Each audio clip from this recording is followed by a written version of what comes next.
The Trail of the White Mule, B.M. Bauer, Chapter 1.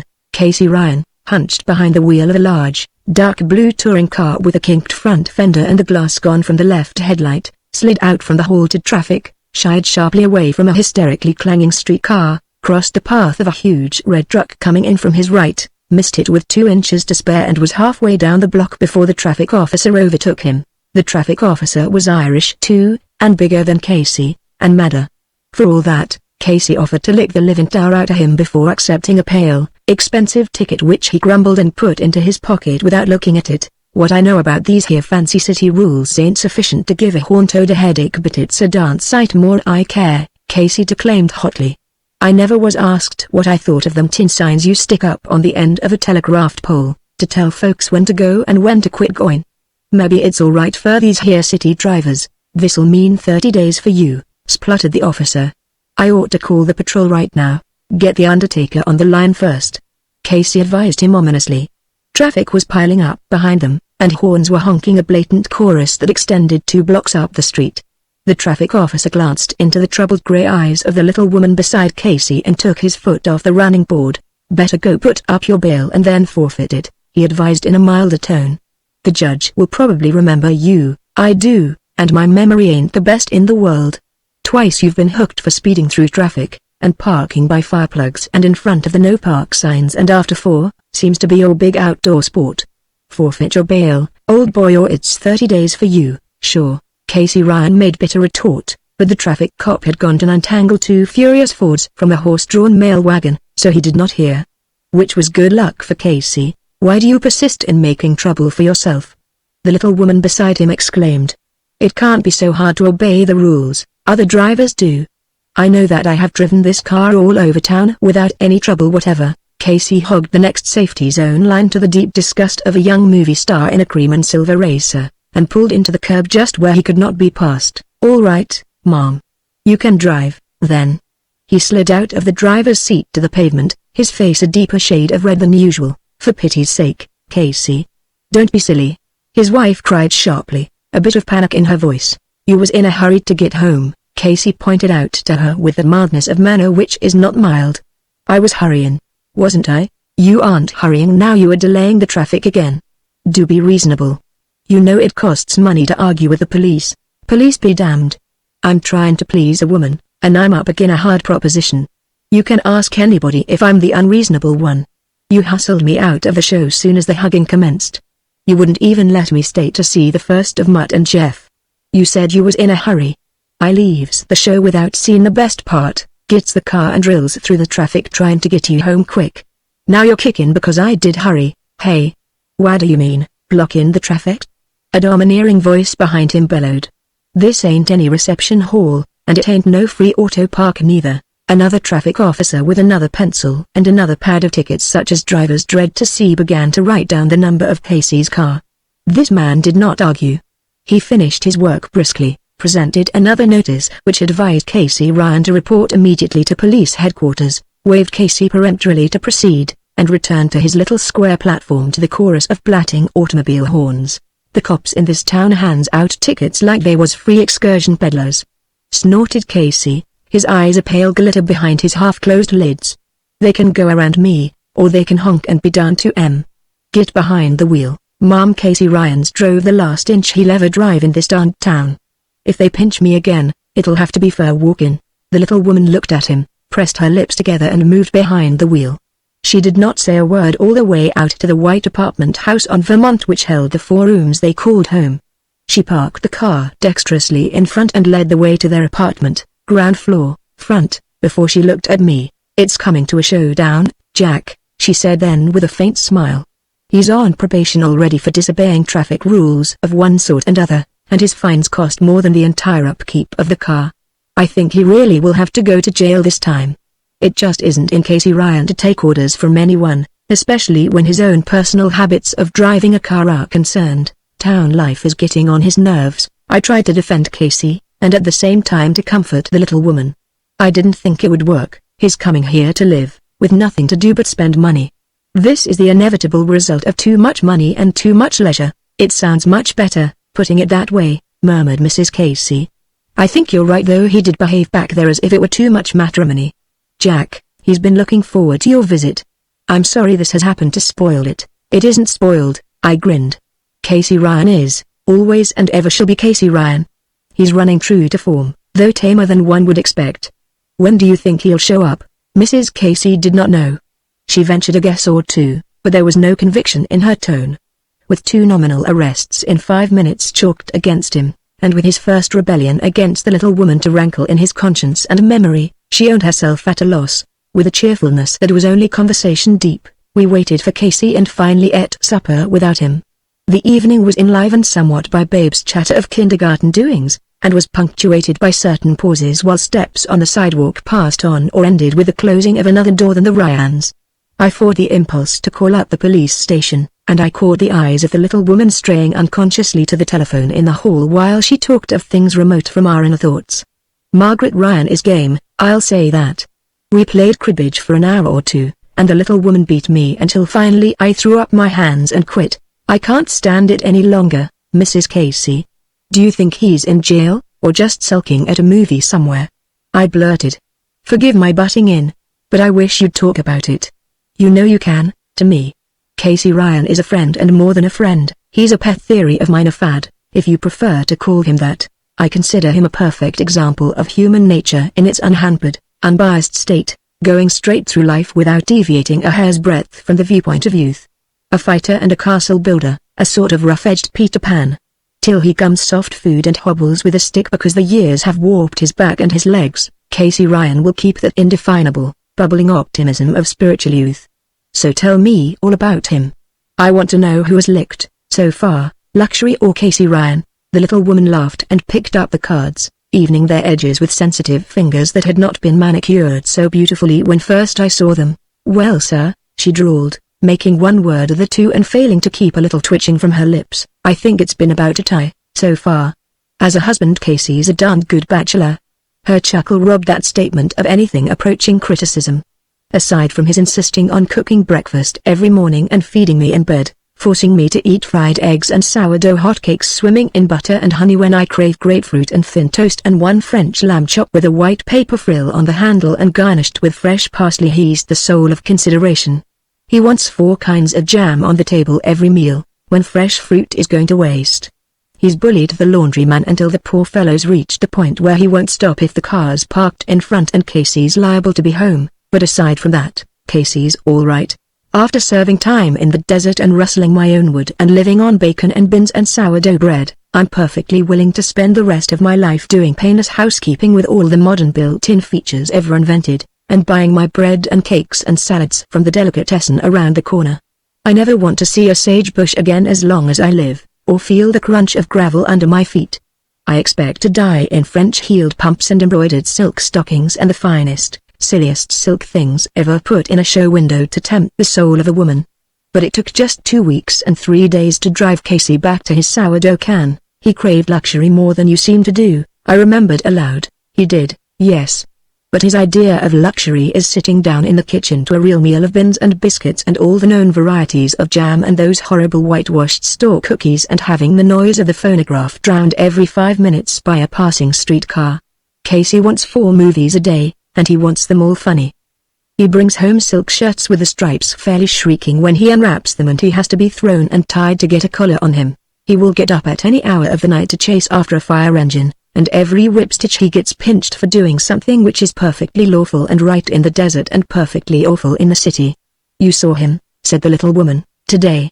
And she added wistfully, it's the first time since we were married that he has ever talked back to me, and you know, she went on, shuffling the cards and stopping to regard the joker attentively, though I am sure she didn't know what card she was looking at. Just chasing around town and doing nothing but square yourself for not playing according to the rules costs money without getting you anywhere. $55,000 isn't so much just to play with, in this town. Casey's highest ambition now seems to be nickel disc wheels on a new racing car that can make the speed cops go some to catch him. His idea of economy is to put $6,000 or $7,000 into a car that will enable him to outrun a $20 fine. We have some money invested, she went on.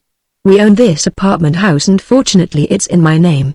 So long as the housing problem continues critical, I think I can keep Casey going without spending our last cent. He did one good stroke of business, I ventured, when he bought this place. Apartment houses are good as gold mines these days. The little woman laughed.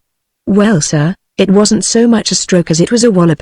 Casey bought it just to show he was boss, he or the landlord. The first thing he did when we moved in was to take down the nicely framed rules that said we must not cook cabbage nor onions nor fish, nor play music after 10 o'clock at night, nor do any loud talking in the halls. Every day for a week Casey cooked cabbage, onions and fish. He sat up nights to play the graphophone. He stayed home to talk loudly and play bucking bronc with Babe all up and down the stairs and in the halls. Our rent was paid for a month in advance, and the landlord was too little and old to fight. So he sold out cheap, and it really was a good stroke of business for us, though not deliberate. Well sir, at first we lost tenants who didn't enjoy the freedom of their neighbors' homes.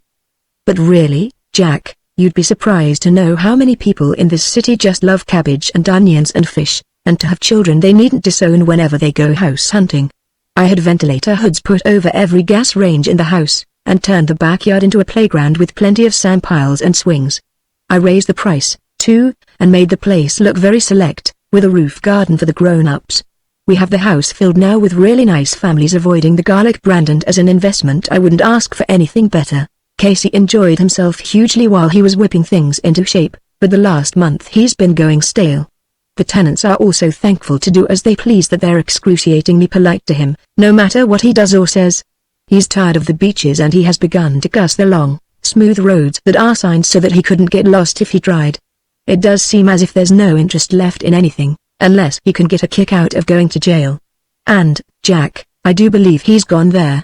The telephone rang and the little woman excused herself and went into the hall, closing the door softly behind her. I'm not greatly given to reminiscence, but while I sat and watched the flames of civilization licking tamely at the impregnable iron bark of the gas logs, the eyes of my memory looked upon a picture.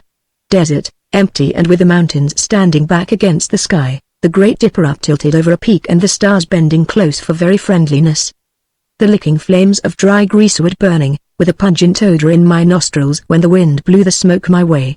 The far-off hooting of an owl, perched somewhere on a juniper branch watching for mice, and Casey Ryan sitting cross-legged in the sand, squinting humorously at me across the fire while he talked. I saw him, too, bolting a hurried breakfast under a mesquite tree in the chill before sunrise, his mind intent upon the trail, facing the desert and its hardships as a matter of course, with never a thought that other men would shrink from the ordeal. I saw him kneeling before a solid face of rock in a shallow cut in the hillside, swinging his single jack with tireless rhythm, a tap and a turn of the steel, a tap and a turn, chewing tobacco industriously and stopping now and then to pry off a fresh bit from the plug in his hip pocket before he reached for the spoon to muck out the hole he was drilling. I saw him larruping in his Ford along a sandy, winding trail that would break a snake's back to follow, hot on the heels of his next adventure, dreaming of the fortune that finally came. The little woman came in looking as if she had been talking with destiny and was still dazed and unsteady from the meeting. Well sir, he's gone, she announced, and stopped and tried to smile. But her eyes looked hurt and sorry. He has bought a Ford and a tent and outfit since he left us down on 7th and Broadway, and he just called me up on long distance from San Bernardino. He's going out on a prospecting trip, he says. I'll say he's been going some. A speed cop overhauled him just the other side of Climont, he told me, and he was delayed for a few minutes while he licked the cop and kicked him and his motorcycle into a ditch. He says he's sorry he sassed me, and if I can drive a car in this darn town and not spend all my loose change paying fines, I'm a better man than he is. He doesn't know when he'll be back in the UR. She sat down wearily on the arm of an overstuffed armchair and looked up at the gilt and onyx clock which I suspected Casey of having bought. If he isn't lynched before morning, she sighed whimsically, he'll probably make it to the Nevada line all right. I rose, also glancing at the clock. But the little woman put up a hand to forbid the plan she read in my mind. Let him alone, Jack, she advised. Let him go and be just as wild and devilish as he wants to be. I'm only thankful he can take it out on a Ford and a pick and shovel. There really isn't any trouble between us two. Casey knows I can look out for myself for a while. He's got to have a vacation from loafing and matrimony. I'm so thankful he isn't taking it in jail. I told her somewhat bluntly that she was a brick, and that if I could get in touch with Casey I'd try to keep an eye on him. It would probably be a good thing, I told her, if he did stay away long enough to let this collection of complaints against him be forgotten at the police station. I went away, hoping fervently that Casey would break even his own records that night. I really intended to find him and keep an eye on him. But keeping an eye on Casey Ryan is a more complicated affair than it sounds, wherefore, much of this story must be built upon my knowledge of Casey and a more or less complete report of events in which I took no part, welded together with a bit of healthy imagination. Chapter 2, Casey Ryan knew his desert. Also, from long and not so happy experience, he knew Fords, or thought he did. He made the mistake, however, of buying a nearly new one and asking it to accomplish the work of a twin six from the moment he got behind the wheel. He was fortunate in buying a demonstrator's car with 100 miles or so to its credit. He arrived in Barstow before the proprietor of a supply store had gone to bed, for which he was grateful to the Ford. He loaded up there with such necessities for desert prospecting as he had not waited to buy in Los Angeles, turned short off the main highway where traffic officers might be summoned by telephone to lie in wait for him, and took the steeper and less used trail north. He was still mad and talking bitterly to himself in an undertone while he drove, telling the new Ford what he thought of city rules and city ways, and driving it as no Ford was ever meant by its maker to be driven. The country north of Barstow is not to be taken casually in the middle of a dark night, even by Casey Ryan and a Ford. The roads, once you are well away from help, are all pretty much alike, and all bad. And although the white, diamond-shaped signs of a beneficent automobile club are posted here and there, where wrong turnings are most likely to prove disastrous to travelers, Casey Ryan was in the mood to lick any man who pointed out a sign to him. He did see one or two in spite of himself and gave a grunt of contempt. So, where he should have turned to the east, his intention being to reach Nevada by way of Silver Lake, he continued traveling north and didn't know it. Driving across the desert on a dark night is confusing to the most observant wayfarer. On either side, beyond the light of the car, illusory forest stands for mile upon mile. Uphill or down or across the level, it is the same a narrow, winding trail through dimly seen woods. The most familiar road grows strange, the miles are longer, you drive through mystery and silence, and the world round you is a formless void. Dawn and a gorgeous sunrise painted out the woods and revealed barren hilltops which Casey did not know. Because he did not know them, he guessed shrewdly that he was on his way to the wilderness of mountains and sand which lies west of Death Valley. Small chance he had of hearing the shop whistles blow in Las Vegas at noon, as he had expected. He was telling himself that he didn't care where he went, when the car, laboring more and more reluctantly up a long, sandy hill, suddenly stopped. In Casey's heart was a thrill at the sheer luxury of stopping in the middle of the road without having some thick-necked cops try to ward him bawling insults. That he was obliged to stop, and that a hill up-tilted before him, and the sand was a foot deep outside the ruts, failed to impress him with foreboding.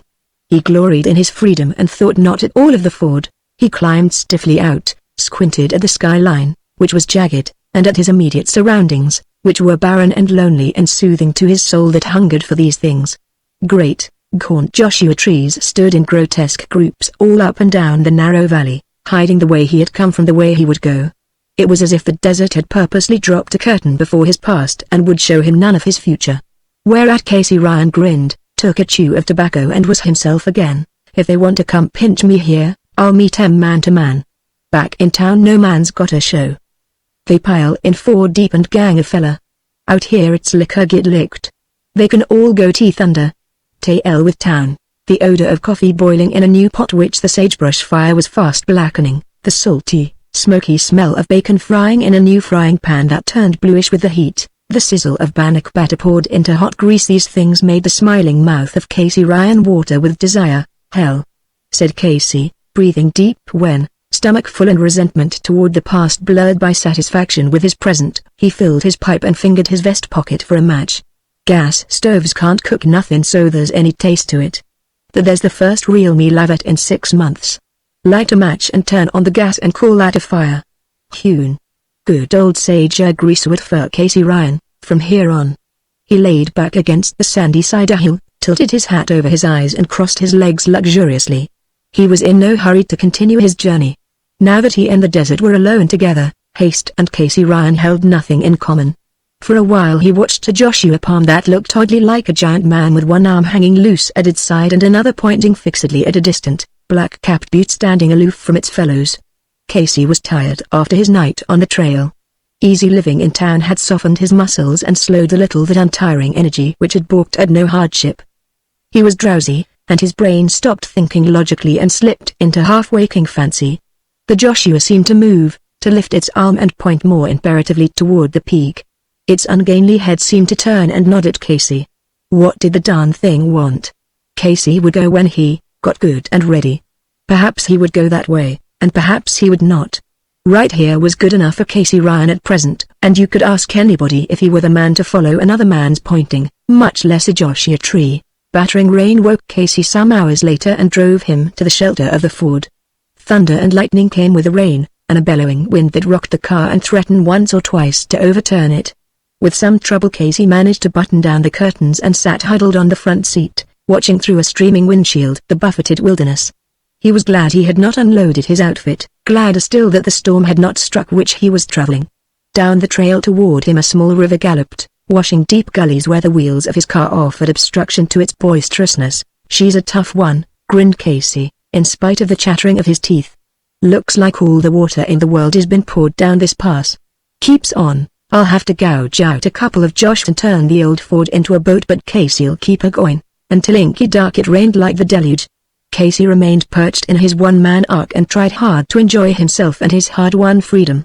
He stabbed open a can of condensed milk, poured it into a cup, and drank it and ate what was left of his breakfast bannock, which he had fortunately put away in the car out of the reach of a hill of industrious red ants. He thought vaguely of cranking the car and going on, but gave up the notion. One side a hill, he decided, was as good as another side a hill for the present. That night Casey slept fitfully in the car and discovered that even a wall bed in a despised apartment house may be more comfortable than the front seat of a Ford. His bones ached by morning, and he was hungry enough to eat raw bacon and relish it. But the sun was fighting through the piled clouds and shone cheerfully upon the draggled pass, and Casey boiled coffee and fried bacon and bannock beside the trail, and for a little while was happy again. From breakfast until noon he was busy as a beaver repairing the washout beneath the car and onto the top of the hill. She was going to have to get down and dig in her toes to make it, he told the Ford, when at last he heaved pick and shovel into the ton, packed in his cooking outfit and made ready to crank up. From then until supper time he wore a trail around the car, looking to see what was wrong and why he could not crank. He removed hootenannies and dingbats, using Casey's mechanical terms, looked them over dissatisfiedly, and put them back without having done them in why good whatever. Sometimes they were returned to a different place, I imagine, since I know too well how impartial Casey is with the mechanical parts of a Ford. He made camp there that night, pitching his little tent in the trail for pure cussedness, and defying a louder traveling world to make him move until he got good and ready. He might have saved his vocabulary, for the road was impassable before him and behind, and had Casey managed to start the car, he could not have driven a mile in either direction, since he did not know that. The next day he painstakingly cleaned the spark plugs and tried again to crank the Ford, couldn't, and removed more hootenannies and dingbats than he had touched the day before. That night he once more pitched his tent in the trail, hoping in his heart that someone would drive along and dispute his right to camp there, when he would lick the doggone cuss. On the fourth day, after a long, fatiguing session with the vitals of a Ford that refused to be cranked, Casey was busy gathering brush for his supper fire when fate came walking up the trail. Fate appears in many forms.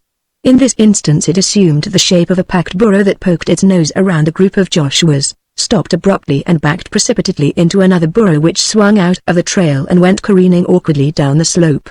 The stampeding burro had not seen the Ford at all, but accepted the testimony of its leader that something was radically wrong with the trail ahead. His pack bumped against the yuccas as he went. After him lurched a large man, heavy to the point of fatness, yelling hoarse threats and incoherent objurgations. Casey threw down his armful of dead brush and went after the lead burro which was blazing itself a trail in an entirely different direction. The lead burro had 4 large canteens strapped outside its pack, and Casey was growing so short of water that he had begun to debate seriously the question of draining the radiator on the morrow. I don't suppose many of you would believe the innate cussedness of a burro when it wants to be that way. Casey hazed this one to the hills and back down the trail for half a mile before he rushed it into a clump of greasewood and sneaked up on it when it thought itself hidden from all mortal eyes. After that he dug heels into the sand and hung on. Memory resurrected for his need certain choice phrases coined in times of stress for the ears of burros alone. Luxury and civilization and $55,000 and a wife were as if they had never been. He was Casey Ryan, the prospector, fighting a stubborn donkey all over a desert slope. He led it conquered back to the Ford, tied it to a wheel and lifted off the 4 canteens, gratified with their weight and hoping there were more on the other burro. He had quite forgotten that he had meant to lick the first man he saw, and grinned when the fat man came toiling back with the other animal, By the time their coffee was boiled and their bacon fried, each one knew the other's past history and tentative plans for the future, censored and glossed somewhat by the teller but received without question or criticism. The fat man's name was Barney Oakes, and he had heard of Casey Ryan and was glad to meet him. Though Casey had never heard of Barney Oakes, he discovered that they both knew Bill Masters, the garage man at Land, and further gossip revealed the amazing fact that Barney Oakes had once been the husband of the woman whom Casey had very nearly married. The widow who cooked for the Lucky Lode. Boy, you're sure lucky she turned loose on you before you went and married her. Barney congratulated Casey, slapping his great thigh and laughing loudly. She sure is handy with her tongue, that old girl. Ever hear a sawmill workin' overtime? That's her rippin' through knots and never blowin' the whistle for quittin' time. I never knowed a man could have as many faults as what she used to name over for me. He drained his cup and sighed with great content. At that, I stayed with her 7 months and 14 days. He boasted. I admit, 2 of them months I was laid up with a busted ankle and shoulder blade. Tunnel caved in on me. They talked late that night and were comrades, brothers, partners, share and share alike before they slept. Next morning Casey tried again to start the Ford, couldn't, and yielded to Barney's argument that burros were better than a car for prospecting in that rough country. They overhauled Casey's outfit, took all the grub and as much else as the burros could carry and debated seriously what point in the payments they should aim for. Where's that the Joshua tree pointin' to? Casey asked finally. She's the biggest and oldest in the bunch, and ever since I've been here she's looked like she's got something on her mind. What do you think, Barney? Barney walked around the yucca, stood behind the extended arm, squinted at the sharp-peaked butte with the black capping, toward which the gaunt tree seemed to point. He spat out a stale quid of tobacco and took a fresh one, squinted again toward the butte and looked at Casey. She's country I never prospected in, back in there. I've followed poorer advice than a Joshua. Let's try it a whirl. Thus it came to pass that Casey Ryan forsook his Ford for a strange partner with 2 burros and a clouded past, and fared forth across the barren foothills with no better guidance than the rigid, outstretched limb of a great, gaunt Joshua tree. Chapter 3. In a still sunny gulch which shadows would presently fill to the brim, Casey Ryan was reaching, soiled bandana in his hand, to pull a pot of bubbling coffee from the coals, a pot now blackened with the smoke of many campfires to prove how thoroughly a part of the open land it had become. Something nipped at his right shoulder, and at the same instant ticked the coffee pot and overturned it into a splutter of steam and hot ashes. The spiteful crack of a rifle shot followed close. Casey ducked behind a nose of rock, and Big Barney Oakes scuttled for cover, spilling bacon out of the frying pan as he went. For a week the two had been camped in this particular gulch, which drew into a mere wrinkle on the southwestern slope of the black-topped butte, toward which the Joshua tree in the pass had directed them. Nearly a week they had spent toiling across the hilly, waterless waste, with 2 harrowing days when their canteens flopped empty on the burros and Big Barney stumbled oftener than Casey liked to see. Casey himself had gone doggedly ahead. His body bent forward, his square shoulders sagging a bit, but with never a thought of doing anything but go on. A red splotch high up on the side of this gulch promised water formation, as prospectors have a way of putting it. They had found the water, else adventure would have turned to tragedy. Near the water they had also found a promising outcropping of silver-bearing quartz. Barney's blowpipe had this very day shown them silver in castle-building quantities. Just at this moment, however, they were not thinking of mines. They were eyeing a round hole in the coffee pot from which a brown rivulet ran spitting into the blackening coals. Casey was the more venturesome. He raised himself to see if he could discover where the bullet had come from, and very nearly met the fate of the coffee pot. He felt the wind of a second bullet that spattered against a boulder near Barney. Barney burrowed deeper into his cover. Casey went down on all fours and crawled laboriously toward a concealing bank covered thick with brush. A third bullet clipped a twig of sage just about 3 inches above the middle of his back, and Casey flattened on his stomach and swore. Someone on the peak of the hill had good eyesight, he decided. Neither spoke, other than to swear in undertones, for voices carried far in that clear atmosphere, and nothing could be gained by conversation. Darkness never had poured so slowly into that gulch since the world was young.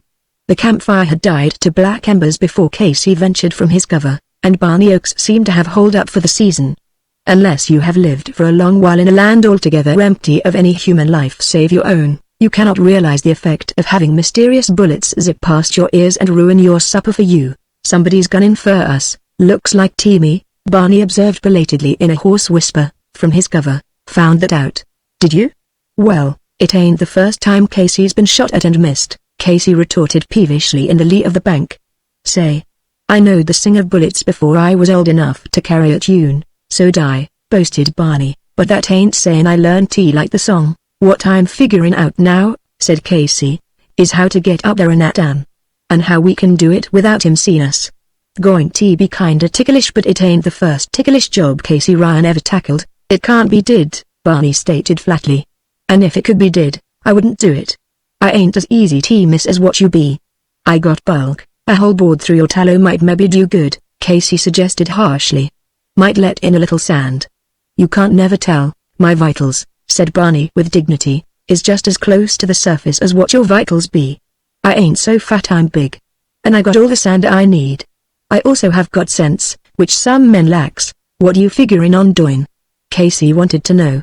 Said here under a bush and let 'em pick you up same as they would a cottontail, maybe? We got a whole night to work in, and Casey's eyes is as good as anybody's in the dark. More'n that, Casey's 6-gun can shoot just as hard and fast as a rifle, let 'em get close enough. Barney did not want to be left alone and said so frankly. Neither did he want to climb the butte. He could see no possible gain in climbing to meet an enemy or enemies who could hear the noise of approach. It was plain suicide, he declared, and Barney Oakes was not ready to die. But Casey could never listen to argument when a fight was in prospect. He filled a canteen, emptied a box of cartridges into his pocket, stuck his old, cold 6-shooter inside his trousers belt, and gave Barney some parting instruction under his breath. Barney was to move camp down under the bank by the spring, and dig himself in there, so that the only approach would be up the narrow gulch. He would then wait until Casey returned. Somebody's after our outfit, most likely, Casey reasoned. It ain't the first time I've knowed it to happen. So you put the whole outfit out of sight down there and stand guard over it. If we'd a run when they opened up, they'd a cleaned us out and left us flat. There's 2 of us, and we'll get 'em from 2 sides. He stuffed cold bannock into the pocket that did not hold the cartridges and disappeared, climbing the side of the gulch opposite the point which held their ambitious marksman. To Barney's panicky expostulations he had given little heed. If your vitals is as close to your hide as what you claim, Casey had said impatiently, and you don't want any punctures in 'em, get to work and get that hide of yourn out of sight. It'll take some diggin', there's a lot of you to cover. Barney, therefore, dug like a badger with a dog snuffing at its tail. Casey, on the other hand, climbed laboriously in the darkness a bluff he had not attempted to climb by daylight. It was hard work and slow, for he felt the need of going quietly. What lay over the rim rock he did not know, though he meant to find out. Daylight found him leaning against a smooth ledge which formed a part of the black capping he had seen from the road. He had spent the night toiling over boulders and into small gulches and out again, trying to find some crevice through which he might climb to the top. Now he was just about where he had been several hours before, and even Casey Ryan could not help realizing what a fine target he would make if he attempted to climb back down the bluff to camp before darkness again hit his movements. Standing there puffing and wondering what to do next, he saw the 2 burros come picking their way toward the spring for their morning drink and a handful apiece of rolled oats which Barney kept to bait them into camp. The lead burro was within easy flinging distance of a rock from camp, when a thin, unmistakable crack of a rifle shot came from the right, high up on the rim somewhere beyond Casey. The lead burro pitched forward, struggled to get up, fell again and rolled over, lodging against a rock with its 4 feet sticking up at awkward angles in the air. The second burro, always quick to take alarm, wheeled and went galloping away down the draw. But he couldn't out-gallop the bullet that sent him in a complete somersault down the slope. Barney might keep the rest of his rolled oats, for the burros were through wanting them. Casey squinted along the rim of black rock that crested the peak irregularly like a stiff, ragged frill of morning stuff the gods had thrown away. He could not see the man who had shot the burros. By the intervals between shots, Casey guessed that one man was doing the shooting, though it was probable there were others in the gang. And now that the burros were dead, it became more than ever necessary to locate the gang and have it out with them. The necessity did not worry Casey in the least. The only thing that troubled him now was getting up on the rim without being seen. It was characteristic of Casey Ryan that, though he moved with caution, he nevertheless moved toward their unseen enemy. Not for a long while had Casey been cautious in his behavior, and the necessity called him. If the hidden marksman had missed that last burro, Casey would probably have taken a longer chance. But to date, every bullet had gone straight to its destination, which was enough to make any man think twice. Once during the forenoon, while Casey was standing against the rim rock staring glumly down upon the camp, Barney's hat, perched on a pick handle, lifted its crown above the edge of his hiding place. An old trick Barney was playing to see if the rifle were still there and working. The rifle worked very well indeed, for Barney was presently flattened into his retreat, swearing and poking his finger through a round hole in his hat. Casey seized the opportunity created by the diversion and scurried like a lizard across a bare, gravelly slide that had been bothering him for half an hour. By mid-afternoon he reached a crevice that looked promising enough when he craned up it, but which nearly broke his neck when he had climbed halfway up. Never before had he been compelled to measure so exactly his breadth and thickness. It was drawing matters down rather fine when he was compelled to back down to where he had elbow room, and remove his coat before he could squeeze his body through that crack. But he did it, with his six-shooter inside his shirt and the extra ammunition weighting his trousers pockets. In spite of his long experience with desert scenery, Casey was somewhat astonished to find himself in a new land, fairly level and with thick groves of pine, cedar and juniper trees scattered here and there. Far away stood other barren hills with deep canyons between. He knew now that the black-capped butte was less a butte than the up-tilted nose of a high plateau not half so barren as the lower country. From the pointing Joshua tree it had seemed a peak, but contours are never so deceptive as in the high, broken barrens of Nevada. He looked down into the gulch where Barney was holed up with their outfit. He could scarcely distinguish the place, it had dwindled so with the distance. He had small hope of seeing Barney. After that last leaden bee had buzzed through his hat crown, you would have to dig faster than Barney if you wanted to look at him. Casey grinned when he thought of it. When he had gotten his breath and had scraped some loose dirt out of his shirt collar, Casey crouched down behind a juniper and examined his surroundings carefully. His pale, straight-lidded eyes moving slowly as the white, pointing finger of a searchlight while he took in every small detail within view. Midway in the arc of his vision was a ledge, ending in a flat-topped boulder. The ledge blocked his view, except that he could see trees and a higher peak of rocks beyond it. He made his way cautiously toward the ledge, his eyes fixed upon the boulder.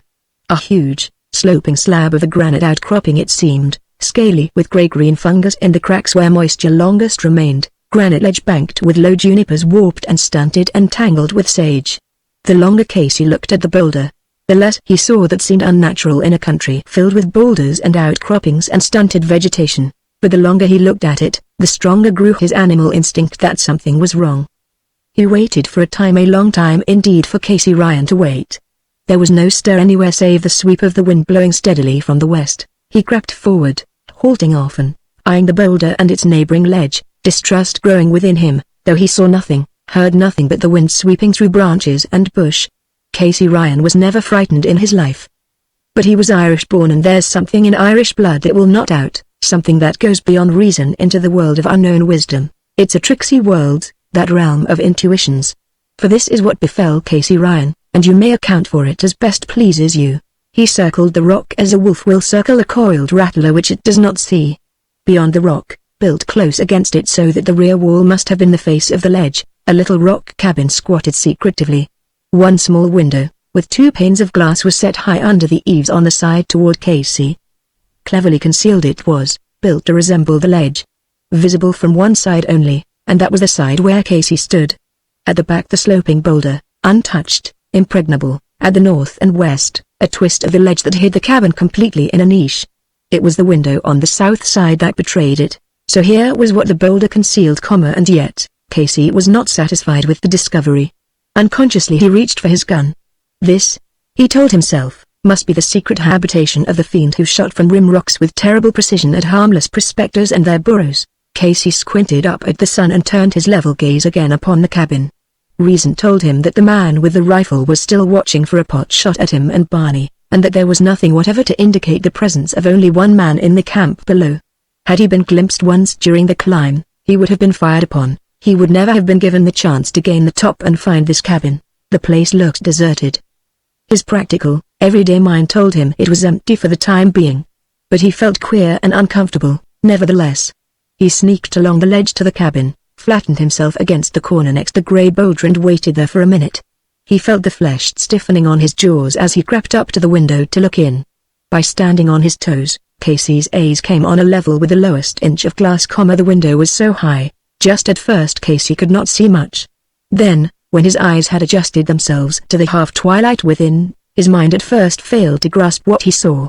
Gradually a dimly sensed dread took hold of him, and grew while he stood there peering in at commonplace things which should have given him no feeling save perhaps a faint surprise. A fairly clean, tiny room he saw, with a rough, narrow bed in one corner and a box table at its head. From the ceiling hung a lantern with the chimney smoked on one side and the warped pole rafter above it slightly blackened to show how long the lantern had hung the lighted. A door opposite the tiny window was closed, and there was no latch or fastening on the inner side.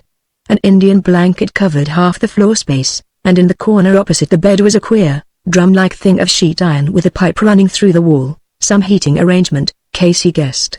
In the center of the room, facing the window, a woman sat in a wooden rocking chair and rocked. A pale old woman with dark hollows under her eyes that were fixed upon the pattern of the Indian rug. Her hair was white. Her thin, white hands rested limply on the arms of the chair, and she was rocking back and forth, steadily, quietly, just rocking and staring at the Indian rug. Casey has since told me that she was the creepiest thing he ever saw in his life. Yet he could not explain why it was so. The woman's face was not so old, though it was lined and without color. There was a terrible quiet in her features, but he felt, somehow, that her thoughts were not quiet.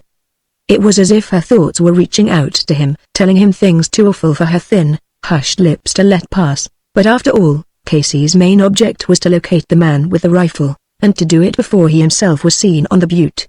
He watched a little longer the woman who rocked and rocked. Never once did her eyes move from that fixed point on the rug. Never once did her fingers move on the arm of the chair. Her mouth remained immobile as the lips of a dead woman. He had to force himself to leave the window, and when he did, he felt guilty, as if he had somehow deserted someone helpless and needing him. He sneaked back, lifted himself and took another long look. The old woman was rocking back and forth, her face quiet with that terrible, pent placidity which Casey could not understand.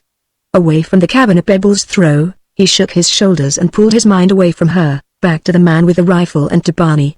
Rocking in a chair never hurt anybody that he ever heard of. And shooting from rim rocks did. And Barney was down there, holed up and helpless, though he had grub and water. Casey was up here in a mighty dangerous place without much grub or water, but he hoped not quite helpless. His immediate, pressing job was not to peek through a high-up window at an old woman rocking back and forth in a chair, but to round up the man who was interfering with Casey's peaceful quest for, well, he called it wealth, but I think that adventure meant more to him. He picked his way carefully along the edge of the rim rock, keeping under cover when he could and watching always the country ahead.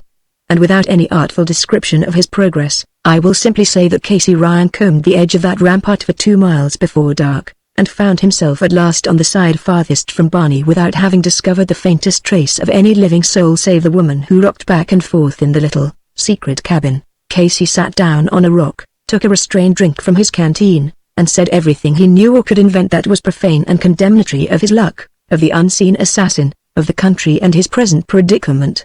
He got up, looked all around him, sniffed unavailingly for some tang of smoke in the thin, crisp air, reseated himself and said everything all over again. Presently he rose and made his way straight across the butte, going slowly to lessen his chance of making a noise for unfriendly ears to hear, and with the stars for guidance. Chapter 4. The night was growing cold, and Casey had no coat. At least he could go down and tell Barney what he had discovered and had failed to discover, and get something to eat. Barney would probably be worrying about him, though there was a chance that a bullet had found Barney before dark. Casey was uneasy, and once he was down the fissure again, he hurried as much as possible. He managed to reach the camp by the little spring without being shot at and without breaking a leg. But Barney was not there. Just at first Casey believed he was dead, but a brief search told Casey that 2 of the largest canteens were gone, together with a side of bacon, some flour and all the tobacco. White assassins would have made a more thorough job of robbing the camp. Barney, it was evident, had fled the fate of the burros. Casey told the stars what he thought of a partner like Barney. Afterward he ate what was easiest to swallow without cooking, overhauled what was left of their outfit, cached the remainder in a clump of bushes, and wearily climbed the bluff again under a capacity load. He concealed himself in the bottom of the fissure to sleep, since he could search no farther. If he thought wistfully of the palled comfort of his apartment in Los Angeles, and of the little woman there, he still did not think strongly enough to send him back to them. For with a canteen or 2 of water, some food and his 2 capable legs to carry him, Casey Ryan could have made it to Barstow easily enough. But because he was Casey Ryan, and Irish, and because he was always on the hunt for trouble without recognizing it when he met it in the trail, It never occurred to him to follow Barney down to safer country. That the Joshua tree meant a lot more than what it let on, pointing up this way. Casey muttered, staring down upon a somnolent wilderness blanketed with hushed midnight. If it thinks it's got Casey whipped, it better think again and think quick. I'll give it something to point at, 'fore I leave this here butte. Funny, the way it kept pointing up this way. I've saw Joshua's before, miles of 'em. But I never seen one that looked so kinda human and so kinda like it was trying to talk. Seems kinda funny, and that old lady rockin' and lookin' seems like her and the Joshua has kinda throwed in together, hoping somebody might come along with savvy enough to kinda or, hell. So did Casey, and his Irish belief in a supernatural fall plump against the limitations of his vocabulary, against the limitations prescribed by his material predicament. However, Casey Ryan set his face with a grin. Somebody was going to get the big jolt of his life before long. He told himself over a careful breakfast fire built cunningly far back in the crevice where a current of air sucked into the rock capping of the butte. Something was going on up here that shouldn't go on. He did not know what it was, but he meant to stop it. He did not know who was making Indian war on peaceful prospectors, but Casey felt that they were already as good as licked, since he was here with breakfast under his belt and his six-shooter tucked handily inside his waistband. He squinted up the crack in the ledge, made certain mental alterations in its narrow, jagged walls, and reached for the tough-handled, efficient prospector's pick he had thoughtfully included in his meager equipment. Slowly and methodically he worked up the crevice, knocking off certain sharp points of rock, and knowing all the while what would probably happen to him if he were overheard. He was not discovered, however. When he laid elbows on the upper level of the rim and pulled himself up, his coat was on his back where it belonged, and even Barney could have followed him. Yet the top showed no evidence of a widening of the fissure. The bushy junipers hid him completely while he reconnoitered and considered what he should do. Because the place was close and the invisible call was strong, Casey went first to the rock hut, circled it carefully and found that it was exactly what it had seemed at first sight. A hidden place with no evident opening save that high, small window under the eaves. There was no sign of pathway leading to it, no trace of life outside its wall. But when he crept close and peeked in again, there sat the old woman rocking back and forth. But today she stared at the wall before her. Casey felt a distinct sensation of relief just in knowing that she was, after all, capable of moving. Now her head was not bent, but rested against the back of her chair. She was rocking steadily, quietly, with never a halt. Casey rapped on the window and waited, fighting a nameless dread of the mystery of her. But she continued to rock and to stare at the wall. If she heard the tapping she gave no sign whatever. So presently he turned away and set himself to the work of finding the man with the rifle. To that end he first of all climbed the tallest pine tree in sight, a tree that stood on a rise of ground apart from its brothers.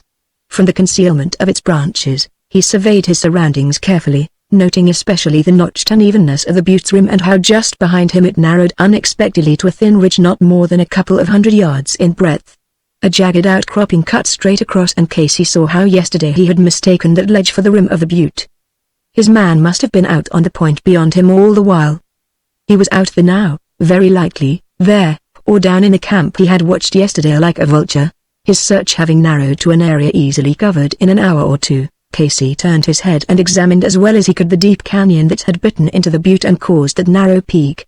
Trees blocked his view there, and he was feeling about for a lower foothold so that he could make the descent when a voice from the ground startled him considerably. "Come down out of there, before I shoot you down." Casey looked down and saw what he afterwards declared was the meanest-looking man on earth, pointing straight at him the widest muzzled shotgun he had ever seen in his life. Casey came down. The last 10 feet of the distance he made in a clean jump, planting his feet full in the old man's stomach. The meanest-looking man on earth gave a grunt and crumpled, with Casey's fingers digging into his throat. Whether Casey would have killed him or not will never be known. For just as the man was falling limp in his hands, another heavy body landed upon Casey's back. Casey felt a hard, chill circle pressed against his perspiring temple. His hands relaxed and fall away from the throat, leaving finger marks there in the flesh. "Get up off him." A new voice commanded harshly, and Casey obeyed. His captor shifted the gun muzzle to the back of Casey's neck and poked the gasping, bearded old man with his toe. "Get up, paw, you old fool, you. What did you let him light on you for? Why couldn't you a stood back a piece, out of reach? You like to got groped." Casey found it prudent to hold his head rather still, as a man does when he carries a boil on his neck. The muzzle of a six-shooter has a quieting effect when applied to the person by an unfriendly hand. Casey did not at once see the intruder. But presently Paul recovered himself and his shotgun, and swung it menacingly toward Casey. Whereupon the cold circle left Casey's medulla oblongata and a long-faced, long-legged youth stepped somewhat hastily to one side. "Paul, you old fool, you, get your finger off'n that trigger whilst you're aiming at me," he exclaimed pettishly. "I wasn't aiming at you. I was aiming at this air." Casey heard himself called many names, any one of which was good for a fight when Casey was free. "Or, you shut up, Paul. You ain't getting nobody nowhere," the son interrupted. "You can't cuss him to death. He looks like he could cut loose a few of them pet names hisself if he got a chance at. You might tell us what you was doing up that there tree, mister. And what you're doing on this here butte, anyhow." Casey looked at him. Knowing Casey, I should say that his eyes were not pleasant. "Talk to Paul," he advised contemptuously. "The two of you may possibly be able to stand each other without getting sick, but me, I never did get used to skunks." That remark very nearly got him a through ticket to Land Beyond. But, being very nearly what Casey had called them, they contented themselves with mouthing vile epithets. "Better take him down to the mine and keep him till Mart gets back, Paul," the long-jawed youth suggested, when he ran short of objurgations. "Mart'll fix him when he comes." "I'd fix him, here and now," threatened Paul, "but Mart, he's so damned techy lately. What we ought to do is bust his head with a rock and pitch him over the rim. That'd fix him." They wrangled over the suggestion, and finally decided to take him down and turn him over to one whom they called Joe. Casey went along peaceably, hopeful that he would later have a chance to fight back. He told himself that they both had heads like peanuts, and whenever they moved, he swore, he could hear their brains rattle in their skulls. It doesn't take brains to shoot straight, and he decided that the lanky young man was the one who had shot from the rim rock. They drove him down into the narrow, deep gulch, following a steep trail that Casey had not seen the day before.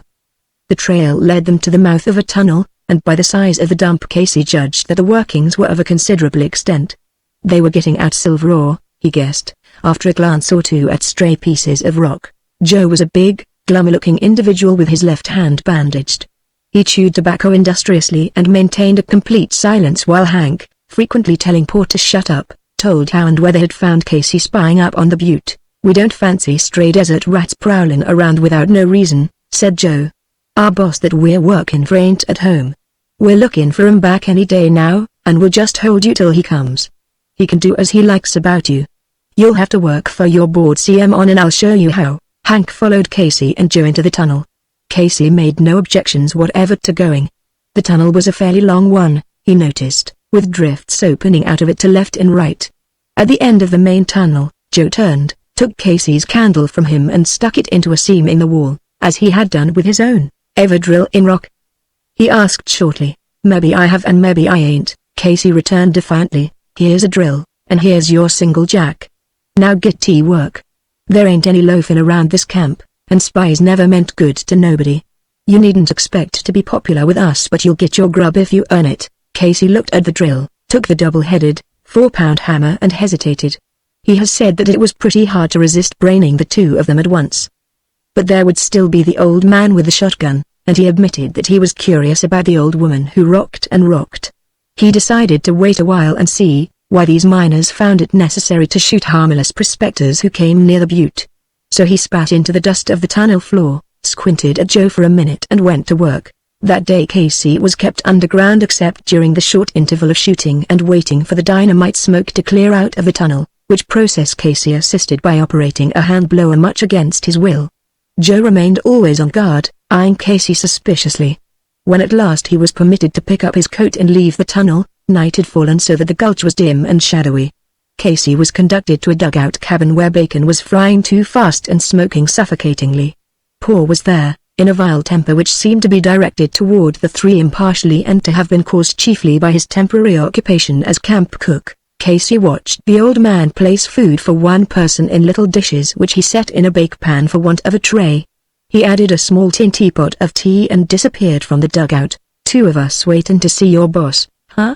Casey inquired boldly of Joe.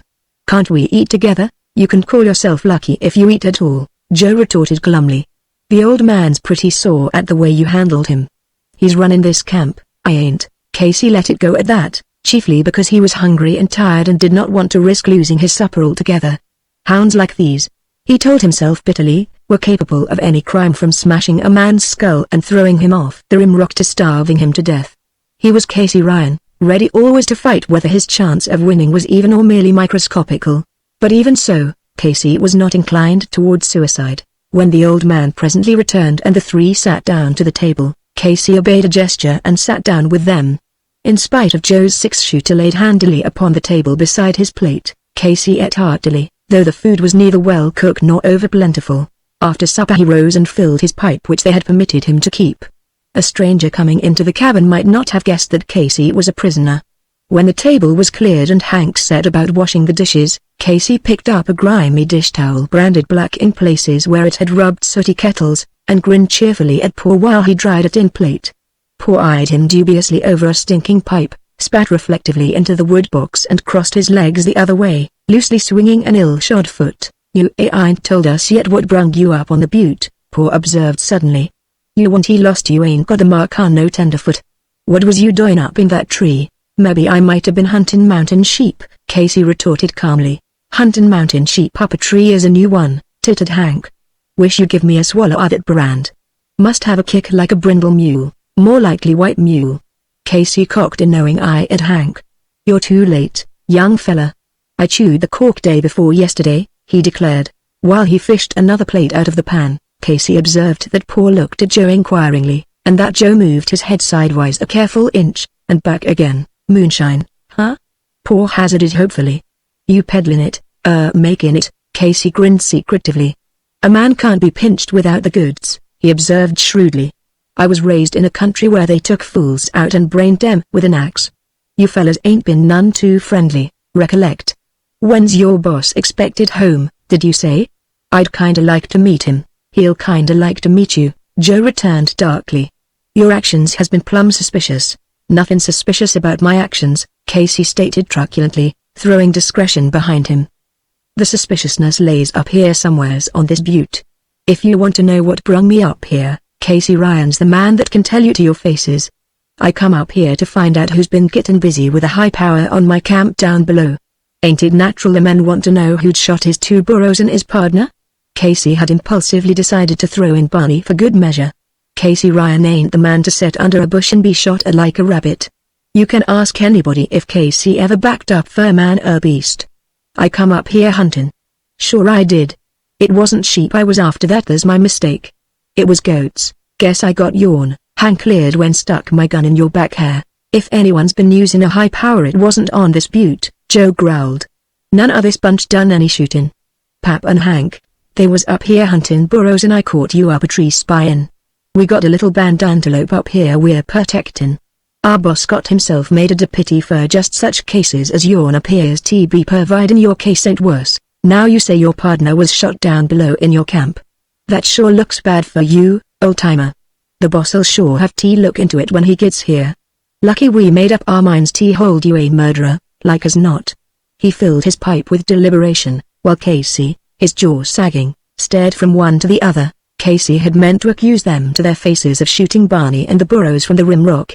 It had occurred to him that if they believed Barney dead, they might reveal something of their purpose in the attack. Concealment, he felt vaguely, would serve merely to sharpen their suspicion of him.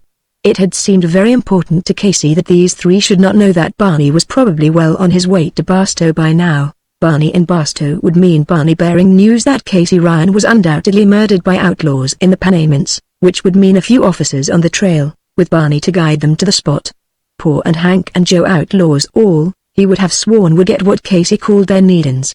His jaw muscles tightened when he thought of that, and the prospect held him quite under Joe's injustice. "I can prove anything I'm asked to prove when the time comes," he said sourly, and began to roll himself a cigarette, since his pipe had gone out.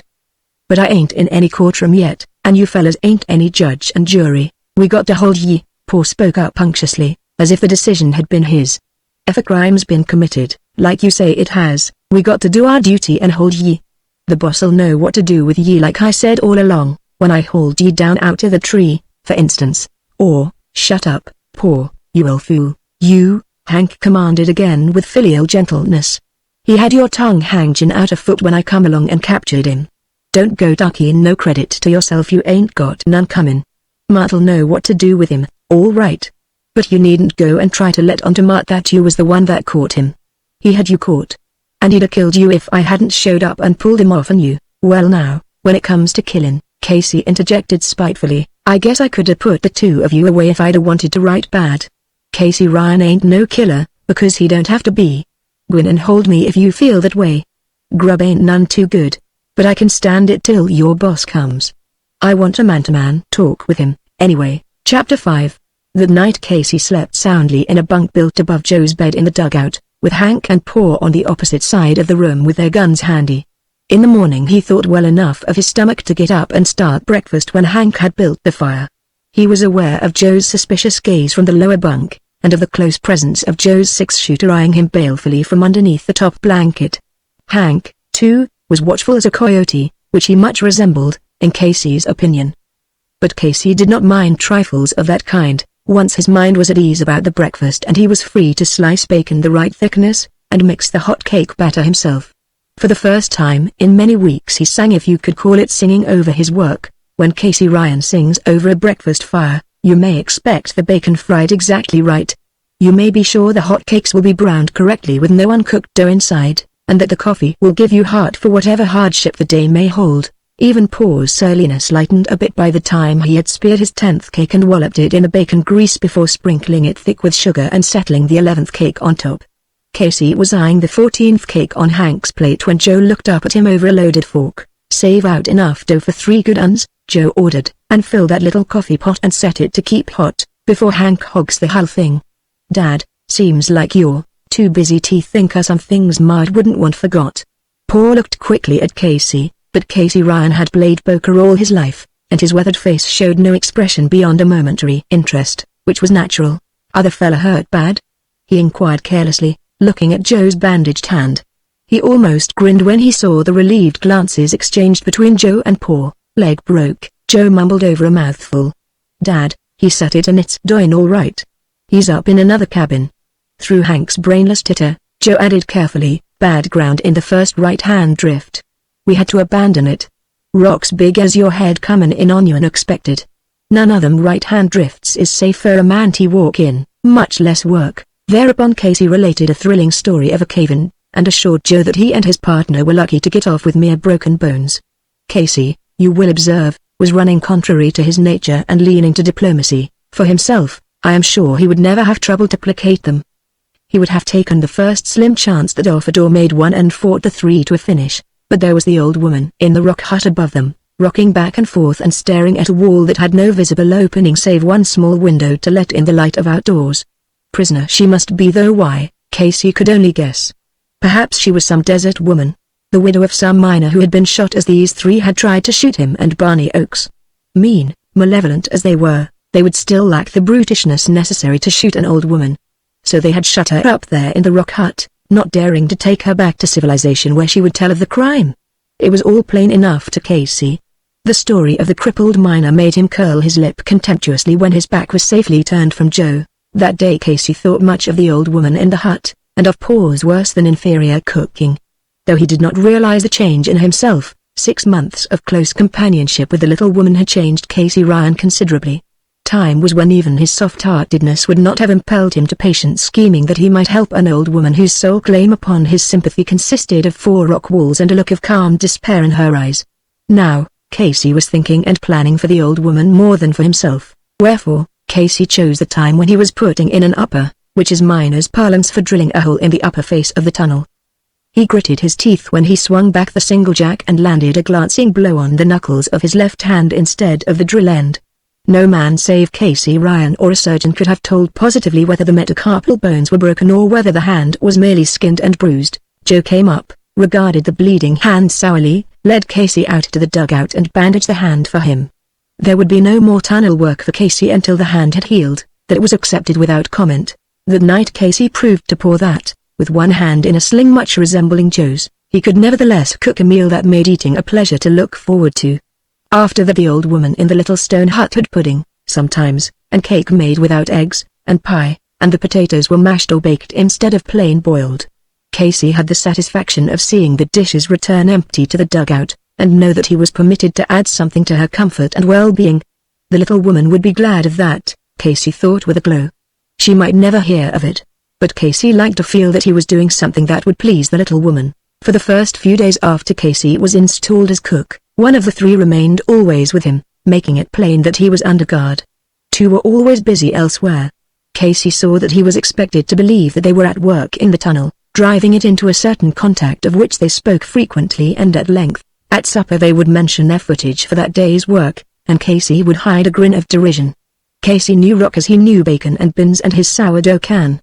To make the footage they claimed to be making in that tunnel, they would need to shoot twice a day, with a round of, say, 5 holes to a shot.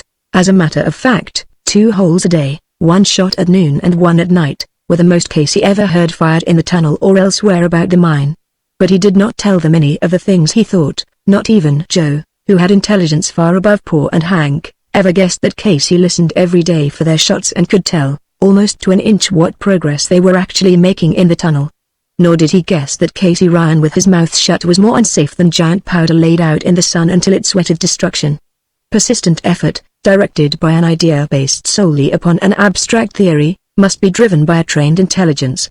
In this case the abstract theory that every prisoner must be watched must support itself unaided by Casey's behavior.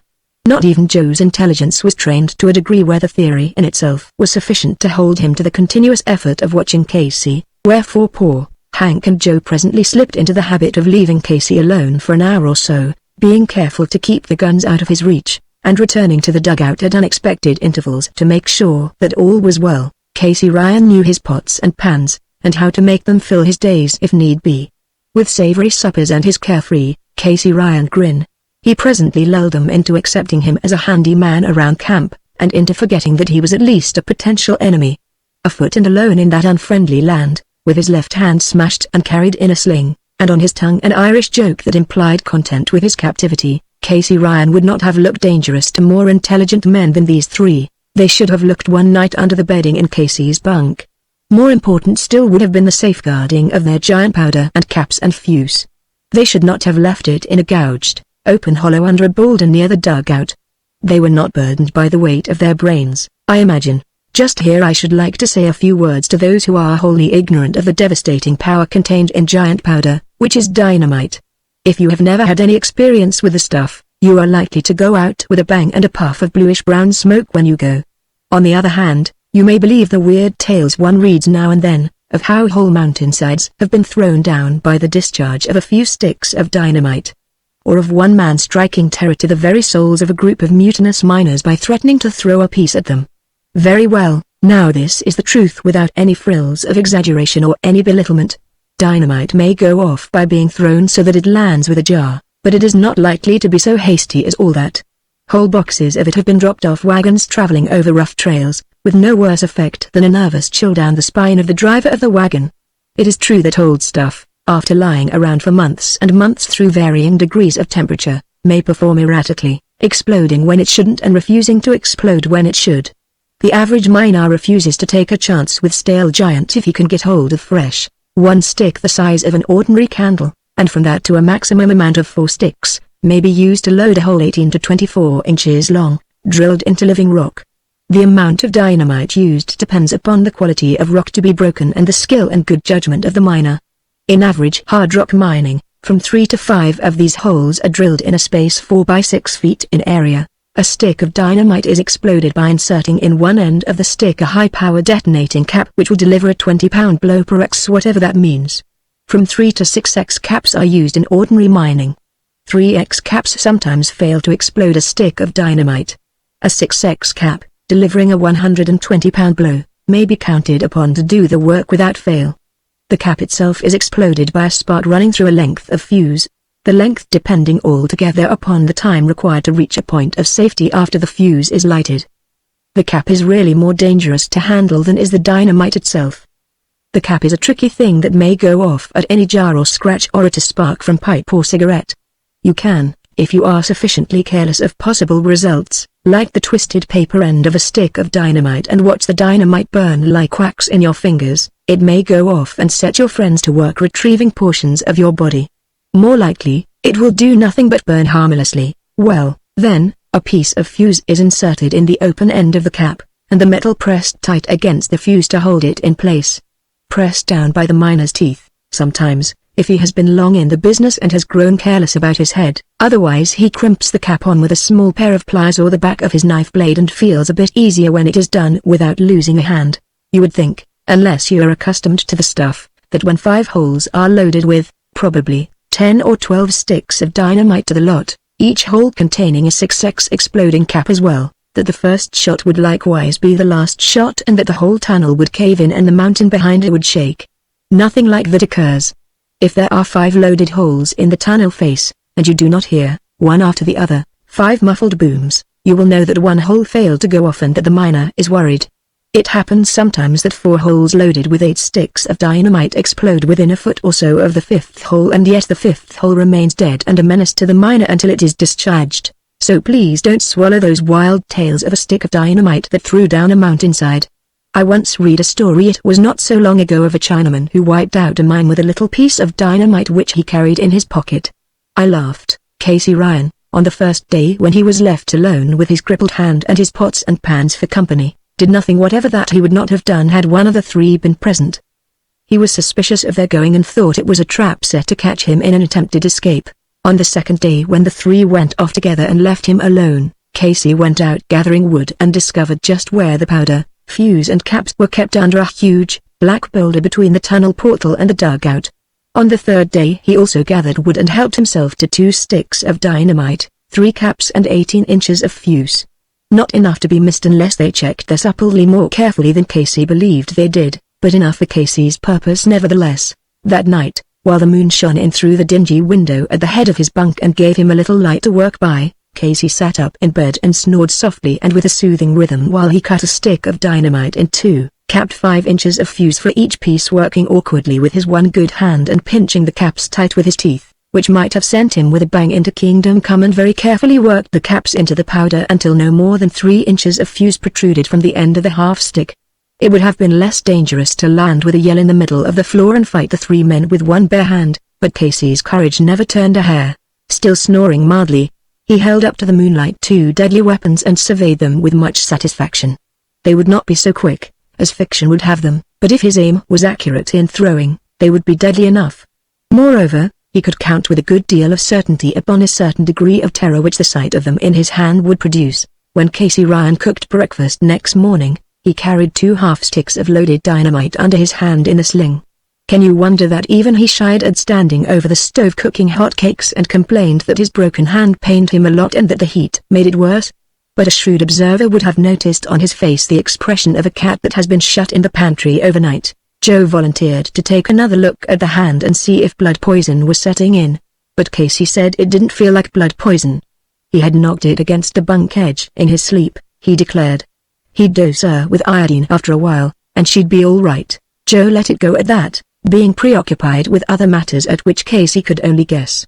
He conferred with Paul outside the dugout after breakfast, called Hank away from the dishwashing, and the 3 set off toward the tunnel with a brisker air than usually accompanied them to work. Casey watched them go and felt reasonably sure of at least 2 hours to himself. The first thing Casey did after he had made sure that he was actually alone was to remove the deadly stuff from the sling and lay it on a shadowed shelf where it would be safe but convenient to his hand. Then, going to his bunk, he reached under the blankets and found the other stick of dynamite which he had not yet loaded. This he laid on the kitchen table and cut it in 2 as he had done last night with the other stick. With his remaining cap he loaded a half and carried it back to his bunk. He was debating in his mind whether it was worthwhile purloining another cap from a box under the boulder when another fancy took him and set him grinning. 4 separate charges of dynamite, he reasoned, would not be necessary.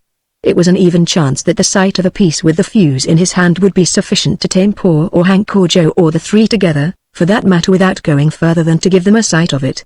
With that idea uppermost, Casey split the paper carefully down the side of the remaining half stick, took out the contents in a tin plate and carried it outside where he buried it in the sand beneath a bush. Returning to the dugout he made a thick dough of leftover pancake batter and molded it into the dynamite wrapping with a fragment of harmless fuse protruding from the opened end. When the thing was dry, Casey thought it would look very deadly and might be useful. After several days of helplessness for want of a weapon, Casey was in a mood to supply himself generously. He finished the dishwashing, working awkwardly with one hand. After that he put a kettle of beans on to boil, filled the stove with pine-on sticks and closed the drafts. He armed himself with the 2 loaded pieces of dynamite from the cupboard, filled his pockets with such other things as he thought he might need, and went prospecting on his own account.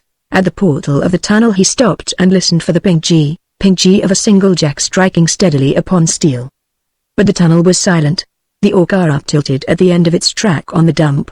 Yet the three men were supposedly at work in the mine, had talked at breakfast about wanting to show a certain footage when the boss returned, and of needing to hurry. Casey went into the tunnel, listening and going silently. Sounds travel far in underground workings. At the mouth of the first right-hand drift he stopped again and listened. This, if you would believe Joe, was the drift where the bad ground had caused the accident to Joe and his partner whose leg had been broken. Casey found the drift as silent as the main tunnel.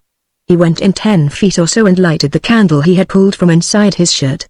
With the candle held in the swollen fingers of his injured hand, and a prospector's pick taken from the portal in his other, Casey went on cautiously, keeping an eye upon the roof which, to his wise, squinting eyes, looked perfectly solid and safe. If a track had ever been laid in this drift it had long since been removed. But a well-defined path led along its center with boot tracks going and coming, blurring one another with much passing. Casey grinned and went on, his ears cocked for any sound before or behind, his shoes slung over his arm by their tied laces. So he came, in the course of 100 feet or so, to a crude door of split cedar slabs, the fastening padlocked on his side. Casey had vaguely expected some such bar to his path, and he merely gave a grunt of satisfaction that the lock was old and on his side of the door. With his jackknife Casey speedily took off one side of the lock and opened it. Making the door appear locked behind him when he had passed through was a different matter, and Casey did not attempt it. Instead, he merely closed the door behind him, carrying the padlock in with him. As Casey reviewed his situation, being on the butte at all was a risk in itself. One detail more or less could not matter so much. Besides, he was a bald Casey Ryan with 2 loaded half-sticks of dynamite in his sling. A crude ladder against the wall of a roomy stope beyond the door did not in the least surprise him. He had expected something of this sort. When he had topped the ladder and found himself in a chamber that stretched away into blackness, he grunted again, his mental confirmation of a theory working out beautifully in fact. His candle held close to the wall, he moved forward along the well-trodden path, looking for a door. Mechanically he noticed also the formation of the wall and the vein of ore, probably high-grade in pockets, at least that had caused this chamber to be dug. The ore, he judged, had long since been taken out and down through the stope into the tunnel and so out through the main portal.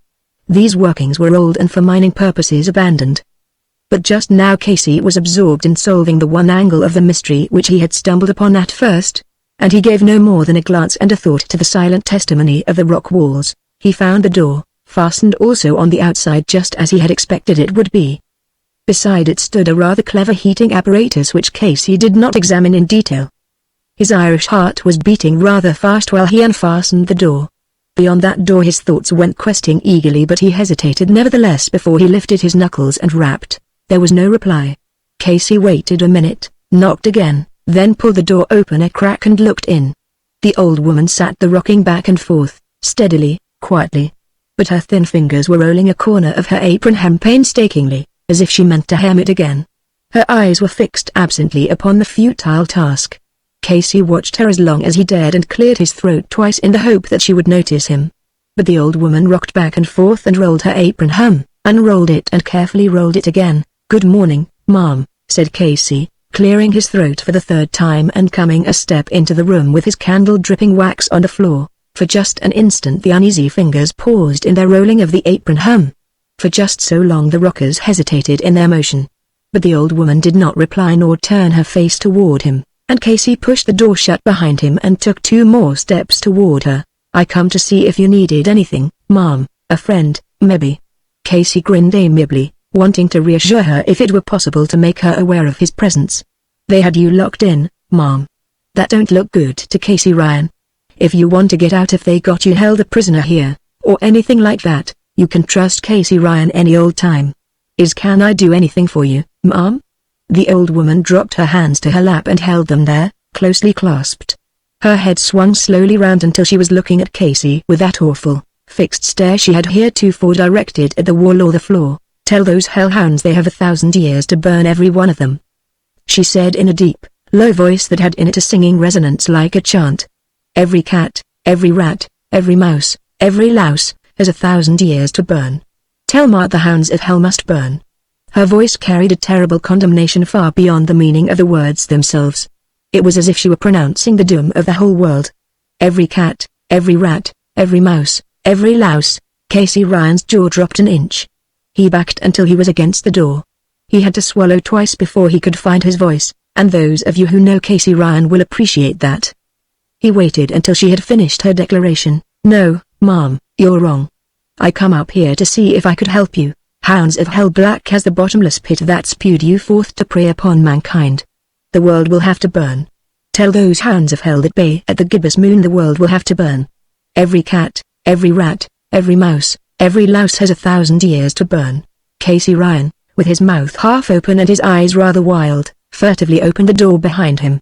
Still meeting fixedly the dull glare of the old woman's eyes, Casey slid out through the door and fastened it hastily behind him. With an uneasy glance now and then over his shoulder as if he feared the old woman might be in pursuit of him, he hurried back down the ladder to the closed door in the drift, pulled the door shut behind him and put the padlock in place before he breathed naturally. He stopped then to put on his shoes, made his way to the drift opening and listened again for voices or footsteps. When he found the way clear he hurried out and back to the dugout. The first thing he did was to fill his pipe and light it. Even then the sonorous voice of the old woman intoning her dreadful proclamation against the world rang in his ears and sent occasional ripples of horror down his spine. Seen through the window, she had looked a sad, lonely old lady who needed sympathy and help. At closer range she was terrible. Casey was trying to forget her by busying himself about the stove when Joe walked in unexpectedly. Joe stood just inside the door, staring at Casey with a glassy look in his eyes.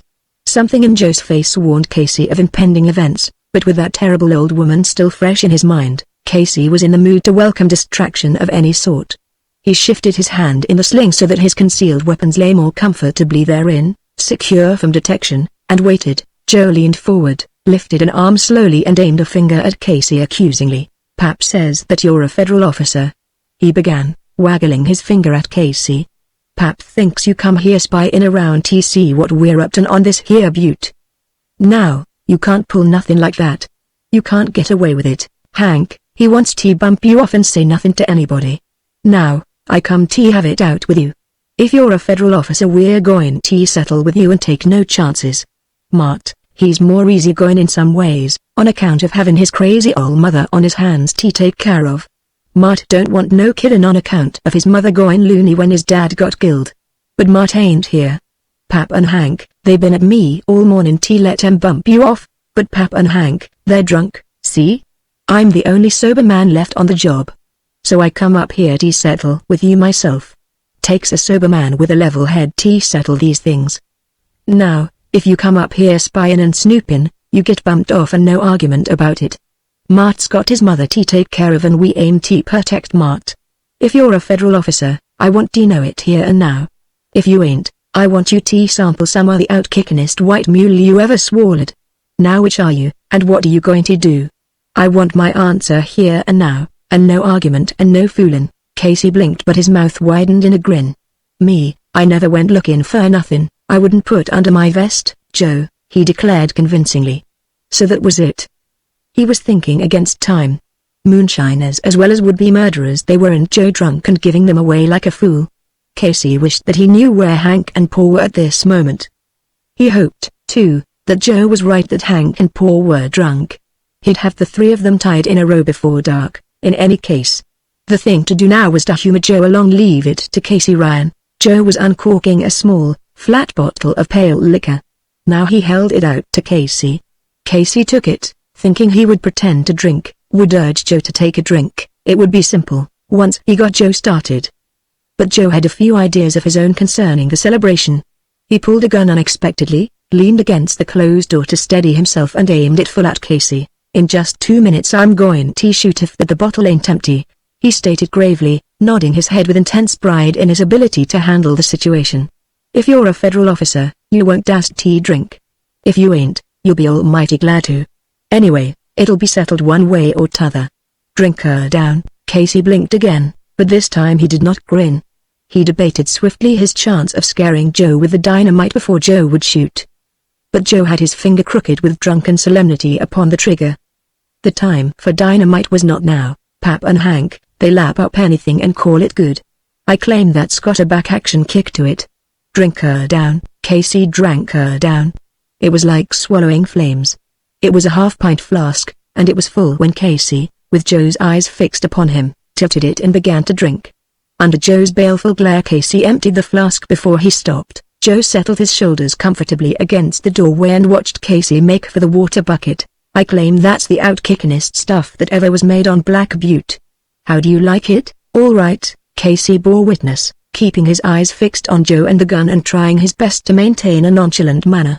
"I'd call it pretty fair hooch. It's good hooch," Joe declared impressively, apparently quite convinced that Casey was not a federal officer.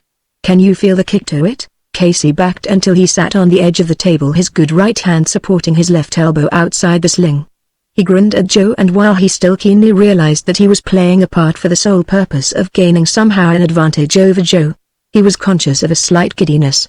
An unprejudiced observer would have noticed that his grin was not quite the old Casey Ryan grin. It was a shade foolish. "Bet your life I can feel the kick," he agreed, nodding his head. "You can ask anybody." Then Casey discovered something strange in Joe's appearance. He lifted his head, held it very still and regarded Joe attentively. "Say, Joe, what you trying to do with that 6 gun? Trying to write your name in the air with it?" Joe looked inquiringly down at the gun, eyeing it as if it were a new and absolutely unknown object. He satisfied himself apparently beyond all doubt that the gun was doing nothing it should not do, and finally turned his attention to Casey sitting on the table and grinning at him meaninglessly. "Ain't trying nothing," Joe stated solemnly. "It's your eyes. Gun's all right, you're seen crooked. It's the hooch. Back action kick to it. Ain't that right?" "That's right," nodded Casey, and he added, grinning more foolishly, "Done right, that's right. Back action kick, bet your life." Joe pushed the gun inside his waistband and crooked his finger at Casey, beckoning mysteriously. "Come on and I'll show you how it's made," he invited with heavy enthusiasm. "You're a judge of hooch, all right, I can see that. I'll show you how we do it. Best white mule in Nevada. Ain't that right? Ain't that the real hooch?" "'S right." "All right," Casey agreed earnestly. "Puttin' the hoot in hooch, you fellas. You can ask anybody if that ain't right." Joe laughed hoarsely. "Puttin' the hoot in hooch, that's right. I knowed you was all right. Didn't I say you was? I told Hank and Pap you wasn't no federal officer. They know it, too. I was foolin' back there. I knowed you didn't need no gun pulled on you to make you put away the hooch. Lapped it up like a thirsty hound. I knowed you would. I was kiddin' you, running that resu with a gun. Ain't that right?" "Darn right, that's right. I knew you was foolin' all along. You knew Casey Ryan's all right, sure, you knowed it." Casey laid his good hand investigatively against his stomach. "Pretty hot hooch, you can ask anybody if it ain't. Workin' like an egg relay ready." He blinked inquisitively at Joe, who stared back inquiringly. "Who's your friend?" Casey demanded pugnaciously. "He sneaked in on you. I never seen him come in." Joe turned slowly and looked behind him at the blank boards of the unpainted door. Just as slowly he turned back to Casey. A slow grin split his leathery face. "Ain't nobody. It's the hooch. Told you, didn't I? Gettin' the best of you, ain't it? Come on, I'll show you how it's made. Take a bow to get the best of Casey Ryan," Casey boasted, his words blurring noticeably. "Where's White Mule? Let her kick Casey Ryan can lead her and tame her and make you eat out a S hand." Following Joe, Casey stepped high over a rock no bigger than his fist. With a lurch he straightened and tried to pull his muddled wits out of the fog that was fast enveloping them. Dimly he sensed the importance of this discovery which Joe had forced upon him. In flashes of normalcy he knew that he must see all he could of their moonshine operations. He must let them think he was drunk until he knew all their secrets. He assured himself vaguely that he must, above all things, keep his head. But it was all pretty hazy and rapidly growing hazier. Casey Ryan, you must know, was not what is informally termed a drinking man. In his youth he might have been able to handle a sudden half-pint of moonshine whiskey and keep as level a head as he now strove valiantly to retain. But Casey's later years had been more temperate than most desert men would believe. Unfortunately, virtue is not always its own reward. At least Casey now found himself the worse for past abstinences. Joe led him into the tunnel, laughing sardonically because Casey found it scarcely wide enough for his oscillating progress. They turned into a drift. Casey did not know which drift it was, though he tried foggily to remember. He was still, you must know, trying to keep a level head and gain valuable information for the sheriff who he hoped would return to the butte with Barney. Paul and Hank were wrangling somewhere ahead. Casey could hear their raised voices mingled in a confused rumbling in the pence walls of the drift.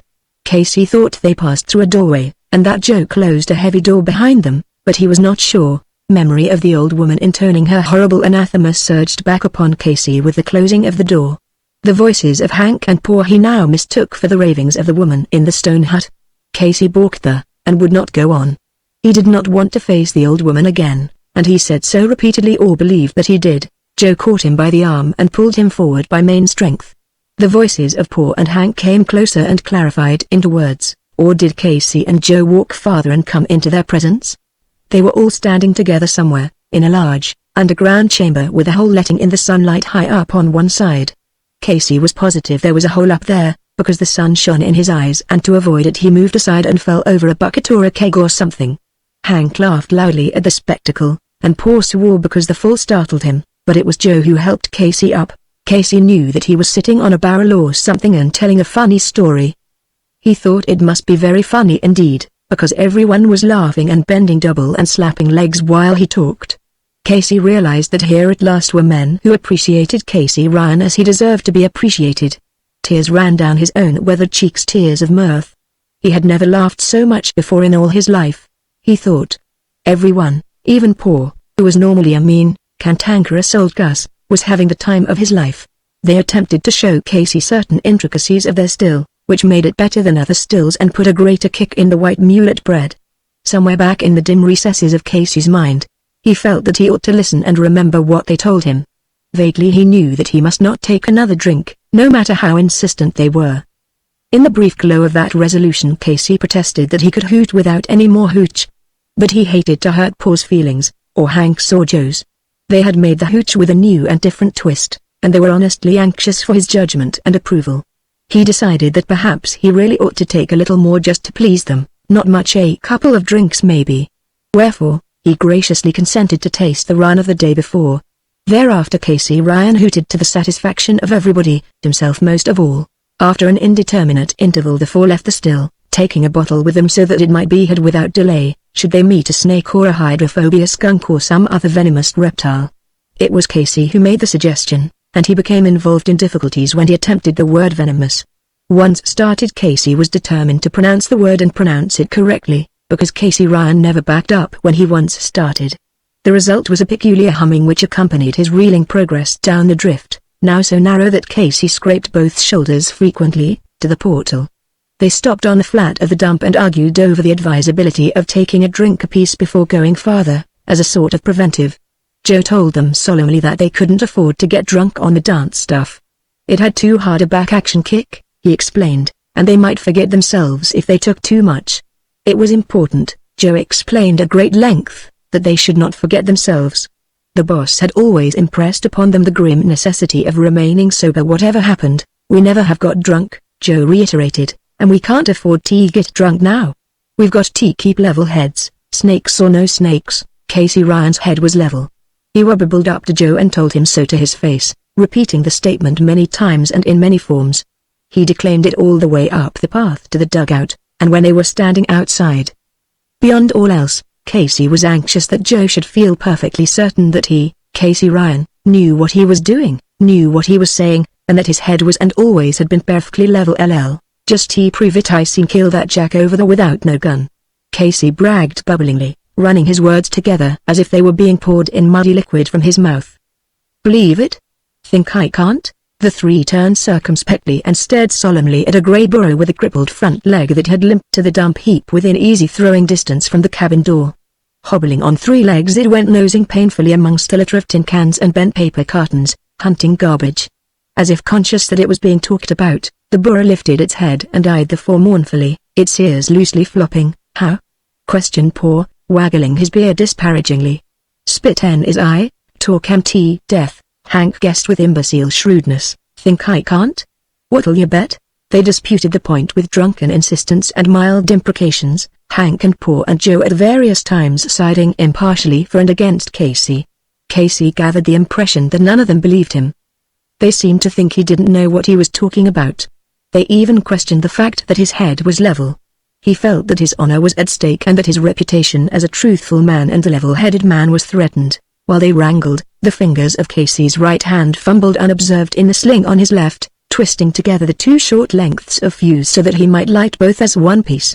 Even in his drunkenness Casey knew dynamite and how best to handle it. Judgment might be dethroned, but the mechanical details of his profession were grooved deep into habit and were observed automatically and without the aid of conscious thought.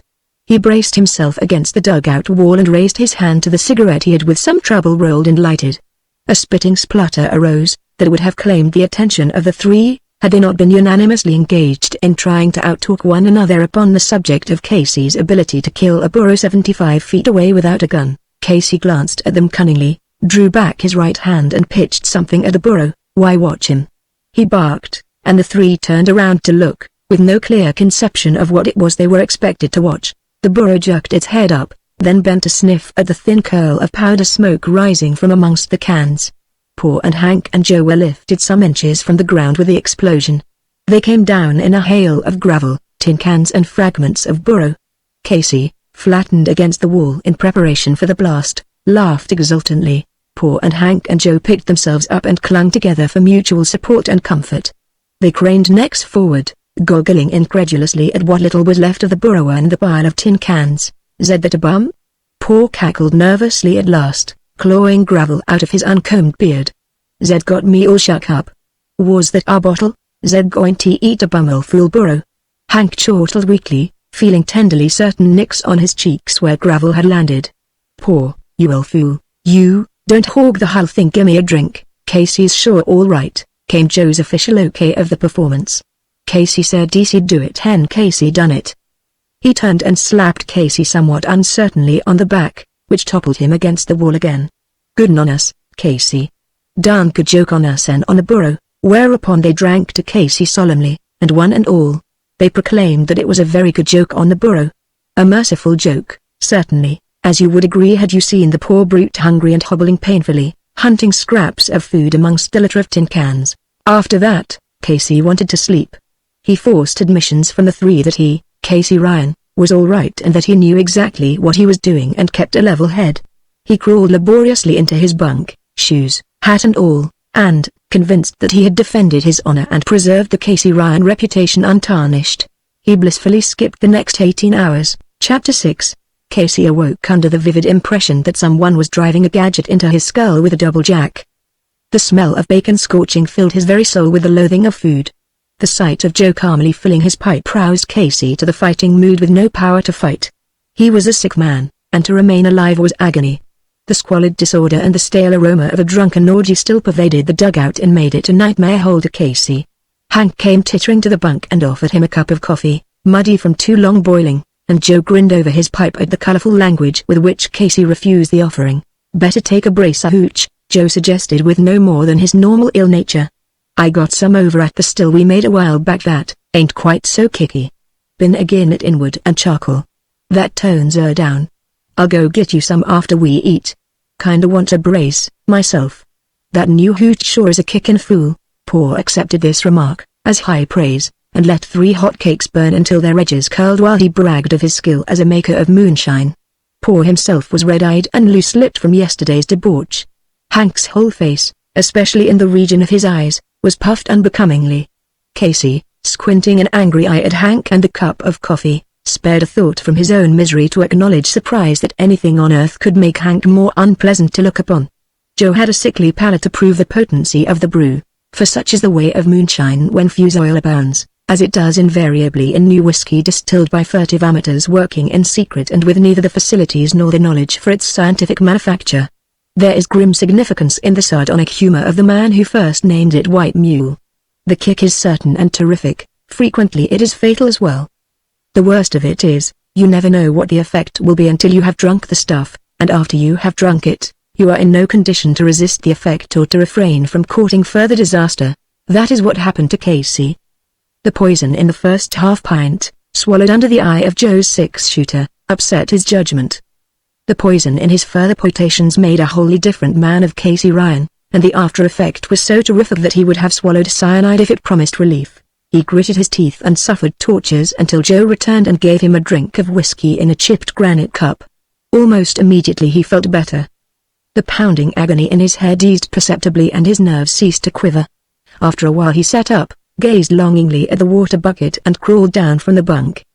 He drank largely in great gulps. His bloodshot eyes strayed meditatively to the coffee pot. After an undecided moment he walked uncertainly to the stove and poured himself a cup of coffee. Casey lifted the cup to drink, but the smell of it under his nose sickened him. He weaved uncertainly to the door, opened it and threw out the coffee cup and all. Which was nature flying a storm flag, had anyone with a clear head been there to observe the action and the look on Casey's face. "Gimme another shot of that damn hooch," he growled. Joe pushed the bottle toward Casey, eyeing him curiously. "That stuff they run yesterday sure is kicky," Joe ruminated sympathetically. "Pap's proud as pups over it. He thinks it's the real article but I dunno. Sure laid you out, Casey, and you never got much, neither. Not enough to lay you out the way it did. Why look sick?" "I am sick." Casey snarled, and poured himself a drink more generous than was wise. "When Casey Ryan says he's sick, you can put it down he's sick. He don't want nobody telling him whether he's sick or not. He knows he's sick." He drank, and swore that it was rotten stuff not fit for a hog, which was absolute truth. Then he staggered to the stove, picked up the coffee pot, carried it to the door and flung it savagely outside because the odor offended him. "Mart got back last night," Joe announced casually. "You was dead to the world. But we told him you was all right, and I guess he aims to give you steady work and a cut in on the deal. We been cleaning up pretty good money but Mart says the market ain't what it was, too many gone into the business. You're a good cook and a good miner and a pretty good fella all around, only the boss says you'll have to cut out the booze. Jay, you tell him you made me drink it?" Casey halted in the middle of the floor, facing Joe indignantly. "I told him I put it up to you straight what your business is, and all. You got no call to kick, didn't I go swipe this bottle of booze for you to sober up on, soon as the boss's back was turned? I knowed you needed it, that's why. We all needed it. I'm just telling you the boss don't approve of no celebrations like we had yesterday. I got up early and hauled that burro out of sight 'fore he seen it. That's how much a friend I be, and it wouldn't hurt you none to show a little gratitude. Gratitude, hell. A lot I got in life to be grateful for." Casey slumped down on the nearest bench, laid his injured hand carefully on the table and leaned his aching head on the other while he discoursed bitterly on the subject of his wrongs. His muddled memory fumbled back to his grievance against traffic cops, distorting and magnifying the injustice he had received at their hands. He had once had a home, a wife and a fortune, he declared, and what had happened? Laws and cops had driven him out, had robbed him of his home and his family and sent him out in the hills like a damned guilty, hoping he'd starve to death. And where, he asked defiantly, was the gratitude in that? He told Joe ramblingly but more or less truthfully how he had been betrayed and deserted by a man he had befriended, one Barney Oakes, upon whom Casey would like to lay his hands for a minute. "What I done to the burro ain't nothing to what I'd do to that hound of hell," he declared, pounding the table with his good fist. Homeless, friendless. But Joe was his friend, and Paul and Hank were his friends, and besides them there was in all the world not one friend of Casey Ryan's. They were good friends and good fellows, even if they did put too much hoot in their hooch. Casey Ryan liked his hooch with a hoot in it. He was still hooting, somewhat incoherently it is true, with recourse now and then to the bottle because he was sick and he didn't give a darn who knew it, when the door opened and he whom they called Mart walked in. Joe introduced him to Casey, who sat still upon the bench and looked him over with drunken disparagement. Casey had a hazy recollection of wanting to see the boss and have it out with him, but he could not recall what it was that he had been so anxious to quarrel about. Mart was a slender man of middle height, with thin, intelligent face and a look across the eyes like the old woman who rocked in the stone hut. He glanced from the bottle to Casey, eyeing him sharply. Drunk or sober, Casey was not the man to be stared down, nevertheless his fingers strayed involuntarily to his shirt collar and pulled fussily at the wrinkles. "So you're the man they've been holding here for my inspection," Mart said coolly, with a faint smile at Casey's evident discomfort. "You're still hitting it up, I see. Joe, take that bottle away from him. When he's sober enough to talk straight, I'll give him the third degree and see what he really is, anyway. Guess he's alright but he sure can lap up the booze. That's a point against him." Casey's hand went to the bottle, beating Joe's by 3 inches. He did not particularly want the whiskey, but it angered him to hear Mart order it taken from him. Away back in his mind where reason had gone into hiding, Casey knew that some great injustice was being done him, that he, Casey Ryan, was not the man they were calmly taking it for granted that he was. With the bottle in his hand he rose and walked unsteadily to his bunk. He did not like this man they called the boss. He remembered that in his bunk, under the bedding, he had concealed something that would make him the equal of them all. He fumbled under the blankets, found what he sought, and with his back turned to the others he slipped the thing into his sling out of sight. Mart and Joe were talking together by the table, paying no attention to Casey, who was groggily making up his mind to crawl into his bunk and take another sleep. He still meant to have it out with Mart, but he did not feel like tackling the job just now. Mart turned to the door and Joe got up to follow him, with a careless glance over his shoulder at Casey, who was lifting a foot as if it weighed a great deal, and was groping with it in the air trying to locate the edge of the lower bunk. Joe laughed, but the laugh died in his throat, choked off suddenly by what he saw when Mart pulled open the door. Casey turned suspiciously at the laugh and the sound of the door opening. He swung round and steadied himself with his back against the bunk when he saw Mart and Joe lift their hands and hold them there, palms outward, a bit higher than their heads. Something in the sight enraged Casey unreasoningly. A flick of the memory may have carried him back to the old days in the mining camps when Casey drove stage and hold-ups were frequent. "What are you trying to pull on me now?"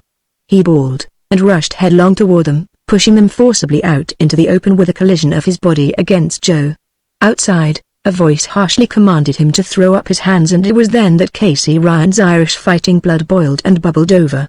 Unconsciously he pushed his hat forward over one eye, drew back his lips in a fighting grin, stepped down off the low doorsill with a lurch that nearly sent him sprawling, and went weaving belligerently toward a group of 5 men whose attitude was anything but conciliatory. "Casey Ryan." "I'm dogged if it ain't Casey," exclaimed a familiar voice in the group, whereat the others looked astonished. Through his slits of swollen lids Casey glared toward the voice and recognized Barney Oakes, grinning at him with what Casey considered a Judas treachery. He saw 2 men step away from Joe and the boss, leaving them in handcuffs. "Take the irons off my friends," bellowed Casey as he charged. "What do you think you're doing, anyway? Take him off. It's Casey Ryan that's telling you, and you better heed what he says, before you're tore from limb to limb." "But, Casey, this airs a sheriff's posse." The voice of Barney rose in a protesting squawk. "I brung 'em all the way over here to your rescue. They brung a corner to view your remains. Don't you know your partner, Barney Oakes? I know you think I don't. I know you to a fare you well. Brung a corner, did you? Tha's alright, going to need a corner, but he won't set on Casey Ryan's remains. You seen ask anybody if any corners ever set on Casey Ryan yet?" "No." Casey snarled as contemptuously as was possible to a man in his condition. "No corner ever set on Casey Ryan, and he ain't going to." The men glanced questioningly at one another. One laughed. He was a large, smooth-jowled man inclined to portliness, and his laugh vibrated his entire front contagiously, so that the others grinned and took it for granted that Casey Ryan was a comedy element introduced unexpectedly where they had thought to find him a tragedy. "No, you're a pretty lively man for me to sit on, I admit it," the portly man remarked. "I'm the coroner, and it looks as if I wouldn't sit this trip." Casey eyed him blearily, not in the least mollified but instead swinging to a certain degree of lucidity that was nevertheless governed largely by the hoot he had swallowed in a hooch. "There's part of a burrow round here summers you seen set on," Casey informed him grimly, and fumbled in his coat pocket for his pipe. He drew it out empty, looked at it and returned it to his pocket. One who knew Casey intimately would have detected a hidden purpose in his manner. The warning was faint, indefinable at best, and difficult to picture in words.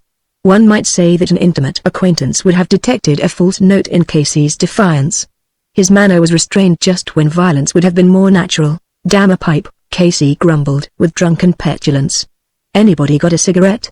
I'm single-handed and I ain't able to roll 'em." It was the coroner himself who handed Casey a tailor-made. Casey nodded glumly, accepted a match and lighted the cigarette almost as if he were sober. He looked the group over noncommittally, eyed again the handcuffs on Mart and Joe, sent a veiled glance toward Barney Oakes and turned away. He still held the center of the stage. Fully expecting to find him dead, the sheriff and his men were slow to adjust themselves to the fact that he was very much alive and very drunk and apparently not greatly interested in his rescue. Casey halted in his unsteady progress toward the dugout. The sheriff was already questioning his 2 prisoners about other members of the gang, but he looked up when Casey lifted up his voice and spoke his mind of the moment. "Brung a corner, did you? Lookin' for someone to set on? Barney Oakes is the man that'll need a corner in a minute. You're all going to need him." Casey Ryan never stood around yet whilst his friends was hobbled up by a sheriff. Turn 'em loose and turn 'em loose quick. And get back away from Barney Oaks so he won't drop on you in chunks. I'll fix him for you to set on. His hand had gone up to his cigarette, but only Joe knew what was likely to follow. Joe gave a yell of warning, ducked and ran straight away from the group. The sheriff yelled also and gave chase. The group was broken luckily just as Casey heaved something in that direction. I blowed up a jackass yesterday when they thought I couldn't. I'll blow up a bunch of them today. You seen set on what's left of Barney Oaks. The explosion scattered dirt and small stones in the sheriff's posse. Casey sent one malevolent glance over his shoulder as he stumbled into the dugout, missed him. He grumbled disgustedly to himself when he saw no fragments of Barney falling. His ferociousness, like the dynamite, annihilated itself with the explosion. Missed him. Casey Ryan's getting old and sick and a damn fool. Missed him with the last shot. Drunk and don't give a darn. He slammed the door shut behind him, pushed his hat forward so violently that it rested on the bridge of his nose, and wobbled over to his bunk. This time his foot found the edge of the lower bunk, and he scratched and clawed his way up and rolled in upon the blankets. He was asleep and snoring when the sheriff, edging his way in as if he were an animal trainer's apprentice entering the lion's cage, sneaked on his toes to the bunk and slipped the handcuffs on Casey. Chapter 7.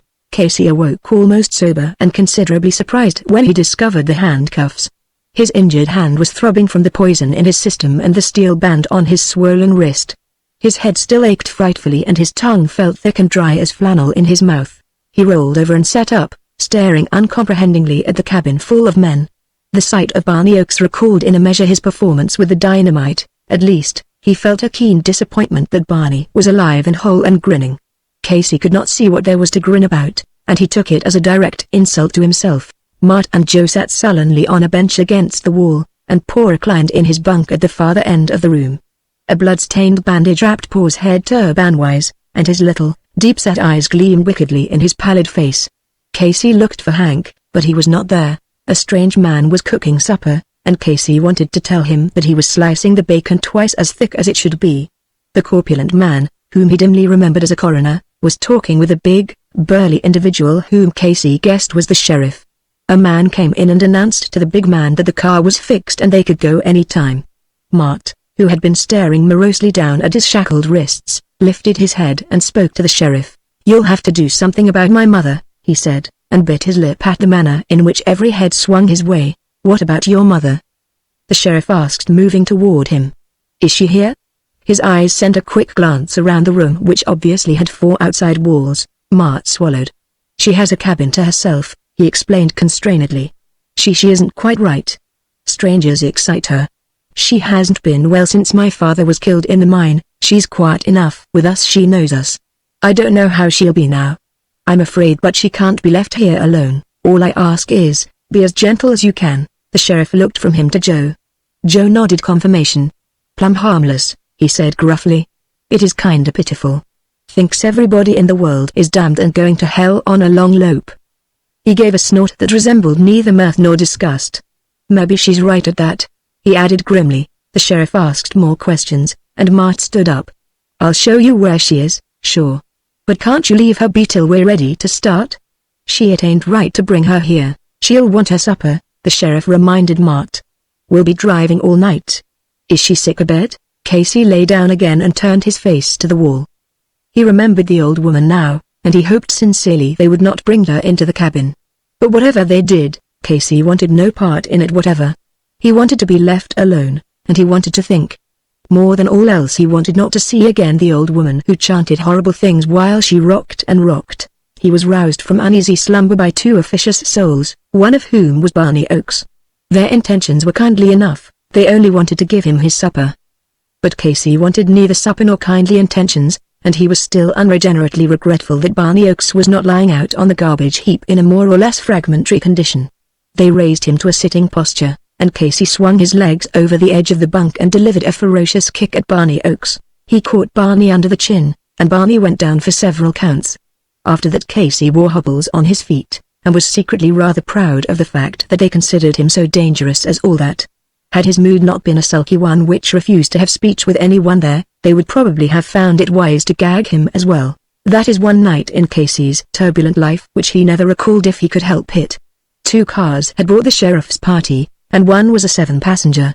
In the roomy rear seat of this car, Casey, shackled and savage, was made to ride with Mart and his mother. 2 deputies occupied the folding seats and never relaxed their watchfulness. Casey's head still ached splittingly, and the jolting of the car did not serve to ease their pain. The old woman sat in the middle, with a blanket wound round and round her to hold her quiet, which it failed to do. Into Casey's ear rolled the full volume of her rich contralto voice as she monotonously intoned the doom of all mankind together with every cat, every rat, etc. Mart's fear had proved well-founded. Strangers had excited the woman, and it was not until sheer exhaustion silenced her that she ceased for one moment her horrible chant. I read the story in the morning paper, and made a flying trip to San Bernardino. Casey was in jail, naturally, but he didn't care much about that so long as he owned a head with an air drill going inside. At least, that is what he told me when I was let in to see him. I was working to get him out of there on bail if possible before I sent word to the little woman, hoping she had not read the papers. I had some trouble piecing the facts together and trying to get the straight of things before I sent word to the little woman. I went out and got him some medicine guaranteed, by the doctor who wrote the prescription, to take the hoot out of the hooch Casey had swallowed. That afternoon Casey left off glowering at me, sat up, accepted a cigarette and consented to talk. And all I got to say is, Barney Oakes is a liar and the father are liars. I never was in cahoots with him at no time. When he says I got him to follow a Josh Y. Palm just to get him out in the hills and kill him off, he lies. Let him come and tell me that their story. Casey was still slightly abnormal, I noticed, so I calmed him as best I could and left him alone for a time. There was some hesitancy about the bail, too, which I wished to overcome. Throwing that half-stick of dynamite might be construed as an attempt at wholesale murder. I did not want the county officials to think too long and harshly about the matter. I explained later to Casey that Barney Oakes had reported his disappearance to the officials in Barstow. The sheriff's office had long suspected a nest of moonshiners somewhere near Black Butte, and it was rumored that one Mart Hansen, who owned a mine up there, was banking more money than was reasonable. These hard times, for a miner, who ships no ore. Casey's disappearance had crystallized the suspicions into an immediate investigation. And Barney's assertion that Casey had been murdered took the coroner along with the posse. It had all been straight and fairly simple until they reached the mine and discovered Casey uproariously one of the gang. Throwing loaded dynamite at sheriffs is frowned upon nowadays in the best official circles. I told Casey he would have to explain that in court. I was afraid. Then Barney, after Casey had kicked him in the chin, had reversed his first report of the trouble and was now declaiming to all who would listen that he had been decoyed to Black Butte by Casey Ryan and there ambushed and nearly killed. Casey, as Barney now interpreted the incident, had joined his Confederates under the very thin pretense of climbing the butte to come at them from behind. Barney now remembered that he had been shot at from 3 different angles, and that the burros had been killed by pistol shots fired at close range presumably by Casey Ryan. It was like taming tigers to make Casey sit still and listen to all this, but I had to do it so that he would know what to disprove. Afterwards I had a talk with John Paul, separately, and so got at the whole truth. They bore no malice toward Casey and were perfectly willing to see him out of the scrape. They were a sobered bear. Hank, like a fool, had fired at the posse and was killed. The next day came the little woman to the rescue. I told her the whole story, not even omitting the burro, before she went to the jail to see Casey. It was a pretty mess take it all around and I was secretly somewhat doubtful of the outcome. The little woman is game as women are made. She went with me to the jail, and she met Casey with a whimsical smile. We found him sitting on the side of his bunk with his legs stretched out and his feet crossed, his good hand thrust in his trousers pocket and a cigarette in one corner of his mouth, which turned sourly downward. He cocked an eye up at us and rose, as the little woman had maybe taught him was proper. But he did not say a word until the little woman walked up and kissed him on both cheeks, turning his face this way and that with her hand under his chin. Casey grinned sheepishly then and hugged her with his good arm. I wish you could have seen the look in his eyes when they dwelt on the little woman. Casey Ryan, you need a shave. And your shirt collar is a disgrace to a Butte, she drawled reprovingly. Casey looked at me over her shoulder and grinned. He hadn't a word to say for himself, which was unusual in Casey Ryan. It's lucky for you, Casey Ryan, that I remembered to go down to the police station and get the proof that you were pinched twice on Broadway just 5 days before Barney Oakes says he found you stalled in the trail north of Barstow, and that you had been pinched pretty regularly every whip stitch for the last 6 months, and were a familiar and unwelcome figure in downtown traffic and elsewhere. The sheriff who raided Black Butte admitted to me that it is utterly impossible for the world to hold more than one Casey Ryan at a time. and that he, for one, is willing to accept the word of the city police that you were there raising the record for traffic trouble and not moonshining at Black Butte. He doesn't approve of throwing dynamite at people. But well, I talked with the prosecuting attorney, too, and they both seem to be mighty nice men and reasonable. I'm afraid Barney Oakes will see his beautiful story all spoiled. He'll forget it when he feels the ruin to his face I'm going to create for him if I ever meet up with him again," Casey commented grimly. "Babe sent you a pincushion she made in school." "I think she made beautiful, neat stitches in that sea," went on the little woman in a placid, gossipy tone invented especially for domestic conversation. "And oh, yes. There's a new laundryman on our route, and he persists in running across the lawn and dumping the laundry in the front hall, though I've told him to deliver it at the back. And there's a new tenant in number 6, and they hadn't been in more than 3 days before he came home drunk and kept everybody in the house awake, bellowing up and down the hall and abusing his wife and all. I told him he'll have to go when his month is up, but he says he'll be damned if he will. He says he won't and I can't make him. He won't, hey?" A familiar, pale glitter came into Casey's eyes. "You watch and see whether he goes or not." "He better tell Casey Ryan he won't go." "Who'd they think's running the place?" "Lemme catch that laundry driver on sight, running across our lawn. I'll run him across it on his nose. They take advantage of you quick as my back's turned. I'll learn 'em they got Casey Ryan to reckon with." The little woman gave me a smiling glance over Casey's shoulder, and lowered a cautious eyelid. I left them then and went away to have a satisfying talk with the sheriff and the prosecuting attorney. Chapter 8. In the desert, where roads are fewer and worse than they should be, a man may travel wherever he can negotiate the rocks and sand, and none may say him nay.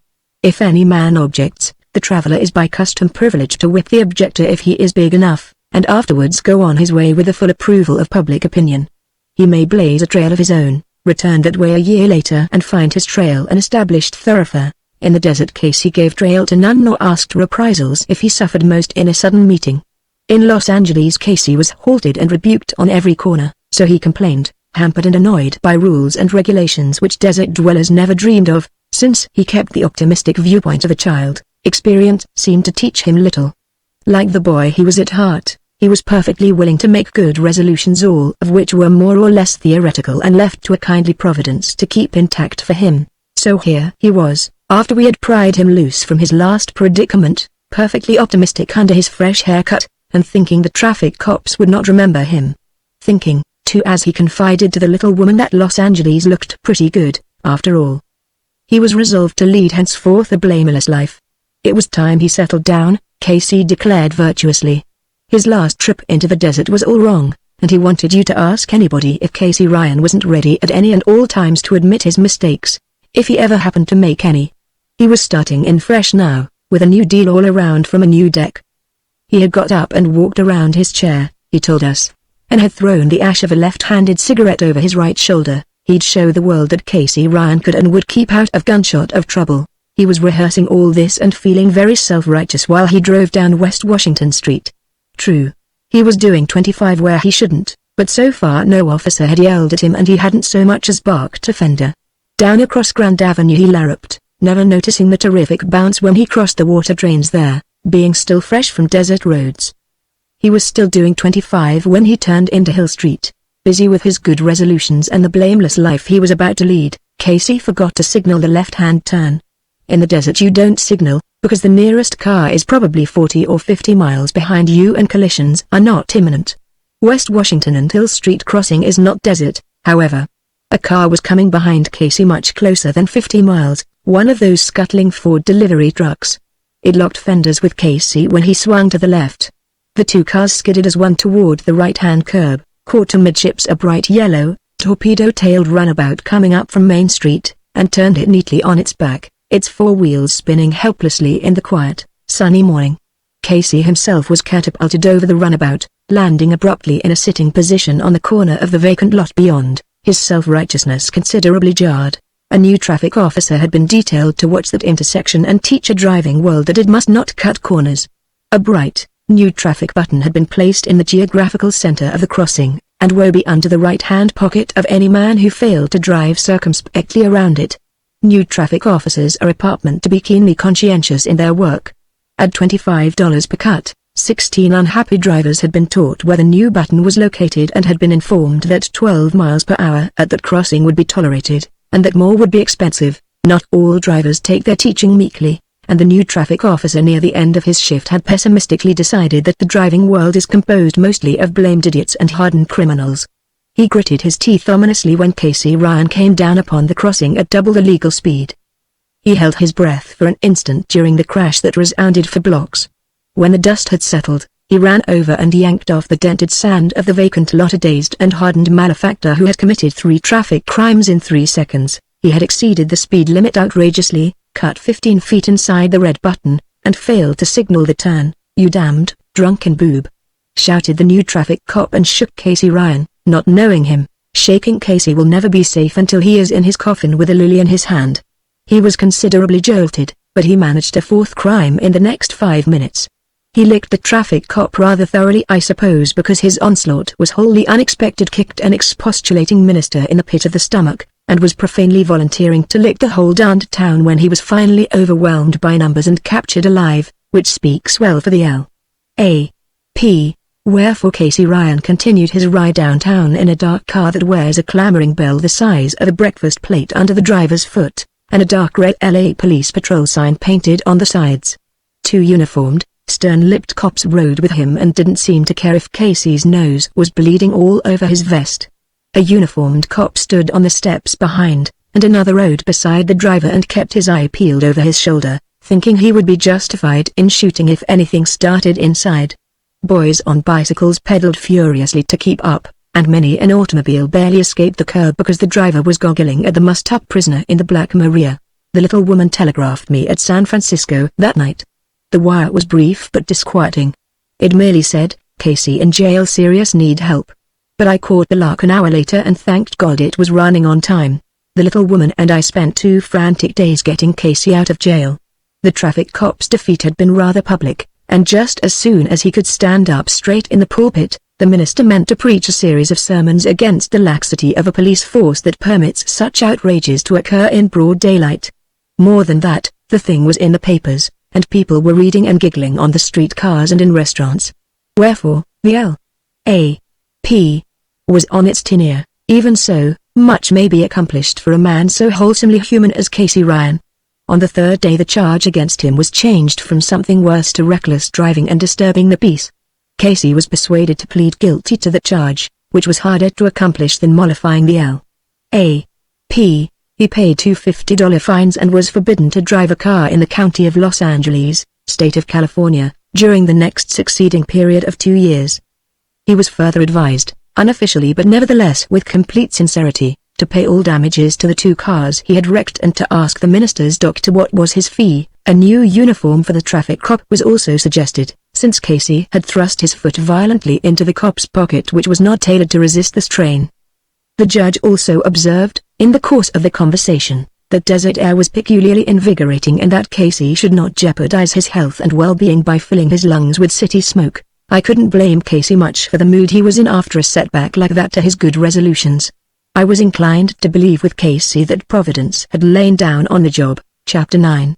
At the corner of the plaza where traffic is heaviest, a dingy Ford loaded with camp outfits stalled on the streetcar track just as the traffic officer spread-eagled his arms and turned with majestic deliberation to let the east and west traffic through. The motorman slid open his window and shouted insults at the driver, and the traffic cop left his little platform and strode heavily toward the Ford, pulling his book out of his pocket with the mechanical motion born of the grief of many drivers. Casey Ryan, clinging to the front step of the streetcar on his way to the apartment house he once more called home, swung off and beat the traffic officer to the Ford. He stooped and gave a heave on the crank, obeyed a motion of the driver's head when the car started, and stepped upon the running board. The traffic officer paused, waved his book warningly and said something.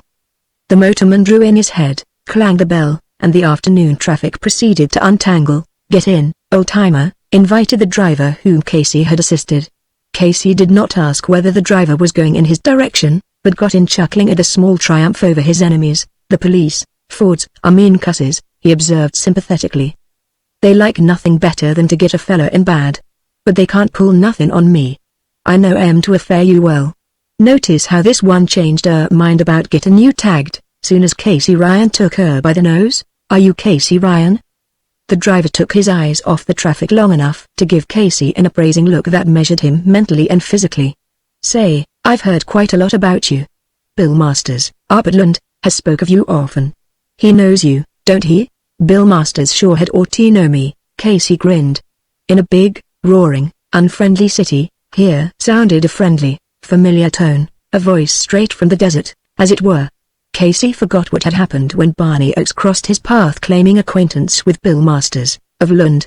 He bit off a chew of tobacco, hunched down lower in the seat, and prepared himself for a real conflab with the man who spoke the language of his tribe. He forgot that he had just bought tickets to that evening's performance at the Orpheum, as a sort of farewell offering to his domestic goddess before once more going into voluntary exile as advised by the judge. Pasadena Avenue heard conversational fragments such as, say, "Do you know? Was you in Lund when Casey's new friend drove as fast as the law permitted?"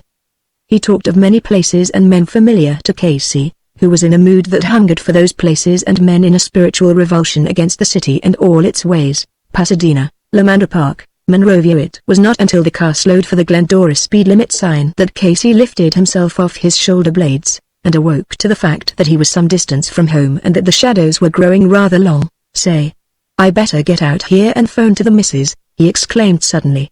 Pull up at a drugstore or someplace, will you? I got to talking and forgot I was on my way home when I throwed in with you. Or, you can phone any time. There are streetcars running back to town all the time, or you can catch a bus anywheres along here. I got pinched once for driving through here without a tail light, and twice I've had blowouts right along here. This town's a jinx for me and I want to slip it behind me. Casey nodded appreciatively. Every darn town's a jinx for me, he confided resentfully. Towns and Casey Ryan don't agree. Towns is harder on me than sour beans. Yeah, I guess L.A.S. a jinx for you all right. I heard about your latest run-in with the cops. I wish heck you'd have cleaned up a few for me. I love them saps the way I like rat poison. I've got no use for the clowns nor for towns that actually hands good jack for dealing misery to us guys. The bird never lived but got a square deal from them. They grab you and dust you off, they won't grab Casey Ryan no more. Why, lemme tell you what they done. Glendora slipped behind and was forgotten while Casey told the story of his wrongs. In no particular, according to his version, had he been other than law-abiding. Nobody, he declaimed heatedly, had ever taken him by the scruff of the neck and shaken him like a pup, and got away with it, and nobody ever would. Casey was Irish and his father had been Irish, and the Ryan never lived that took sass and said thank you. His new friend listened with just that degree of sympathy which encourages the unburdening of the soul. When Casey next awoke to the fact that he was getting farther and further away from home, they were away past Climont and still going to the full extent of the speed limit. His friend had switched on the lights. I got to telephone my wife. Casey exclaimed uneasily. I'll gamble she's down to the police station right now, looking for me. And I want the cops to kinda fidget about me. I got to talking along and plumb forgot I wasn't headed home. Or, you can phone from Fontana. I'll have to stop there anyway for gas. Say, why don't you stall her off till morning? You couldn't get home for supper now if you went by wireless. I guess you wouldn't hate a mouthful of desert air after swallowing smoke and insults, like you done in LA. Tell her you're taking a ride to Barstow. You can catch a train out of there and be home to breakfast, easy. If you ain't got the change in your clothes for car fare. He added generously, why, I'll stake you just for your company on the trip. What do you say? Casey looked at the orange and the grapefruit and lemon orchards that walled the foothill boulevard. All trees looked alike to Casey, and these reminded him disagreeably of the fruit stalls in Los Angeles. Well, maybe I might go on to Barstow. Too late now to take the missus to the show, anyway. I guess I can dig up the price of car fare from Barstow back. He chuckled with a sinful pride in his prosperity, which was still new enough to be novel. You don't catch Casey Ryan going around no more without a dime in his hind pocket. I've felt the lack of too many times when they was needed. Casey Ryan's going to carry a jingle louder than a lead burro from now on. You can ask anybody. You bet it's wise for a fella to go heeled, the friend of Bill Masters responded easily. You never know when you might need it. Well, there's a bell sign over there. You can be asking your wife's consent while I gas up. Innocent pleasure, the blameless joy of riding in a Ford toward the desert, with a prince of a fellow for company, was not so easily made to sound logical and a perfectly commonplace incident over a long-distance telephone. The little woman seemed struck with a sense of the unusual. Her voice betrayed trepidation and she asked questions which Casey found it difficult to answer. That he was merely riding as far as Barstow with a desert acquaintance and would catch the first train back, she apparently failed to find convincing. Casey Ryan, tell me the truth. If you're in a scrape again, you know perfectly well that Jack and I will have to come and get you out of it. San Bernardino sounds bad to me, Casey, and you're pretty close to the place. Do you really want me to believe that you're coming back on the next train? Sure as I'm standing here. What makes you think I'm in a scrape? Didn't I tell you I'm going to walk around trouble from now on? When Casey tells you a thing like that, you got a right to put it down for the truth. I'm going to Barstow for a breath of fresh air. This is a fella that knows Bill Masters. I'll be home to breakfast. I ain't in no trouble I ain't going to be. You can believe that or you can set the King Casey Ryan a liar till I get back.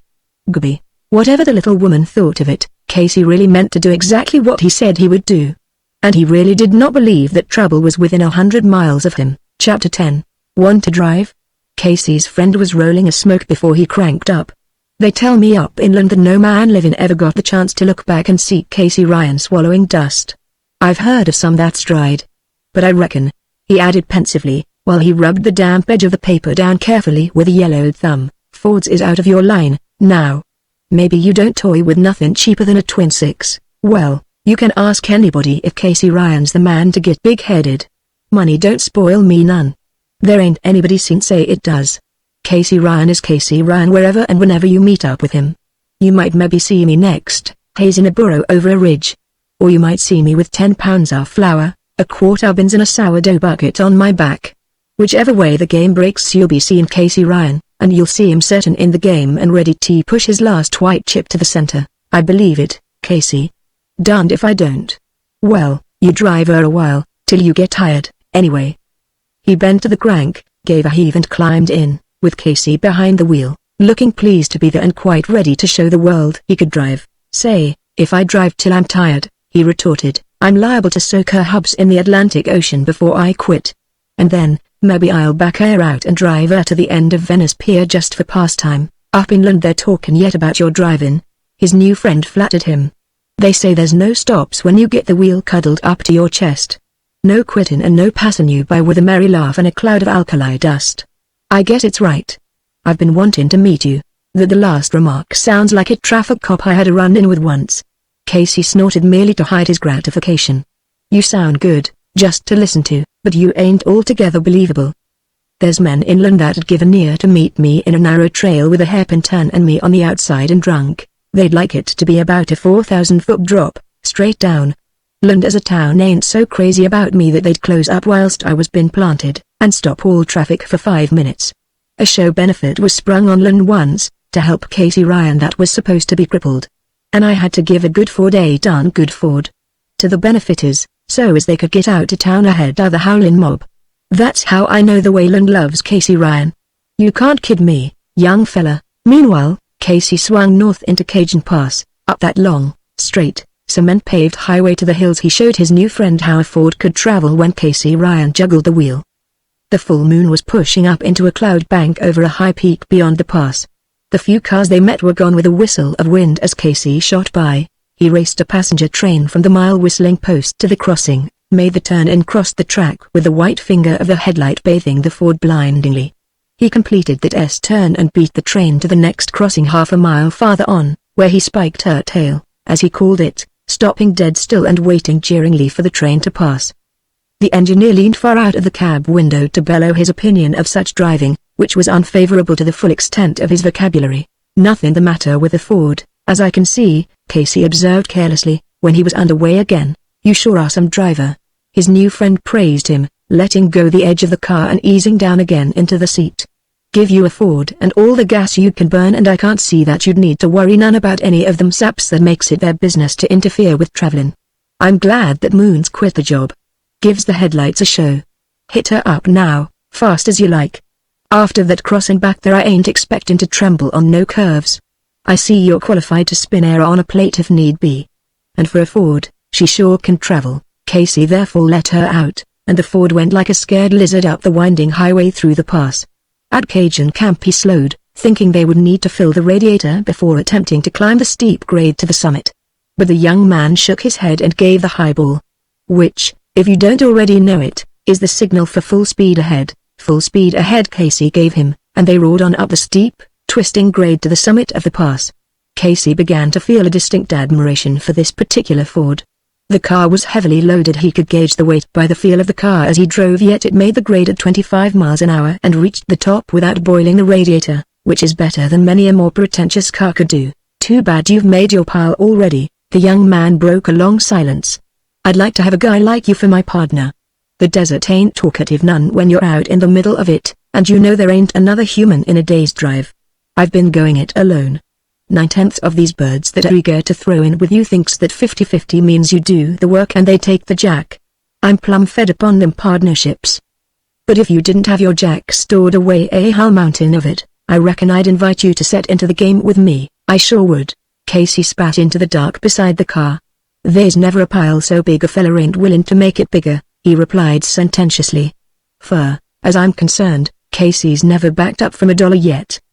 But I ain't no wild colt no more, running loose and never halt a mark on me. I'm been broke to harness, and it's stable and corral from now on, and no more open range for Casey.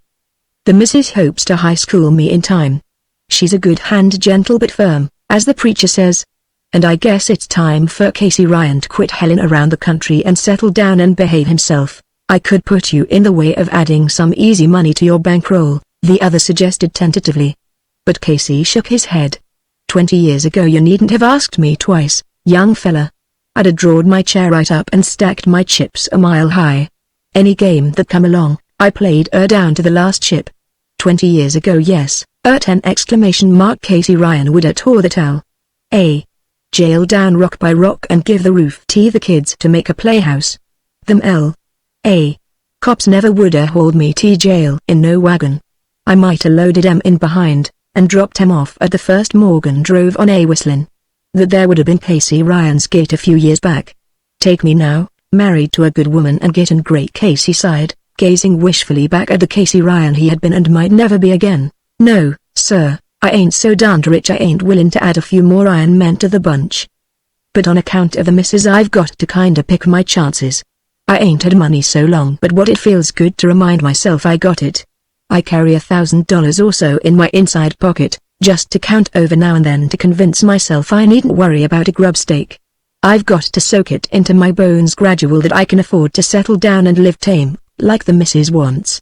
Stand up collars every day, and step into a chiny bathtub every night and scrub when you ain't doing nothing to get dirt under your fingernails even. Funny, the way city folks act. The less they do to get dirty, the more soap they wear out. You can ask anybody if that ain't right. Can't chew tobacco in the house, even, 'cause there's no place you'd ask to spit. I stuck 'em head out of the bedroom window once and I let fly and it landed on a lady, and the missus went and bought her a new hat and took my plug away from me. I had to keep my chewing tobacco in the toolbox of my car, after that, and sneak out to the beach now and then and chew where I could spit in the ocean. That's city life for you.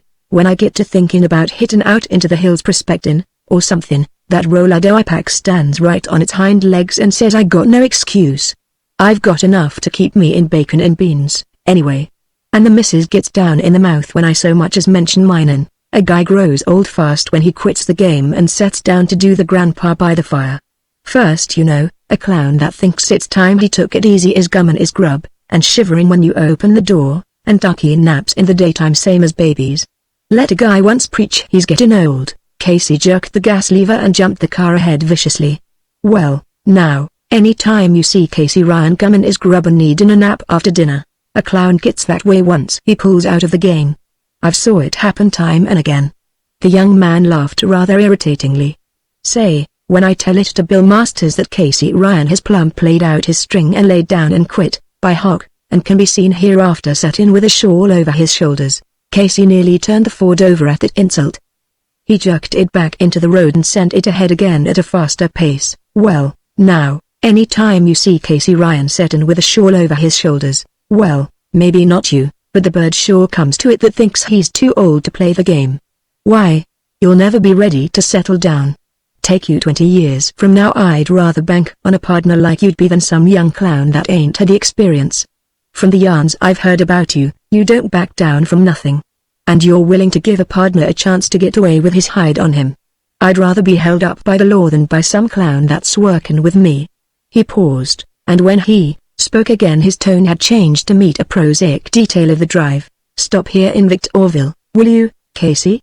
I'll take a look at the radiator and maybe take on some more gas and oil. I've been stuck on the desert a few times with an empty tank, and that learns a guy to keep the top of his gas tank full and never mind the bottom." "Good idea," said Casey shortly, his own tone relaxing its tension of a few minutes before. "I run a garage over at Patmo's once, and the boobs I seen creeping in on their last spoonful of gas walk in sometimes for miles to carry gas back to where they was stored. Learn Casey Ryan to fill her up every chance that he gets." But although the subject of age had been dropped half a mile back in the sand, certain phrases flung at him had been barbed and had bitten deep into Casey Ryan's self-esteem. They stung and rankled there. He had squirmed at the picture his new friend had so ruthlessly drawn with crude words, that bold, of doddering old age. Casey resented the implication that he might one day fill that picture. He began vaguely to resent the little woman's air of needing to protect him from himself. Casey Ryan, he told himself boastfully, had never needed protection from anybody. He had managed for a good many years to get along on his own hook. The little woman was all right, but she was making a mistake, a big mistake, if she thought she had to close-herd him to keep him out of trouble. He rolled a smoke and wished that the little woman would settle down with him somewhere in the desert, where he could keep a couple of burros and go prospecting in the hills. Where sagebrush could grow to their very door if it wanted to, and the moon could show them long stretches of mesa land shadowed with mystery, and then drop out of sight behind high peaks. He felt that he might indeed grow old fast, shut up in a city. It occurred to him that the little woman was unreasonable to expect it of him. Her idea of getting him out of town for a time, as the judge had advised, was to send him up to San Francisco to be close-herded there. Casey had promised to go, but now the prospect jarred. He wasn't feeble-minded, that he knew of. It seemed natural to want to do his own deciding now and then. When he got back home in the morning, Casey meant to have a serious talk with the little woman, and get right down to cases, and tell her that he was built for the desert, and that you can't teach an old dog new tricks. "They've been trying to make Casey Ryan over into something he ain't," he muttered under his breath, while his new friend was in the garage office paying for the gas. "Jack and the little woman's all right, but they can't drive Casey Ryan in no town herd. Cops is cops, and they got M in San Francisco same as they got M in LA. If they got M, I'll run again M. I'll tell 'em so, too." The young man came out, sliding silver coins into his trousers pocket. He glanced up and down the narrow, little street already deserted, cranked the Ford and climbed in. "All set," he observed cheerfully. "Let's go." Casey slipped his cigarette to the upper, left-hand corner of his whimsical, Irish mouth, forced a roar out of the little engine and whipped around the corner and across the track into the faintly lighted road that led past shady groves and over a hill or two, and so into the desert again. His new friend had fallen into a meditative mood, staring out through the windshield and whistling under his breath a pleasant little melody of which he was probably wholly unaware. Perhaps he felt that he had said enough to Casey just at present concerning a possible partnership. Perhaps he even regretted having said anything at all. Casey himself drove mechanically, his rebellious mood slipping gradually into optimism. You can't keep Casey Ryan down for long. In spite of his past unpleasant experiences, he was presently weaving optimistic plans of his own. The young fellow beside him seemed to return Casey's impulsive friendship. Casey thought pleasurably of the possibility of their driving over the desert together, sharing alike the fortunes of the game and the adventures of the trail. Casey himself had learned to be shy of partnerships. Witness Barney Oakes! But any man with a drop of Irish in his blood and a bit of Irish twinkle in his eye would turn his back on defeat and try again for a winning. They had just passed over a hilly stretch with many turns and windings, the moon blotted out completely now by the cloud bank. For half an hour they had not seen any evidence that other human beings were alive in the world. But when they went rattling across a small mesa where the sand was deep, a car with one brilliant spotlight suddenly showed itself around a turn just ahead of them. Casey slowed down automatically and gave a twist to the steering wheel. But the sand just here was deep and loose, and the front wheels of the Ford gouged unavailingly at the sides of the ruts. Casey honked the horn warningly and stopped full, swearing a good, Casey-ish oath. The other car, having made no apparent effort to turn out, also stopped within a few feet of Casey, the spotlight fairly blinding him. The young man beside Casey slid up straight in the seat and stopped whistling. He leaned out of the car and stared ahead without the dusty interference of the windshield. "You can back up a few lengths and make the turn out all right," he suggested. If I can back up, so can he. He's got as much road behind him as what I've got, Casey retorted stubbornly. He never made a try at turning out. I was watching. Any time I can't lick a roadhog, he's got a license to lick me. Make yourself comfortable, young fella, we're liable to set here a spell. Casey grinned. I spent 4 hours on a hill once, out setting a roadhog that wanted me to back up. The man in the other car climbed out and came toward them, walking outside the beams cast by his own glaring spotlight. He bulked. Rather large in the shadows, but Casey Ryan, blinking at him through the windshield, was still ready and willing to fight if necessary. Or, if stubbornness were to be the test, Casey could grin and feel secure. A little man, he reflected, can sit just as long as a big man. The big man walked leisurely up to the car and smiled as he lifted a foot to the running board. He leaned forward, his eyes going past Casey to the other man. I kinda thought it was you, Kenna, he drawled. How much liquor you got aboard tonight? Casey, slanting a glance downward, glimpsed the barrel of a big automatic looking toward them. What if I ain't got any? The young man parried glumly. You're taking a lot for granted, the big man chuckled. If you ain't loaded with hooch, it's because one of the boys met up with you before I did. Open air up. Let me see what you got. The young fellow scowled, swore under his breath and climbed out, turning toward the loaded ton with reluctant obedience. I can't argue with the law, he said, as he began to pull out a roll of bedding wedged in tightly. But, for cripe's sake, go as easy as you can. I'm plumb lame from my last fall, the big man chuckled again. The law's merciful as it can afford to be, and I've got a heart like an ox. Got any jack on you? I'm just about cleaned, and that's the God's truth. Have a heart, can't you? A man's got to live. Slip me 500, anyway. How much is your load? 60 gallons bottled, most of it. 2 kegs in bulk. Young Kenna was proceeding stoically with the unloading. Casey, his mouth clamped tight shut, was glaring stupefiedly straight out through the windshield. Pile out 30 gallons of the bottled goods by that bush. You can keep the kegs. The big man's eyes shifted to Casey Ryan's expressionless profile and dwelt there curiously. Seems like I know you, he said abruptly. Ain't you the guy that was brought in with that Black Butte bunch of moonshiners and got off on account of a nice wife and an L.A. alibi? Sure you are. Casey Ryan. I got you placed now. He threw back his head and laughed. Casey might have been an Indian making a society call for all the sign of life he gave. Young Kenna, having deposited his camp outfit in a heap on the ground, began lifting out tall, round bottles, 4 at a time and ricking them neatly beside the large sage bush indicated by the officer, standing upon the running board at Casey's shoulder where he had a clear view. The big man watched the unloading and at the same time kept an eye on Casey.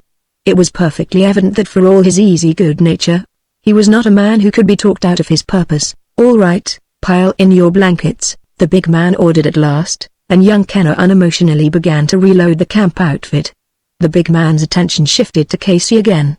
He looked at him curiously and grinned. Say, that's a good one you pulled. You had all the county officials bluffed into thinking you were the victim of that Black Butte bunch, instead of being in cahoots. That alibi of yours was a bird. Does Kenna, here, know you hit the hooch pretty strong at times? Bootlegging's bad business for a man that laps it up the way you do. Where's that piece of change, Kenna? Or, can't you find some way to leave me jack enough to buy gas and grub? Young Kenna asked sullenly, reaching into his pocket. The big man shook his head. I'm doing a lot for you boys, when I let you get past me with a Lizzie, to say nothing of half your load. I'd ought to trundle you back to San Bernardino, you both know that as well as I do. I'm too soft-hearted for this job, anyway. Hand over the roll. Young Kenna swore and extended his arm behind Casey. That leaves me 6 bits, he growled, as the big man dropped something into his coat pocket. You might give me back 10, anyway. Couldn't possibly. I have to have something to square myself with if this leaks out. Just back up, till you can get around my car. Turn to the left where the sand ain't so deep and you ain't likely to run over the booze. With the big man still standing at his shoulder on the running board, Casey Ryan did what he had rashly declared he never would do. He backed the Ford, turned it to the left as he had been commanded to do, and drove around the other car.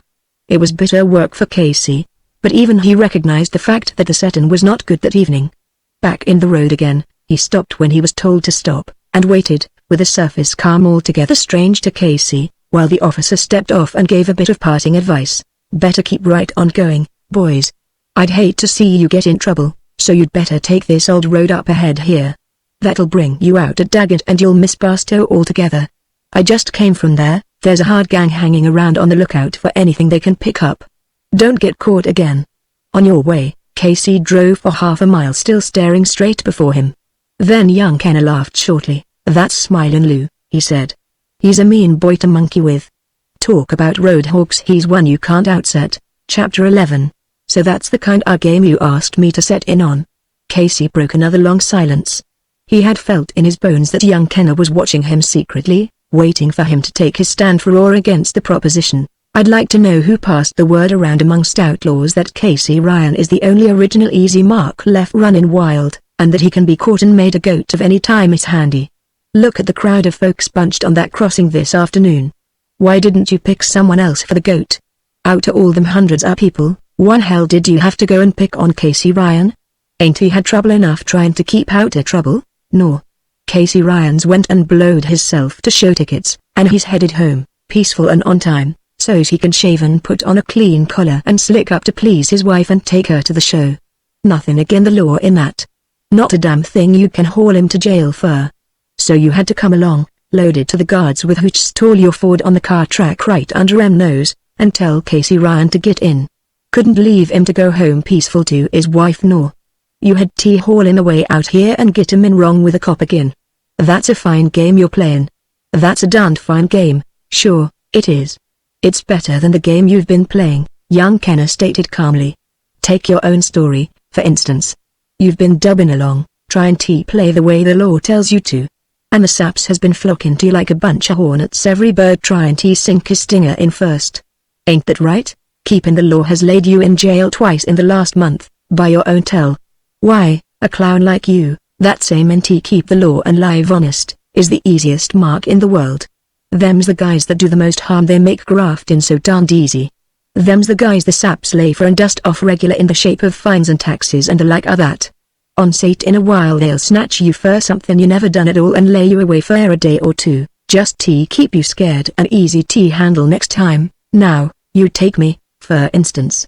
I play again the law and I'm cleaning up right along, and have yet to take my morning sunlight in streaks. I know as much about the inside of a jail as I know about the White House and no more. I've hauled hooch all over the country, and I never yet was dusted off so hard by the law that I didn't come through with a roller jack they'd overlooked. Take this hijacking tonight, for instance. Look what Smilin' Lou took off on me. And yet, Kenner turned and grinned impudently at Casey. Don't never think I didn't come out a long jump ahead. I carry nothing cheap, nothing but good whiskey and brandy that the liquor houses failed to declare when the world went dry. Then there's real, honest-to-gosh European stuff run in from Mexico. Now you're in, Casey, I'll tell you the snap. When I said easy money, I was in my right mind. You can count on hijackers leaving you half your load, maybe a little more, if you said purty. They don't aim to force you out of the business. They grab what the traffic'll bear, and let you go on and make a profit so you'll stay. Now there's a card you can slip up your sleeve for this game. You load in the best stuff first, see? Anything real special you want to put in kegs with double sides and ends which you fill with moonshine. You never can tell, they might want to sample it. Smilin' Lou did once, and you noticed tonight he left the kegs be. So they get a good grade of whiskey from the liquor houses. And they pass up the best, imported stuff that can be got today. We'll have regular customers for that, and you can gamble they'll pay the price. He laughed at some secret joke which he straightway shared with Casey. You noticed I got my gas tank behind a 20-gallon tank at that. Well, what if I tell you that right under this front seat there's a false bottom to the toolbox, and under that, well, suppose you're setting on 40 pints of French champagne. More'n all that, this cushion we're setting on has got a concealed pocket down both sides for hop. So you see, Casey, a man can make an honest living at this game, even if he's hijacked every trip. Now you're in, I can show you all kinds of tricks. The muscles along Casey's jaw had hardened until they looked bunched. His eyes, fixed upon the winding trail in front of him, were a pale, unwinking glitter. Who says I'm in? You ain't heard Casey Ryan say it yet, have you? You'd better wait till Casey says he's in before you bank on him too strong. Casey may be an easy mark, he may be the officious goat pro tem of every darn bootlegger and moonshiner and every darn cop that crosses his trail. But you can ask anybody if Casey Ryan don't do his own deciding. Before you go any further, young fella, I'll tell you just how far Casey's in your game, and that's as fair as Barstow. When Casey says he'll do a thing, he comes pretty near doing it. I ain't playin' no bootleg game, young fella. White Mule and me ain't and never was trail partners. Make me choose between bootleggers and cops, and I'd have to flip $1 on it. Only for Bill Masters been your friend, I dunno but what I'd take you right back with me TL.A. And let you sleep in a jail on said scene you've never had the pleasure. The young man laughed imperturbably. Flip $1 for me, Casey, to see whether I shoot you now and dump you out in the brush somewheres, or make you play the hooch game and like it. Why, you didn't think for 1 minute, did you, that I was ducky in any chance with you? Not a chance in the world. Go squeal to the law and what would it get you? You was driving this car yourself when Smilin' Lou stopped us, recollect? He had you placed as one of that Black Butte gang quick as he lamped you. You think Smilin' Lou is going to take a chance? You was caught with the goods tonight, old-timer, and it's the second time inside a month. It'd be the third time you and the law has tangled. Why, you set there yourself and told me how you was practically run out to L.A. right this week. You sat still a minute and figure out about how many years they'd give you. How come Smilin' Lou overlooked clean and knew of your role when he took mine, do you think? He was treating you white, and giving you a chance to come back strong next time, that's why. They got so much on you now after tonight, that he knows you got just one chance to sidestep a stretch in the pen. That's to play the game with protection. Smilin' Lou never to my knowledge throwed down a guy that come through on demand. Smilin' Lou stood there and sized you up about the same as I did, something like this: here is Casey Ryan, a clown that's safe anywhere in the desert states. He got honest prospector wrote all over him. Why, if you boarded a streetcar the conductor would be guessing, wild-eyed, how much gold dust it takes to make a nickel, expecting you to haul out your poke and look around for the gold scales. Why, you could get by where a town guy couldn't. You've got a rep a mile long as a fighting, square-shooting Irishman that's a driving fool and knows the desert like he knows ham and eggs. Tie on some picks and shovels and put you behind the wheel, and only the guys that are in the know would ever get wise in 1,000 years. Why, look what he said about you having them all bluffed in San Bernardino. Grabbed you with a bunch of moonshiners, and you fighting the saps hard on any of them, and then, by heck, you slips the noose and leaves them thinking you're honest but unlucky. So you and me is partners till I say when. We'll clean up some real jack together. Mine ain't in it, no more, with hooch running if you play it right. The good old White Mule goes under the wire, old-timer, and takes the money. Burroughs is extinct. Burroughs ain't any extincter than what you'll be when I get through with you, gritted Casey savagely, shutting off the gas. Bill Masters can like it or not, I'm going to lick the living tar out of you here and now. When I'm through with you, if you're able to wiggle the wheel, you can take your load hooch and go to L. I'll hoof it down here to the next station on the railroad and catch a ride back to L.A. Kenna laughed. And what would I be doing, you poor nut? Said hear me till you tell me to get out and take a lickin'? You feel that gun prodding you in the ribs, don't you? I can't help wondering how your wife would feel towards you if you was found with a hole drilled through your middle, and a carload of booze. That'd jar the faith of the most believin' woman on earth. You take this cut-off road up here and drive till I tell you to stop.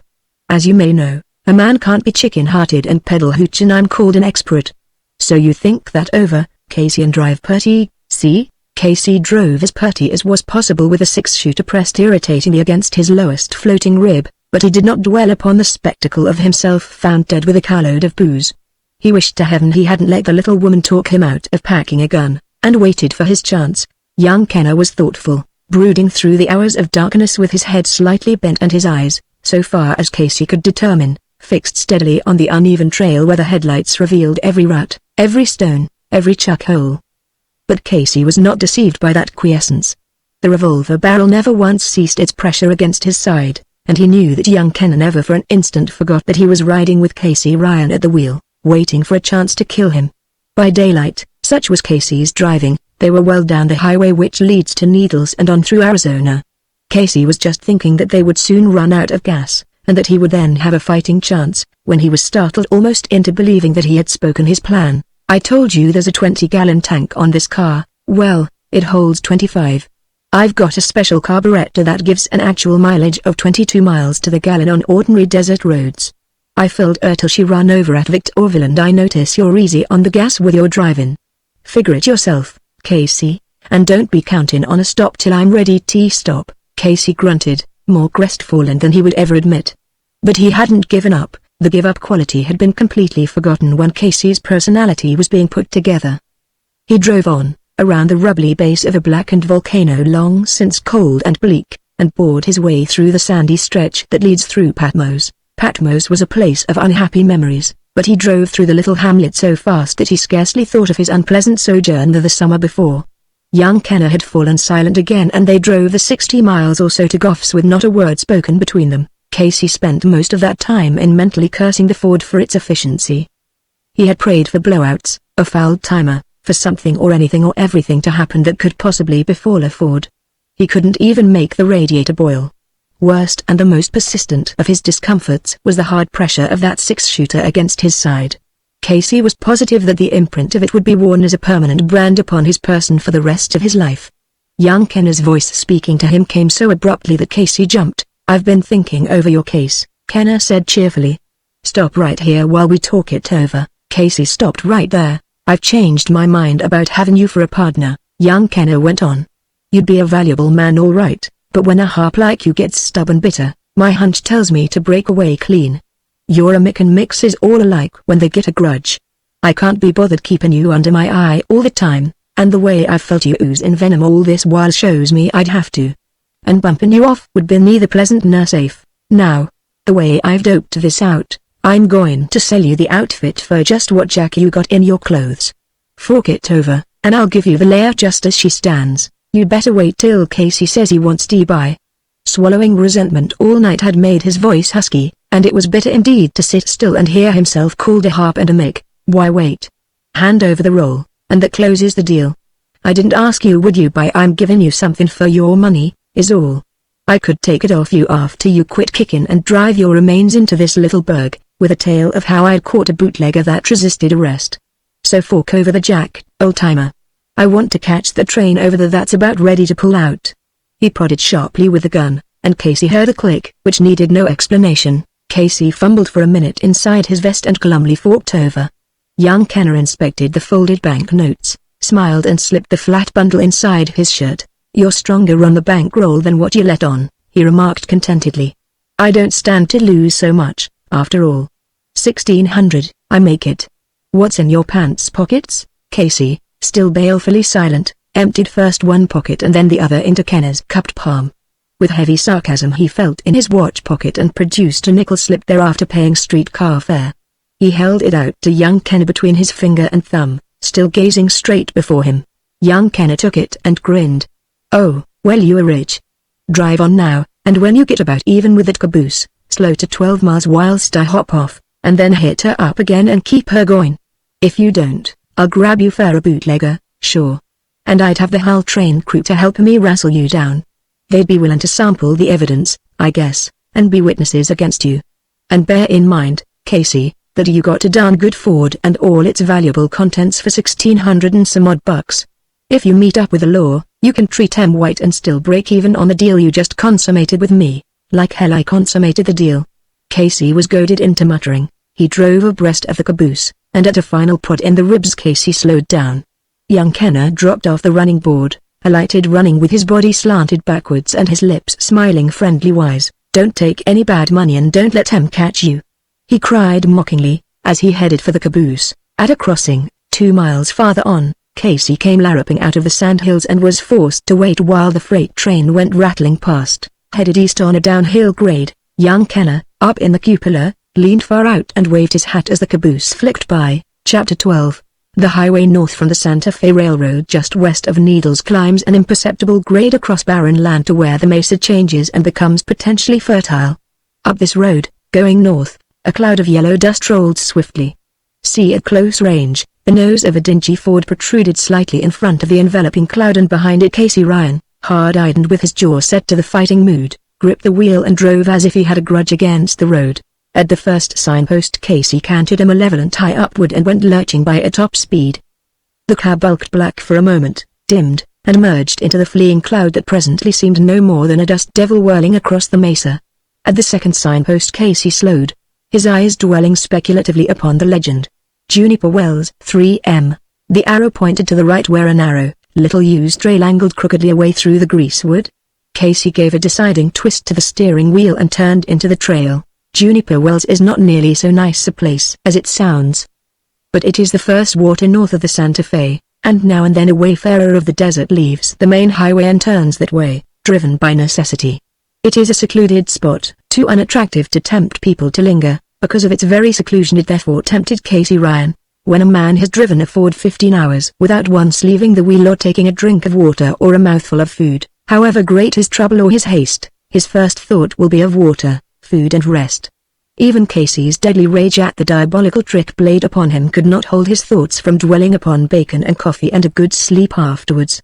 Wind and rain and more wind, buffeting that trail since the last car had passed, made heavy going. The Ford labored up small hills and across gullies, dipping downward at last to Juniper Wells. There Casey stopped close beside the blackened embers left by some forgotten traveler of the wild.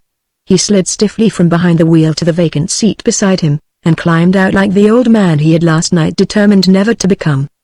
He walked away a few paces, turned and stood glaring back at the car as if familiarizing himself with an object little known and hated much. Fate, he felt, had played a shabby trick upon an honest man. Here he stood, a criminal in the eyes of the law, a liar in the eyes of the missus. An honest man and a truthful. Here was he, Casey Ryan, actually afraid to face his fellow men. He wasn't no friend of Bill Masters, the devil himself wouldn't have owned him for a friend. Snarled Casey, thinking of Kenner. Me Casey Ryan ! With a load of booze wished onto me and a car that may have been stolen for all I know and not a darn nickel to my name. They can make a goat to Casey Ryan once, but watch clost when they try it the second time. Casey may be getting old, he might possibly have softening of the brain. But he'll get the skunk that done this, or you'll find his carcass laying alongside the trail bleaching like a blowed-out tire. I'll trail him till my tongue hangs down to my knees. I'll get him and I'll drown him face down in a bucket of his own booze.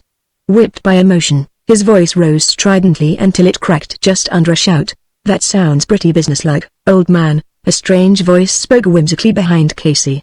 Who's all this you're going to trail till your tongue hangs down to your knees? Going to need any help? Casey whirled belligerently upon the man who had walked quietly up behind him. Where the hell did you come from? He countered roughly. Does it matter? I'm here, the other parried blandly.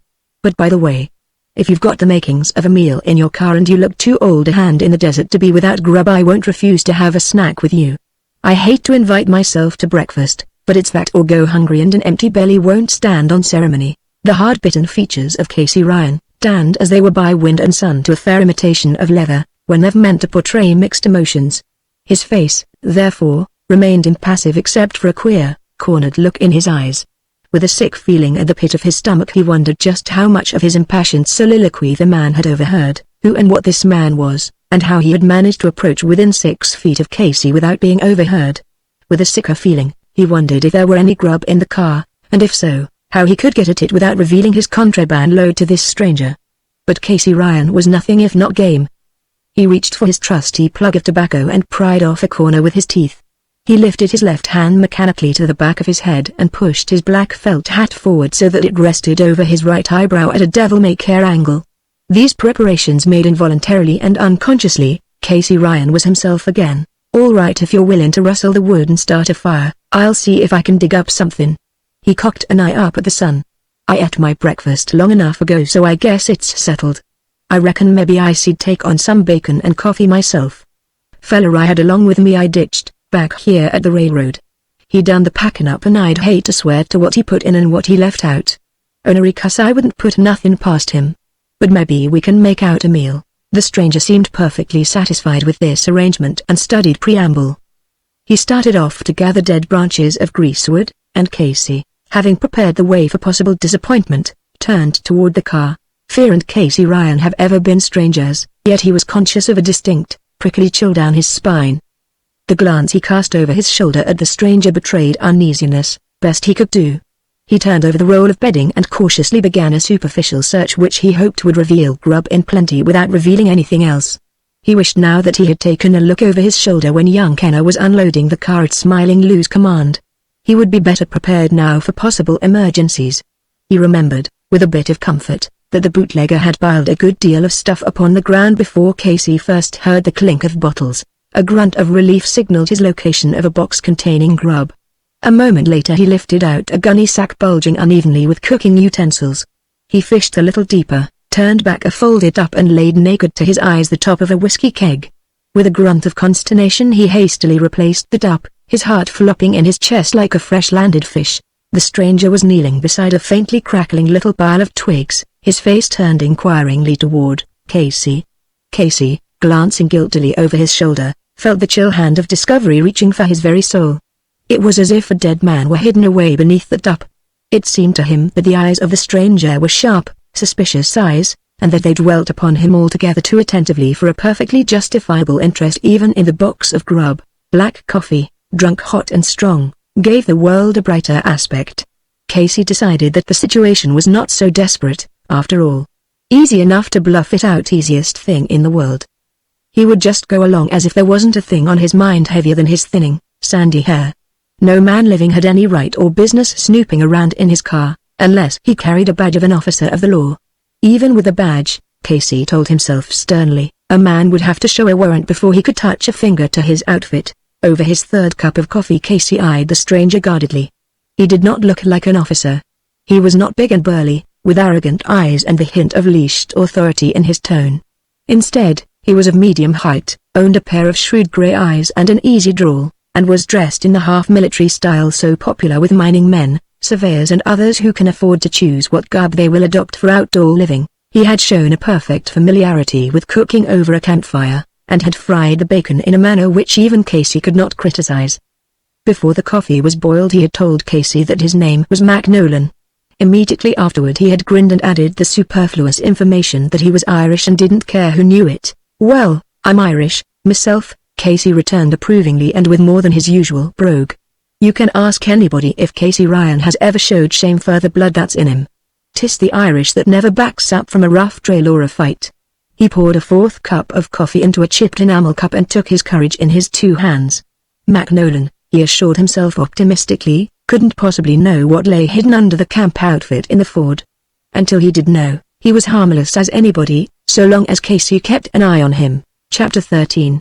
During the companionable smoke that followed breakfast, Casey learned that Magneon had spent some time in Nevada, ambling through the hills, examining the geologic formation of the country with a view to possible future prospecting in districts yet undeveloped. The mineral possibilities of Nevada haven't been more than scratched, Magneon observed, lying back with one arm thrown up under his head as a makeshift pillow and the other hand negligently attending to the cigarette he was smoking. His grey army hat was tilted over his eyes, shielding them from the sun while they dwelt rather studiously upon the face of Casey Ryan. "Every spring I like to get out and poke around through these hills where folks as a rule don't go. Never did much prospecting as such. Don't take kindly enough to a pick and shovel for that. What I like best is general field work. If I run across something rich, time enough then to locate a claim or two and hire a couple of strong backs to do the digging. I've been out now for about 3 weeks, and night before last, just as I stopped to make camp and before I'd started to unpack, my 2 mules got scared at a rattler and quit the country. Left me flat, without a thing but my clothes and 6-shooter, and what I had in my pockets." He lifted the cigarette from between his lips. Thin, they were, and curved and rather pitiless, one could guess, if the man were sufficiently roused. "I wasted all yesterday trying to trail 'em. But you can't do much tracking in these rocks back here toward the river. I was hitting for the highway to catch a ride if I could, when I saw you topping this last ridge over here. Don't blame me much for bumming a breakfast, do you?" And he added, with a sigh of deep physical content, "It surely was some feed." His lids drooped lower as if sleep were overtaking him in spite of himself. "I'd ask you if you'd seen anything of those mules, only I don't give a damn now. I wish this was night instead of noon. I could sleep the clock around after the bacon and bannock of yours." "Haven't a care in the world," he murmured drowsily. Happy as a toad in the sun, first warm day of spring. "How soon you going to crank up?" Casey stared at him unwinkingly through narrowed lids. He pushed his hat forward with a sharp tilt over his eyebrow which meant always that Casey Ryan had just 0. K.D. an idea and reached for his chewing tobacco. "Go ahead and take a nap if you want to," he urged. "I got some tinkering to do on the Ford, and I was aiming to lay over here and do it. I'm kinda looking around, myself, for a likely prospect. I got all the time there is.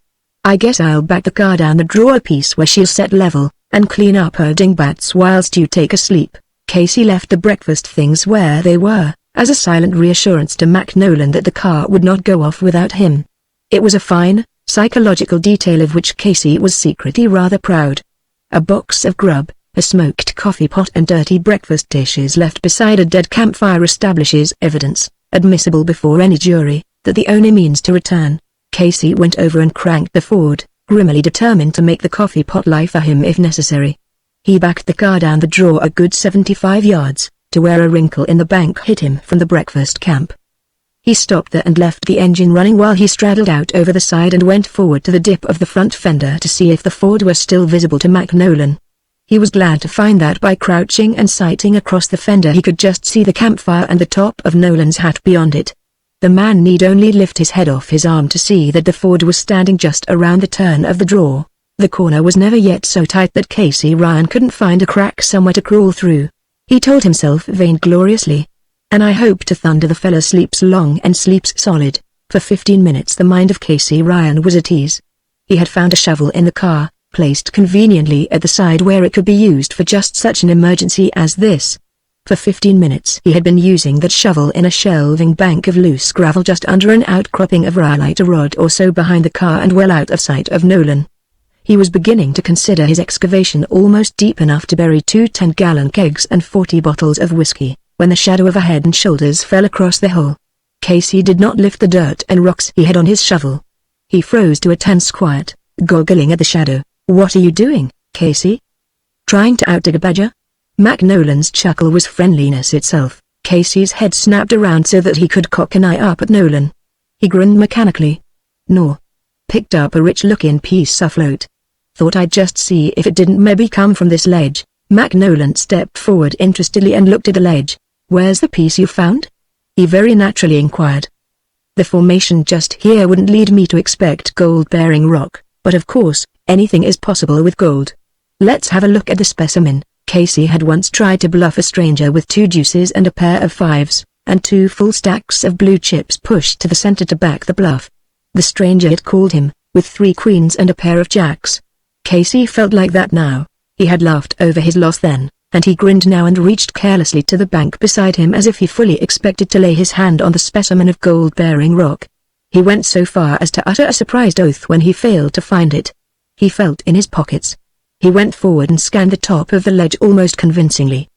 He turned and stood a-straddle, his hands on his hips, and gazed on the pile of dirt he had thrown out of the hole.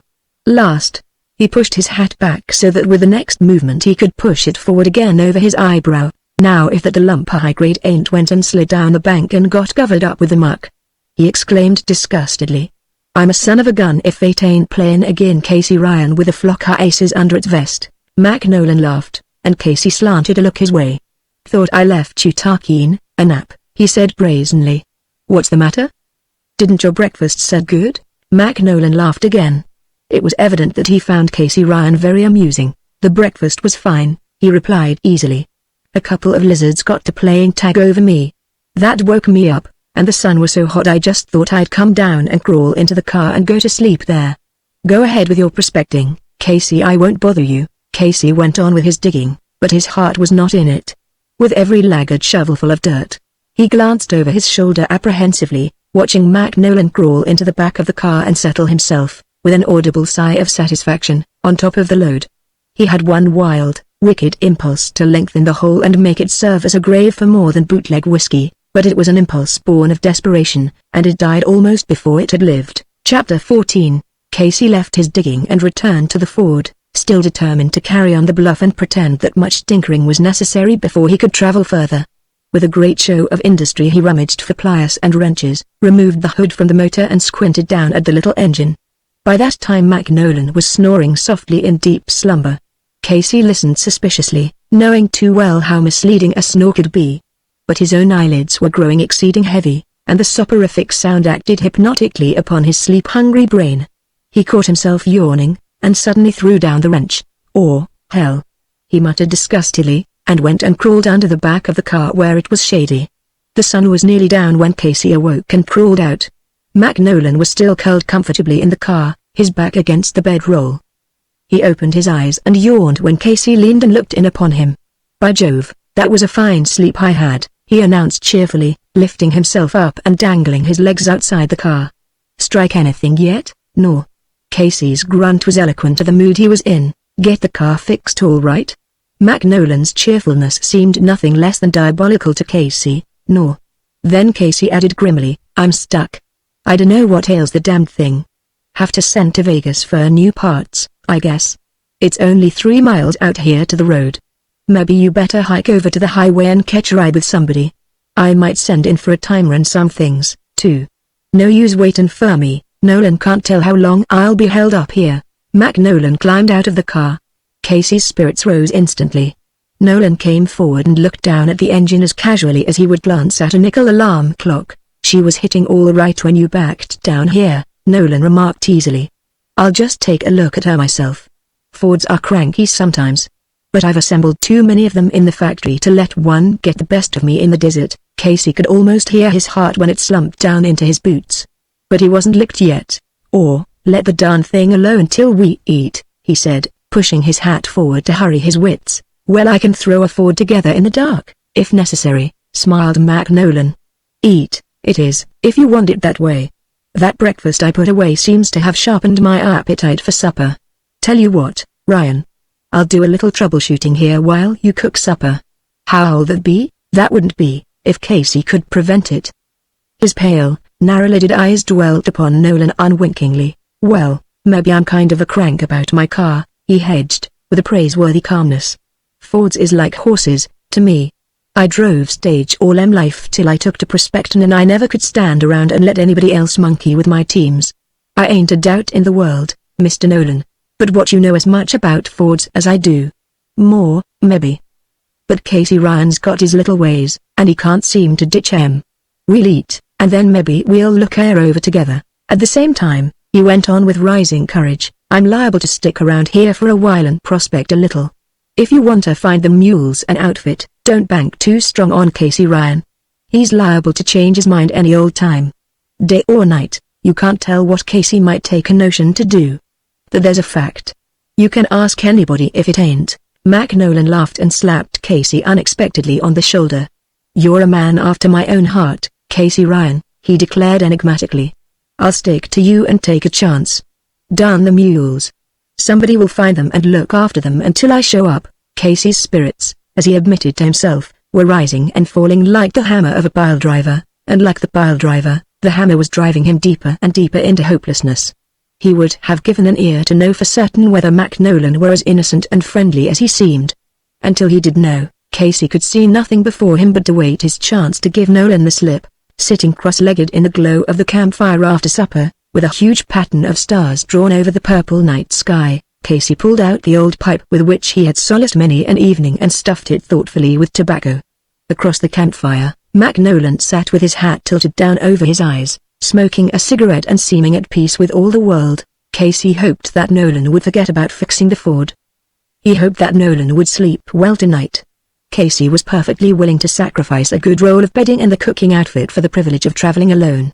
No man, he told himself savagely, could ask a better deal than he was prepared to give Nolan.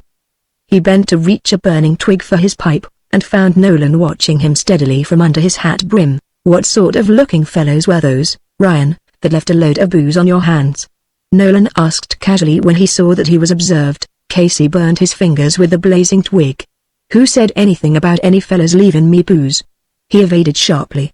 "If it's a drink you're hinting for, you won't get it. Casey Ryan ain't no booze peddler, and now's as good a time as any to let that soak into your system." Nolan's grey eyes were still watching Casey with a steadfastness that was disconcerting to a man in Casey's dilemma. "It might help us both considerably," he said quietly, "if you told me all about it. You can't cash that booze you've got in the car. I won't let you, for one thing. For another, that would be merely dodging the issue, and if you'll forgive my frankness, dodging doesn't seem to be quite in your line." Casey puffed hard on his pipe. "The world's getting so darned full of crooks, a man can't turn around nowadays without bumping into a few," he exploded bitterly. "What kind of hold-up game you playin', Mr. Nolan? If that's your name," he added fiercely. Nolan laughed to himself and rubbed the ash from his cigarette against the sole of his shoe. "Why," he answered genially, "my game is holding up bootleggers and crooked cops. Speaking offhand, which I don't often do, I should say you have a fine chance to sit in with me. I'm just guessing, now," he added dryly. "But I'm tolerably good at guessing. A man's got to be, these days, a man's got to do better than guess with Casey Ryan, Casey remarked ominously. The last man that guessed Casey Ryan, guessed him plumb wrong, meaning that you'd refuse to help me round up bootleggers and the officers that protect them? A steel edge crept into Magnion's voice. He leaned forward, his elbows on his knees, his eyes boring into Casey's mind. Man, don't stall with me. You've got brains enough to know that if I were a crook I'd have held you up long before now. You gave me 3 splendid opportunities to stick a gun in your back and I could have made others. And, he added with a smile, if I had thought that you were a bootlegger or a crook of any other kind, I'd have had you in Las Vegas jail by this time. You're no more a crook than I am. You've got neither the looks nor the actions of a slicker. I may say I know you pretty well. Casey thrust out a pugnacious chin. Say. Do you know Bill Masters, too? That's all I want to know. Bill Masters? Why, is he the fellow who stepped out from under this load of hooch? If he is, he must have picked himself a new name. I never heard it. Casey glared suspiciously for 20 seconds before he settled back glumly into his mental corner. Ryan, I've been all day sizing you up. I'm going to be perfectly honest with you and tell you why I think you're straight, although you must admit the evidence is rather against you. I happened to be right close when you drove down in here and stopped. As a matter of fact, I was behind that little clump of junipers. Had you driven around them instead of stopping this side, you couldn't have failed to see me. You came down here mad at the trick that had been played you. You were so mad, you started talking to yourself as a safety valve blowing off mental steam. You've spent a lot of time in the desert alone. Men like that frequently talk aloud their thoughts, just to hear a human voice. You made matters pretty plain to me before you knew there was anyone within miles of you. For instance, you're not at all sure this car you've got wasn't stolen. You're inclined to think it was. You're broke robbed, I take it, by the men who somehow managed to leave you with a car and a load of booze on your hands. The trick must have been turned this morning, down at the railroad, I imagine because you hadn't taken time to stop and size up the predicament you were in until you got here. Your main idea was to get off somewhere out of sight. You were scared. You didn't hear me behind you until I spoke, which proves you're a green hand at dodging. And that, Ryan, is a very good recommendation to a man in my line of work. But you're shrewd, and your game dead game. You're a peach at thinking up schemes to get yourself out of a hole. Of course, being new at it, you don't think quite far enough. For instance, because you found me afoot, it never occurred to you that I might know something about a car, but the rest of your plan was a dandy. Your idea of backing down there around the turn and burying the booze was all right. With almost any other man it would have worked. Once you got that hooch off your mind, I rather think you'd have been glad to have me along with you, instead of giving me broad hints to leave. But you haven't got the booze buried yet, and you've been figuring all the evening. You don't see how the devil you're going to manage it with me around. I'll do a little more guessing. Now, I guess you've doped it out that you'll pack the bedroll up here, tuck me in and pray to the Lord I'll sleep sound. You're hoping you can cache the booze and make your getaway while I've gone by low. Or possibly, if you got the booze put away safe from my prying eyes, you might come back to bed and I'd find you here in the morning just as if nothing had happened. How is that for guesswork, you go-to-hell? Growled Casey, swallowing a sickly grin. He pressed down the tobacco in his pipe, eyeing Nolan queerly.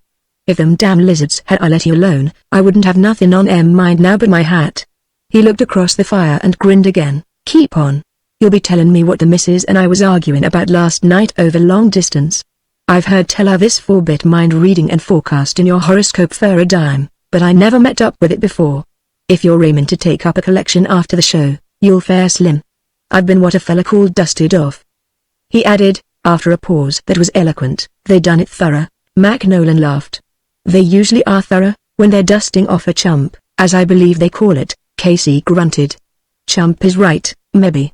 But anyways, you're too late, Mr. Nolan. I'm cleaned. Magnion rolled another cigarette, lighted it and flipped the match into the campfire. He smoked it down to the last inch, staring into the fire and saying nothing the while.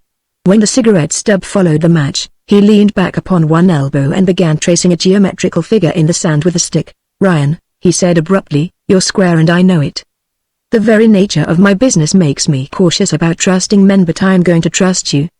He stopped again, taking great pains with the point of a triangle he was drawing. Casey knocked the ashes out of his pipe against a rock.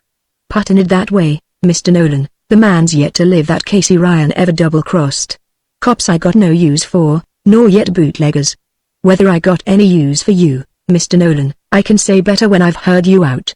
A goat I've been for the last time. But I'm willing to hear you out and that there's more in what I'd said this morning, and that's fair enough, Ryan. If you jumped into things with your eyes shut, I don't think I'd want you with me, Casey squirmed, remembering certain times when he had gone too headlong into things. I'm going to ask you, Ryan, to tell me the whole story of this car and its load of whiskey. Before you do that, I'll tell you this much to show good faith and prove to you how much I trust you. I'm an officer, and my special work right now is to clean up a gang of bootleggers and the crooked officers who are protecting them. What I know about your case leads me to believe that you've run afoul of them and that you're the man I've been looking for that can help me set a trap for them. Would you like to do that? If it's that bunch you're after, Mr. Nolan, I'd rather land in jail than to find a ledge of solid gold 10 feet thick and a mile long. One thing I'd like to know first. Are you or ain't you hunting mules? Nolan laughed. I am, yes. But the mule I'm hunting is white. Casey studied that until he had the fresh pipe full of tobacco going well. Then he looked up and grinned understandingly. So it's white mule you're trailing. He kicked a stub of greasewood branch back into the flames and laughed. Well, the tracks is deep and plenty, and if that's the trail you're talking, I'm with you. You ain't a cop leastways you don't spread your arms every time you turn around. Gosh, I hate them wingfloppin' kind. They's one thing and one only that I hate worse and that's bootleggers and moonshiners. If you got a scheme to give them cusses their needins, you can ask anybody if Casey Ryan ain't the fella you can bank on. Yes. That's what I've been thinking. Now, I wish you'd tell me exactly what you've been up against. Don't leave out anything, however trivial it might seem to you. Wherefore, Casey sat with the firelight flickering across his seamed, Irish face and told the story of his wrongs. Trivial details Nolan had asked for and he got them with the full Casey Ryan flavor. Even the old woman who rocked, Casey picked it from his particular angle. Nolan sat up and listened, his eyes steady and his mouth, that had curved to laughter many times during the recital, once more firm and somewhat pitiless when Casey finished. This smiling Lou, you'd know him again, of course, know him. Say, I'd know him after he'd fried a week in hell. Casey's tone left no doubt of his meaning. And I suppose you could tell this man Kenner a mile off and around a corner. Now, I'll tell you what I want you to do, Casey. This may jar you little until I explain. I want you. Nolan paused, his lips twitching in a faint smile, to do a little bootlegging yourself. You what? In the firelight Casey's eyes were seen to bulge. I want you to bootleg this whiskey you've got in the car. Nolan's eyes twinkled. I want you to go back and peddle this booze, and I want you to do it so that smiling Lou or one of his bunch will hold you up and hijack you. Do you see what I mean? You don't, so I'll tell you. We'll put it in marked bottles. I have the bottles and the seals and labels for every brand of liquor to be had in the country today. With marked money and marked bottles, we ought to be able to get the goods on that gang. Casey thought of something quite suddenly and held out an imperative, pointing finger. There's something else that fella told me was in the car. He cried agitatedly. He said he had 40 pints of French champagne cached in a false bottom under the front seat. And he said the front cushion had a blind pocket around the edges that was full of dope. Hop, he called it. Nolan whistled under his breath. And he turned the whole outfit over to you for $1,600 or so? He stared thoughtfully into the fire. Abruptly he looked at Casey. What the deuce had you done to him, Ryan? He asked, with a quizzical intentness. He must have been scared stiff to let go of all that stuff for $1,600. Why, man, the junk that's dope alone must be worth more than that. And the champagne 40 pints, you say? He ought to get $20 a pint for that. Figure it yourself. I hope, he added seriously, the fellow wasn't too scared to show up again. Well, Casey said grimly, I dunno how scarred he is, but he knows darn well I'll kill him. I told him I would. Again Nolan laughed. Catching's much better than killing, Ryan. It hurts a man worse, and it lasts a heap longer. What do you say to turning in? Tomorrow we'll have a full day at my private bottling works. They moved their cooking outfit down near the Ford for safety's sake. While it was wholly improbable that the car would be robbed in the night, Nolan was a man who took as few chances as possible. It happened that the excavation Casey had so hopefully made that morning formed a convenient level for their bed, wherefore they spread it there, talking in low tones of their plans until they went to sleep. Chapter 15. Dawn was just thinning the curtain of darkness when Nolan woke Casey with a shake of the shoulder. I think we'd better be moving from here before the world's astir. You can back on down this draw, Ryan, and strike an old trail that cuts over the ridge and up the next gulch to an old, deserted mine where I've made headquarters. It isn't far, and we can have breakfast at my camp." Casey swallowed his astonishment, and for once in his life he did as he was told without argument. Magneon's camp was fairly accessible by roundabout trail with a few tire tracks to point the way for Casey. Straight across the ridges, it would not have been more than 2 miles to Juniper Wells. Nevertheless, not one man in a year would be tempted to come this way, unless it were definitely known that someone lived here. As the camp of a man who was prospecting for pastime rather than for a grubstake, the place was perfect. Magneon had taken possession of a cabin dug into the hill at the head of the long draw. A brush-covered shed of makeshift construction sheltered a car of the ubiquitous Ford make. 50 yards away and in full sight of the cabin, the mouth of a tunnel yawned blackly under a rhyolite ledge. Casey swept the camp with an observant glance and nodded approval as Ann stopped before the cabin. "As a prospector, Mr. Nolan, I'll say 'tis a fine layout you got here. And 'tain't the first time an honest look in mine has been made to cover things far off from minin'. Like the Black Butte Bunch, for instance. But if anyone was to ride up on you unexpected here, I'll say you could meet 'em with a grin and feel easy about your secrets." "That's praise indeed, coming from an old hand like you," Nolan declared. "Now I'll tell you something else. With Casey Ryan in the camp, the whole thing's twice as convincing. Come in. I want to show you what I call an artistic interior." Grinning, Casey followed him inside and exclaimed profanely in admiration of Magneon's genius. The cabin showed every mark of the owner's interest in the geologic formation of that immediate district. On the floor along the wall lay specimens of mineralized rock, a couple of prospector's picks, a single jack and a set of drills, a sample sack, grimed and with a hole in the corner mended by the simple process of gathering the cloth together around it and tying it tightly with a string, hung from a nail above the tools. On the windowsill were specimens of ore. 2 or 3 of the pieces showed a richness that lighted Casey's eyes with the enthusiasm of an old prospector. Mining journals and a prospector's manual lay upon a box table at the foot of the bunk.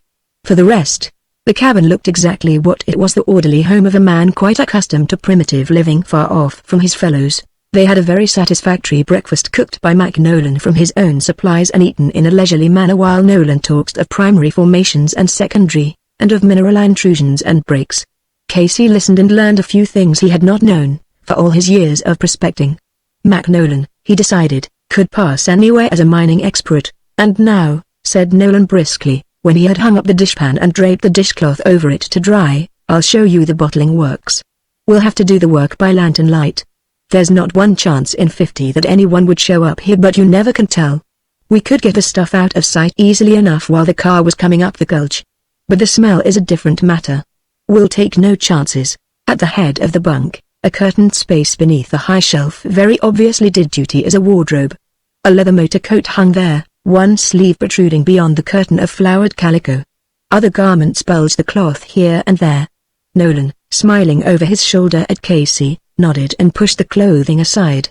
A door behind opened inward, admitting the two into a small recess from which another door opened into a cellar dug deep into the hill. Undoubtedly this had once been used as a frost-proof storeroom. A small ventilator pipe opened, so Nolan told Casey, in the middle of a greasewood clump. Nolan lighted a gasoline lantern that shed a white brilliance upon the room. On the long table which extended down one side of the room, Casey saw boxes of bottles and other supplies which he did not at the moment recognize. "We'll have to rebottle all the whiskey," said Nolan. "You'll see a certain mark blown into the bottom of each one of these. The champagne, I'm afraid, I must either confiscate and destroy or run the risk of marking the labels. The hop we'll lay aside for further consideration." Casey grinned, thinking of the speedy downfall of his enemies, Smiling Lou and Kenner, and, as a secondary consideration, other crooks of their type. "So now we'll unload the stuff, Ryan, and get to work here." Nolan adjusted the white flame in the mantle of the gasoline lantern and led the way outside. "Take in the seat cushion, Casey. I don't fancy opening it outside, even in this howling wilderness. I think I'll just pack in the kegs first, Mr. Nolan." For the first time since the shock of Mr. Nolan's mind-reading the night before, Casey ventured a suggestion. "Anybody comes along, it's the kegs they'd look at cross-eyed. Cushions is expected in Fords if I ain't butting in," he added meekly, "which you're not. You're acting as my agent now, Ryan, and it will take 2 heads to put this over without a hitch." "Sure, put the kegs out of sight first. The bottles next, and then we'll make short work of the dope in the cushion." Casey carried in the kegs while Nolan kept watch for inopportune visitors. It was thought inadvisable to unload the camp outfit from the car until the whiskey was all removed. The outfit effectually hid what was below and they were taking no chances. They both breathed freer when the 2 kegs were in a cellar. Nolan was pleased, too, when Casey came out with a sample bag and announced that he would carry the bottles in the bag. Then Nolan fancied he heard a car, and walked away to where he would have a longer view down the gulch. He would whistle, he said, and warn Casey if someone was coming. He had not proceeded 50 yards when Casey yelled and brought him back at a run. Casey was rummaging in the car, throwing things about with a recklessness which ill became an agent of the self-possessed Mac Nolan. "There ain't a damn bottle here," he bellowed indignantly. "Them crooks chipped me out to 10 gallons of good bottle whiskey. Now what do you know about that, Mr. Nolan?" That fella said it was high-grade stuff he had packed away at the bottom. He lied.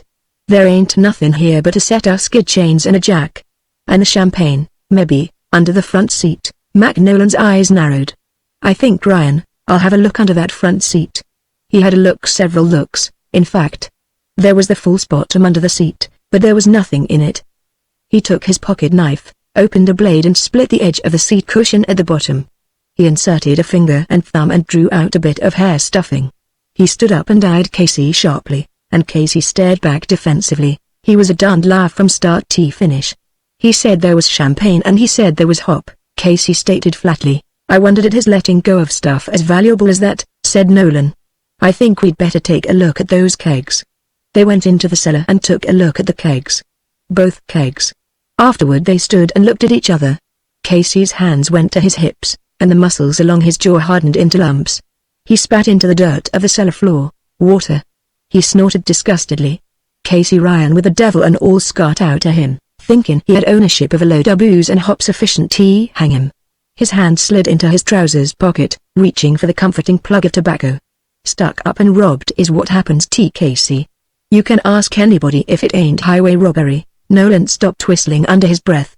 "There's the Ford," he reminded Casey comfortingly, "which I wished it wasn't," snarled Casey. "You know yourself, Mr. Nolan, it's likely stole, and the first man I meet in the trail likely take it off me, claiming it's his'n." Mac Nolan started whistling again, but checked himself abruptly. "Well, our trap's wanting bait, I see. This leaves me still hunting the white mule, or, tail with your white mule. Tail with everything." Casey kicked the nearest keg viciously and went out into the sunshine, swearing to himself. Chapter 16.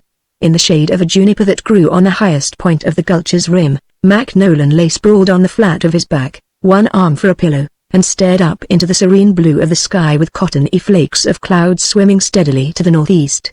3 feet away, Casey Ryan rested on left hip and elbow and stared glumly down upon the cabin directly beneath them. Whenever his pale, straight-lidded eyes focused upon the dusty top of the Ford car standing in front of the cabin, Casey said something under his breath. Miles away to the south, pale violet, dreamlike in the distance, the jagged outline of a small mountain range stood as if painted upon the horizon. A wavy ribbon of smudgy brown was drawn uncertainly across the base of the mountains.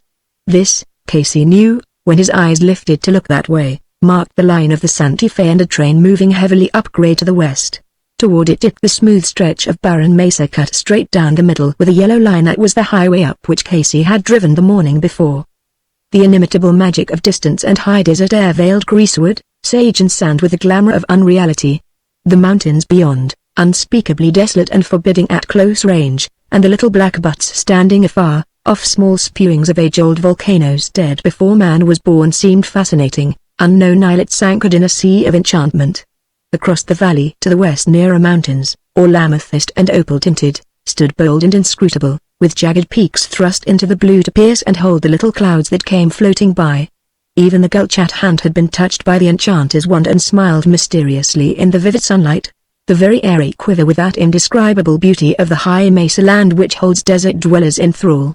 When first Casey saw the smoke smudge against the mountains to the south, he remembered his misadventure of the lower desert and swore. When he looked again, the majestic sweep of distance gave him a satisfied feeling of freedom from the crowded pettinesses of the city. For the first time since trouble met him in the trail between Victorville and Barstow, Casey heaved a sigh of content because he was once more out in the big land he loved. Those distant, painted mountains, looking as impossible as the backdrop of a stage, held gulches and deep canyons he knew. The closer hills he had prospected. The mesa, spread all around him, seemed more familiar than the white apartment house in Los Angeles which Casey had lately called home. And if the thought of the little woman brought with it the vague discomfort of a schoolboy playing hooky, Casey could not have regretted being here with Magneon if he had tried. They were lying up here in the shade following the instinct of other creatures of the wild to guard against surprises while they worked out a nice problem in moonshine. And since the desert had never meant a monotonously placid life to Casey who carried his problems philosophically as a dog bears patiently with fleas, he had every reason now for feeling very much at home. When he reached mechanically into his pocket for his Bull Durham and papers, any man who knew him well would have recognized the motion as a sign that Casey was himself again, once more on his mental feet and ready to go boring optimistically into his next bunch of trouble. Magneon raised his head off his arm and glanced at Casey quizzically. "Well, we can't catch fish if we won't cut bait," he volunteered sententiously. "I've a nice little job staked out for you, Casey." Casey gave a grunt that might mean one of several things, and which probably meant them all. He waited until he had his cigarette going. "If it ain't a goat's job, I'm for it," he said. "Casey Ryan ain't the man to set in the shade whilst there's men running loose. He's darn anxious to meet. I've been thinking over the deal those fellows pulled on you. If the man Kenner had left you the booze and dope he told you was in the car, I'd say it was a straight case of a sticky-fingered officer letting a bootlegger by with part of his load, and a later attack of cold feet on the part of the bootlegger. But they didn't leave you any booze. So I have doped it this way, Ryan. The thing's deeper than it looked yesterday. Those two were working together, part of a gang, I should say, with a fairly well-organized system. By accident and probably for a greater degree of safety in getting out of the city, Kenner invited you to ride with him. He wanted no argument with that traffic cop, no record made of his name and license number. So he took you in. When he found out who you were, he knew you were at outs with the law. He knew you as an experienced desert man. He had you placed as a valuable member of their gang, if you could be won over and persuaded to join them. As soon as possible he got you behind the wheel, further protection to himself if he should meet an officer who was straight. He felt you out on the subject of a partnership. And when you met Smiling Lou, well, this Kenner had decided to take no chance with you. He still had hopes of pulling you in with him. But he was far from feeling sure of you. He undoubtedly gave Smiling Lou the cue to make the thing appear an ordinary case of hijacking while he ditched his whole load so that there would be no evidence against him if he lost out and you turned nasty. I'm absolutely certain, Casey, that if you had not been along, Smiling Lou would not have touched that load. They'd probably have stopped there for a talk, exchanged news and perhaps perfected future plans, and parted like two old cronies. It's possible, of course, that Smiling Lou might have taken some whiskey back with him if he had needed it. Otherwise, I think they split more cash than booze, as a rule. Casey sat up. "Well, they could have played me for a sucker easy enough," he admitted reluctantly. "And if it'll be any help to you, Mr. Nolan, I'll say that I never seen the money passed from Kenner to Smiling Lou, and I never seen a bottle unloaded from the car. I heard 'em, yes. And I'll say there was a bunch of 'em all right. But what I seen was the road ahead of me and that car of Smiling Lou's standing in the middle of it. He had a gun pulled on me, mind you, and you can ask anybody if a fella feels like rubberin' much when there's only the click of a trigger between him and a 6-foot hole in the ground. All the more reason," said Nolan, also sitting up with his hands clasped around his knees, "why it's important to catch them with the goods. You'll have to peddle hooch, Casey, until we get Smiling Lou and his outfit, and where, Mr. Nolan, do I get the booze to peddle?" asked Casey practically. Nolan laughed to himself. "It can be bought," he said, "but I'd rather not. Since you've never monkeyed with the stuff, it might make you conspicuous if you went around buying up a load of hooch. And of course I can't appear in this thing at all. But I have what I think is a very good plan." Casey looked at him inquiringly, and again Nolan laughed. "Nothing for it, Casey, we'll have to locate a still and rob it. That, or make some of our own, which takes time. And it's an unpleasant, messy job anyway." Casey stared dubiously down into the gulch. "That'd be fine, Mr. Nolan, if we knew where was the still. Or maybe you do know." Magneon shook his head. "No, I don't, worse luck. I haven't been long enough in the district to know as much about it as I hope to know later on. Prospecting for this headquarters took a little time, and getting my stuff moved in here secretly took more time. A week ago, Casey, I shouldn't have been quite ready to use you. But you came when you were needed, and so I feel sure the white mule will presently show up." Casey lifted his head and stared meditatively out across the immensity of the empty land around them. "She's a damn big country, Mr. Nolan." "I dunno," he remarked doubtfully. but Casey Ryan has yet to go after a thing and fail to get it. I guess if it's hooch we want, it ought to be easy enough to find. It sure has been hard to dodge it lately. If you want White Mule, Mr. Nolan, you send Casey out traveling peaceful and meaning harm to nobody. Follow Casey and you'll find him tangled up with a mess of hooch before he gets 10 miles from camp. You could go out and hijack someone. Nolan agreed, taking him seriously, which Casey had not intended. I think we'll go down and load the camp outfit into my car, Ryan, and I'll start you out. Go up into your old stamping ground where people know you.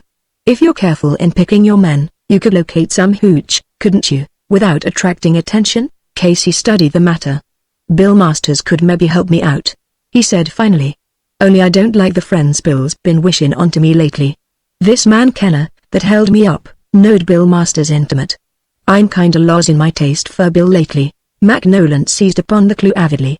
Before Casey quite realized what he had done, he found himself hustled away from camp in Nolan's car, headed for Lund in the service of his government.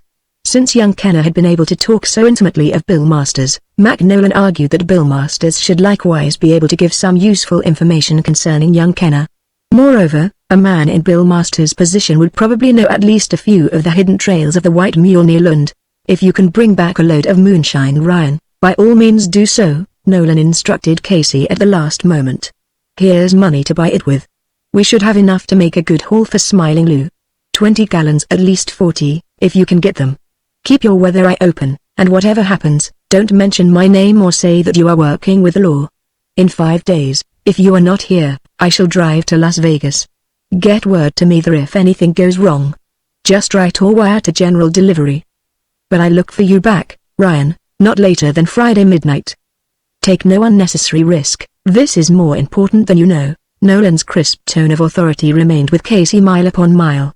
And such was the Casey Ryan driving that midnight found him coasting into Bill Masters' garage in Lund with the motor shut off and a grin on the Casey Ryan face. Chapter 17.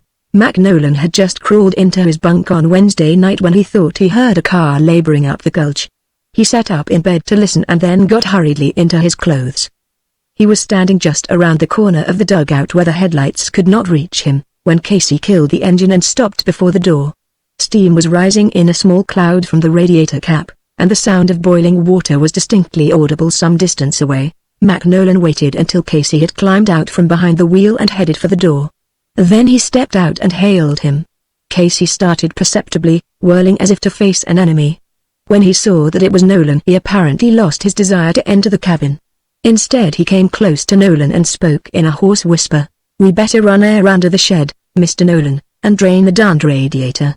I dunno am I followed or not, but I was a while back. But the man that catches Casey Ryan when he's on the trail and travelin', has yet to be born. And you can ask anybody if that ain't so. Nolan's eyes narrowed. And who followed you then? He asked quietly. Did you bring any hooch? Did you send Casey Ryan after hooch, or was it maybe spuds or something? Casey retorted with heavy dignity. Will you pack it in, Mr. Nolan, whilst I back the car in the shed, or shall I bring it when I come? It ain't so much, he added dryly, but it cost the trouble of a trainload. I'll take it in, said Nolan. If anyone does come we want no evidence in reach. Casey turned to the car, clawed at his camp outfit and lifted out a demijohn which he grimly handed to Nolan. For many a mile it rode on the seat with me so I could drink her down if they got me cornered, he grinned. One good swallow is about the size of it, Mr. Nolan. Nolan grinned in sympathy and turned into the cabin, bearing the 3-gallon, wicker-covered glass bottle in his arms. Presently he returned to the doorway and stood there listening down the gulch until Casey came up, walking from the shed. 'Tis a good thing you left this other car standing here cold and peaceful, Mr. Nolan, Casey observed, after he also had stood for a minute listening. If they're follerin' they'll be here darn soon. If they ain't I've ditched 'em. Let's get to bed and I'll tell you my tale. Without a word Nolan led the way into the cabin. In the dark they undressed and got into the bed which was luckily wide enough for two. Had your supper? Nolan asked belatedly when they were settled. I did not, Casey grunted. I will say, Mr. Nolan, there's few times in my life when you'd see Casey Ryan missin' his supper whilst layin' tracks away from a fight. But if it was light enough you could gaze upon him now. And I must hand it to the gallopin' Gussie you give me the loan of for the trip. She brung me home ahead of the sheriff and you can ask anybody if Casey Ryan himself can't be proud of that. The sheriff? Nolan's voice was puzzled. He seemed to be considering something for a minute, before he spoke again. "You could have explained to the sheriff, couldn't you, your reason for having booze in the car?" Casey raised one elbow. "When you told Casey Ryan was not many men you'd trust, and that you trusted me and the business was TB secret, Mr. Nolan, you was talking to Casey Ryan." He lay down again as if that precluded further argument. "Good. I thought I hadn't made a mistake in my man," Nolan approved, in a tone that gave Casey an inner glow of pride in himself. "Let's have the story, old man." "Did you see Bill Masters?" "Bill Masters," said Casey grimly, "was not in Lund. His garage is Solden, Bill's in Denver, which is a long drive for a Ford T-Githern, back before Friday midnight. You put a time limit me, Mr. Nolan, and nobody had Bill's address. I didn't follow Bill T. Denver. I asked some others in Lund if they knowed a man named Kenner, and they did not. So then I went hunting booze that I could get without the hull of Nevada knowing it in 15 minutes. And Casey's got this tea say, when you want hooch. It's hard to find as free gold in granite. When you don't want it, it's forced on you at the point of a gun. This jug I stole seeing your business is private, Mr. Nolan. I grabbed it off some fellas I knowed in Lund and never had no use for, anyway. They're mean enough when they're sober, and when they're jagged they're not to be mentioned on a Sunday. I might have paid them for it, but money's no good to them fellas and there's no call to waste it. So they made a holler and I sets the jug down and licks them both, and comes along home minding my own business. So I guess they phoned the sheriff in Vegas that here comes a bootlegger and land him quick. Anyway, I was going to stop there and take on a beefsteak and a few cups of coffee, but I never done it. I was slowing down in front of Sam's place when a friend of mine gives me the high sign to put her in high and keep her going. Which I done. Down by lads. Casey looks back and here comes the sheriff's car hell-bent for election. Anyway, it looked like the sheriff's car. And I want to say right here, Mr. Nolan, that's a darn good Ford you got. I was followed, and I was followed hard. But I'm here and they ain't, and you can ask anybody if that didn't take some going. In the darkness of the cabin Casey turned over and heaved a great sigh. On the heels of that came a chuckle. I got handed to the L.A. traffic cops, Mr. Nolan. They sure learned me a lot about dogging. So now you got the whole story. If it was the sheriff behind me and if he trails me here, they got no evidence and you can maybe square it with him. You'd know what to tell him, which is more than what Casey Ryan can say. Casey fell asleep immediately afterward, but Magnolan lay for a long while with his eyes wide open and his ears alert for strange sounds in the gulch. He was a new man in this district, working independently of sheriff's offices. Casey Ryan was the first man he had confided in. All others were fair game for Nolan to prove honest or dishonest with the government. The very nature of his business made it so. For when whiskey runners drove openly in broad daylight through the country with their unlawful loads, somewhere along the line officers of the law were sharing the profits. Nolan knew none of them by sight. If he carried the records of some safely memorized and pigeonholed for future use, that was his own business. Nolan's thoughts were his own and he guarded them jealously and slept with his lips tightly closed. He wanted no sheriff coming to him for explanation of his movements. Wherefore he listened long, and when he slept his slumber was light. At daylight he was up and abroad. 2 hours after sunrise Casey awoke with the smell of breakfast in his nostrils. He rolled over and blinked at Magnolan standing with his hat on the back of his head and a cigarette between his lips, calmly turning 3 hot cakes with a kitchen knife. Casey grinned condescendingly. He himself turned his cakes by the simple process of tossing them in the air a certain kind of flip, and catching them dexterously as they came down. Right there he decided that Magnolan was not after all a real outdoors man. "Well, the sheriff didn't arrive last night," Nolan observed cheerfully, when he saw that Casey was awake. "I don't much look for him, either. You're driving on past the turn to Juniper Wells and coming up that other old road very likely threw him off the track. You must have been close to the state line then and he gave you up as a bad job." "It was a good job," Casey maintained, reaching for his clothes.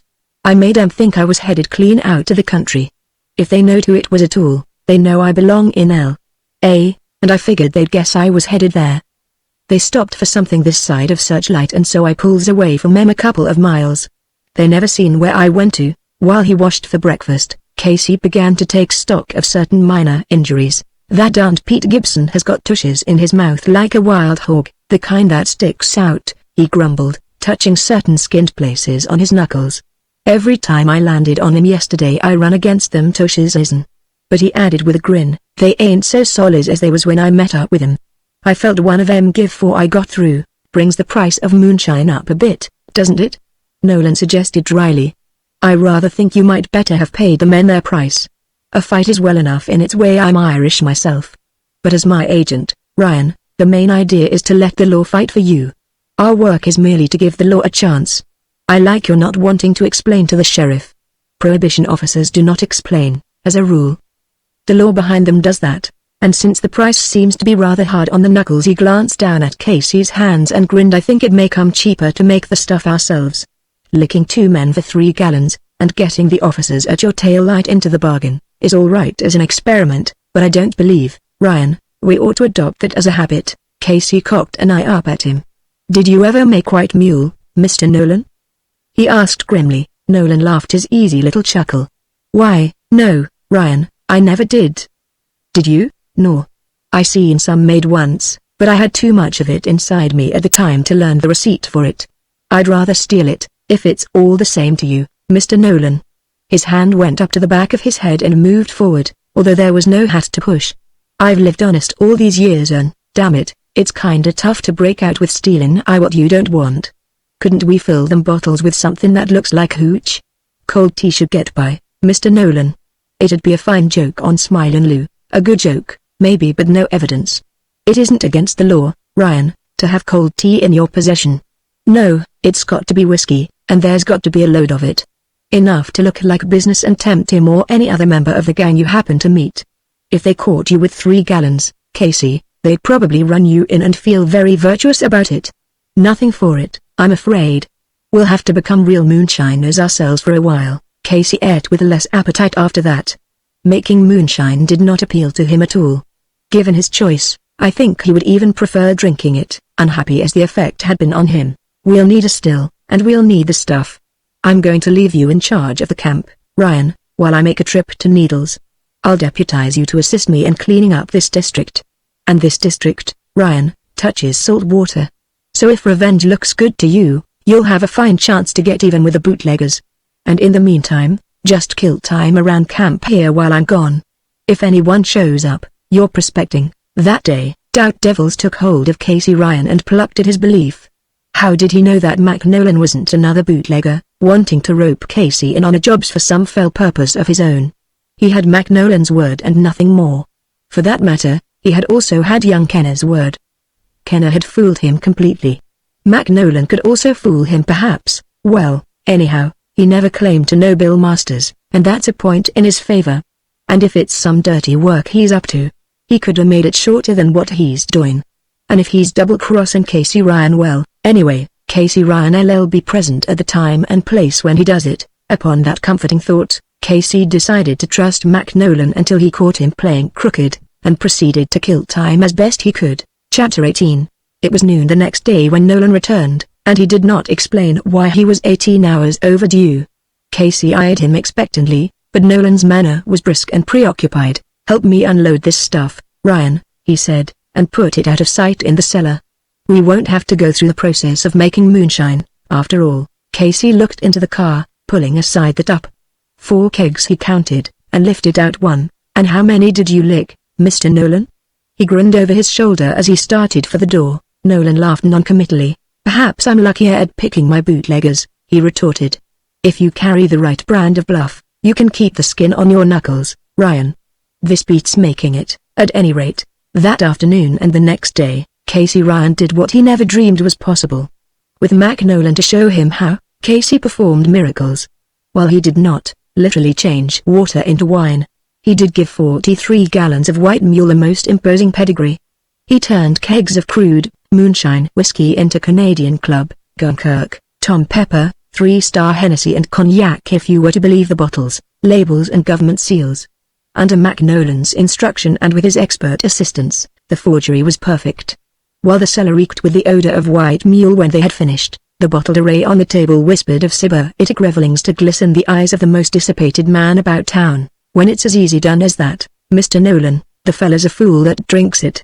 You've learned Casey Ryan something that might have done him some good a few years back." He picked up a flat, pint bottle and caressed its label with reminiscent fingertips. "Many's the time me and old Tommy Pepper drove stage together," he mused. "Throwed him at a bear once that I met in the trail over in Colorado when I hadn't no gun on me. busted a pint on his nose, man. Then I never waited to see what happened. I was a wild devil them days when me and Tommy Pepper was side partners. But a yaller snake with a green head crawled out of a bottle of him once, and that there was where Casey Ryan says goodbye to booze. If I hadn't quit him then, I'd sure as hell quit him now.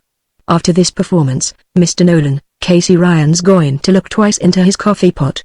I wouldn't believe in cow's milk, if I done the milking myself. Most of the stuff that's peddled nowadays is doctored, Nolan replied, with the air of one who knows. When it isn't white mule, it's likely to be something worse. That's one of the chief reasons why I'm fighting it. If they only peddled decent whiskey it wouldn't be so bad, Ryan. But it's rank poison. I've seen so many go stone blind or die that it makes me pretty savage sometimes. So now I'll coach you in the part you're to play as hooch runner, and tomorrow you can start for Los Angeles. Casey did not answer. He felt absently for his pipe, filled and lighted it, and went out to sit on the doorstep in gloomy meditation while he smoked. Returning to Los Angeles, even without a bootlegger's load, was not a matter which Casey liked to contemplate. He would have to face the little woman if he went back, either as a deliberate liar, who lied to his wife to gain the freedom he might have had without resorting to deceit, or as the victim once more of crooks. Casey thought he would prefer the accusation of lying deliberately to the little woman, though it made him squirm to think of it.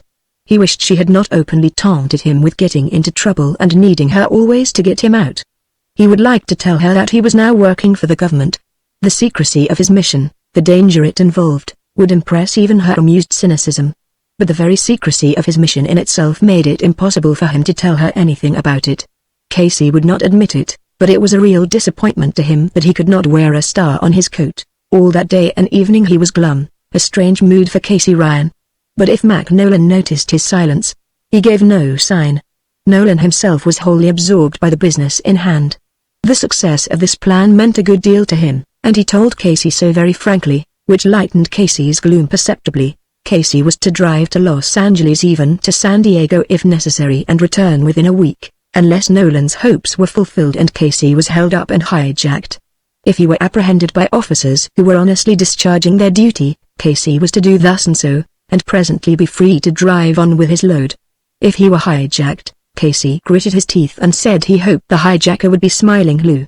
He was to permit himself to be robbed, worm himself as far as possible into their confidence and return for further orders. If Nolan should chance to be absent from the cabin, then Casey was to wait until he returned. And Nolan intimated that hereafter the making of moonshine might be a part of Casey's duties. Then, without warning, Nolan struck at the heart of Casey's worry. "I don't want to dictate to any man in family affairs, Ryan. But I've got to speak of one other matter," he said diffidently. "I suppose naturally you'll want to go home and let your wife know you're still alive, anyway. But if you can manage to keep your present business a secret for the time being, I think you'd better do it. You said you were planning to be away on a trip for some time, I remember. If you can just let it go that way, or say that you are prospecting over here, I wish you would. Think you can manage that all right?" "I'd rather manage a 6-horse team of bronc mules," Casey admitted. "But after the way the missus thinks I lied to her about taking the next train home from Barstow, anything I say LL be used agin me. My wife's got brains. She ain't put it down that the trains have quit running. According to her figures, Casey's lied and he's in a hole again, and it'll be up to her and Jack to run windlass and pull him out. Don't matter what I say, she won't believe me anyhow, so Casey won't say nothing. Can't lie with your mouth shut, can you?" "Oh, yes, it's been done," Nolan chuckled. "Now we'll set down the serial numbers and the bank name of this Jack, and here's your expense money separate. And if there's anything that isn't clear to you, Ryan, speak up. You won't hear from me again, probably, until you're back from this fishing trip." Casey thought that everything was perfectly clear, and rashly he said so, as he started off. From Barstow to Victorville, from Victorville to Camp Cajun, Casey drove expectantly, hoping to meet Smiling Lou. He scanned each car that approached and slowed for every meeting like a searching party or a man who is lost and wishes to inquire the way. His pace would have been law-abiding in Los Angeles at 5 o'clock on Broadway between 4th and 8th Streets. Goggled women tourists eyed him curiously, and one car stopped full to see what he wanted. But his Tom Pepper rode safe under the tarp behind him, and the 3-star Hennessy beaded daintily with the joggling it got, and Casey was neither halted nor questioned as he passed. At Camp Cajun, Casey stopped and cooked an early supper, because the summer crowd was there and a real bootlegger would have considered stopping rather unsafe. Casey boiled coffee over one of the camp fireplaces and watched furtively the sunburned holiday group nearest. He placed his supper on one of the round, cement tables near the car, and every man who passed that way Casey watched unblinkingly while he ate. He succeeded in making 3 different parties swallow their supper in a hurry and pack up and leave, glancing back uneasily at Casey as they drove away. But Casey himself was unmolested, and no one asked about his load. From Camp Cajun to San Bernardino Casey drove furiously, remembering young Kenner's desire for speed. He stopped there for the night, and nearly had a fight with the garage man where he put up, because he showed undue caution concerning the safety of his car from prowlers during the night. He left the car there that day and returned furtively after dark, asking the night man if he had seen any saps around his car. The night man looked at him uncomprehendingly. "I dunno, nothing's been picked up since I come on at 6. We ain't responsible for lost articles, anyway." "See that sign?" Casey grunted, cranked up and drove away, wondering whether the night man was as innocent as he tried to act. From San Bernardino to Los Angeles Casey drove placidly as a load of oranges in February. He put up at a cheap place on San Pedro Street, with his car in the garage next door and a $5 tip in the palm of a rat-faced mechanic with Casey's injunction to clean her dingbats and keep other people away. He did not go out to see the little woman, after all. He had sent her a wire from Goff's the day before, saying that he was prospecting with a fellow and he hoped she was well. This, after long pondering, had seemed to him the easiest way out of an argument with the little woman. The wire had given no address whereby she might reach him. But the omission was not the oversight Casey hoped she would consider it. He wanted to be reassuring without starting anything. Los Angeles with no little woman at his elbow was a dismal hole, and Casey got out of it as soon as possible. As per instructions, he drove down to San Diego, ventured perilously close to the Mexico line, fooled around there for a day looking for trouble, failed to find so much as a frown and drove back. He headed straight for San Bernardino, which was Smiling Lou's headquarters. He killed time there and met the sheriff on the street the day he arrived. The sheriff had a memory trained to hold faces indefinitely. He smiled a little, made a polite gesture in the general direction of his hat and passed on. Casey swore to himself and resolved to duck guiltily around the nearest corner if he saw the sheriff coming his way again. On the day when his time limit expired Casey drove up the gulch to Nolan's camp. In the car behind him rode undisturbed his Canadian club, Dunkirk, 3-star Hennessy, cognac and Tom Pepper, bottles, labels, government seals and all. Nolan was walking over from the tunnel when Casey arrived. He smiled inquiringly as he shook hands, eye ceremony to which Casey was plainly unaccustomed. "What luck, Ryan? I beat you back by about 2 hours. Getting things ready to begin making it. Did they catch you all right, no?" Casey spat disgustedly. "Never seen a booze peddler, never seen a cop look my way. I went around acting like I just killed a man and stole a lady's diamonds, and the sheriff at San Bernardino tips his hat to me, by golly. Drove through L.A. Hella whoopin' and not a darn traffic cop knowed it was Casey Ryan. You can ask anybody if I didn't do everything possible to get in bad or give bootleggers a tip. I was one of them. You can't get Casey Ryan up agin the gang you're after, Mr. Nolan. Only way Casey Ryan can get up agin the law is to go along peaceable trying to please the missus and mindin' his own business. I coulda peddled that damn hooch on a hanging tray like circus lemonade. I coulda stood on the corner in any of them damned towns with the hull works piled out on a table in front of me, and I coulda hollered my damn head off, and Smilin' Lou woulda passed me by like I was sellin' chewing gum and shoestrings. Nolan looked at Casey, turned and went into the cabin, sat down on the edge of the bed and laughed until the tears dripped over his lashes. Casey Ryan followed him, and sat on the edge of the table with his arms folded. Whenever Nolan lifted his face from his palms and looked at Casey, Casey swore. Whereat Nolan would give another whoop. You can't wonder if relations were somewhat strained between them for the rest of that day. Chapter 19. Nature had made Casey Ryan an optimist. The blood of Ireland had made him pugnacious. And Nolan had a way with him. Wherefore, Casey Ryan once more came larruping down the grade to Camp Cajun and turned in there with a dogged purpose in his eyes and with his jaw set stubbornly. History has it that whenever Casey Ryan gets that look in his face, the man underneath might just as well holler and crawl out, because holler he must, before Casey would ever let him up. Behind him, stowed under the bedding, grub and camp dishes, rode his 8 cases of bootlegger's bait, packed convincingly in the sawdust, straw and cardboard of the wet old days when Uncle Sam himself 0. K.D. the job. A chain of tiny beads at the top of each bottle lied and said it was good liquor.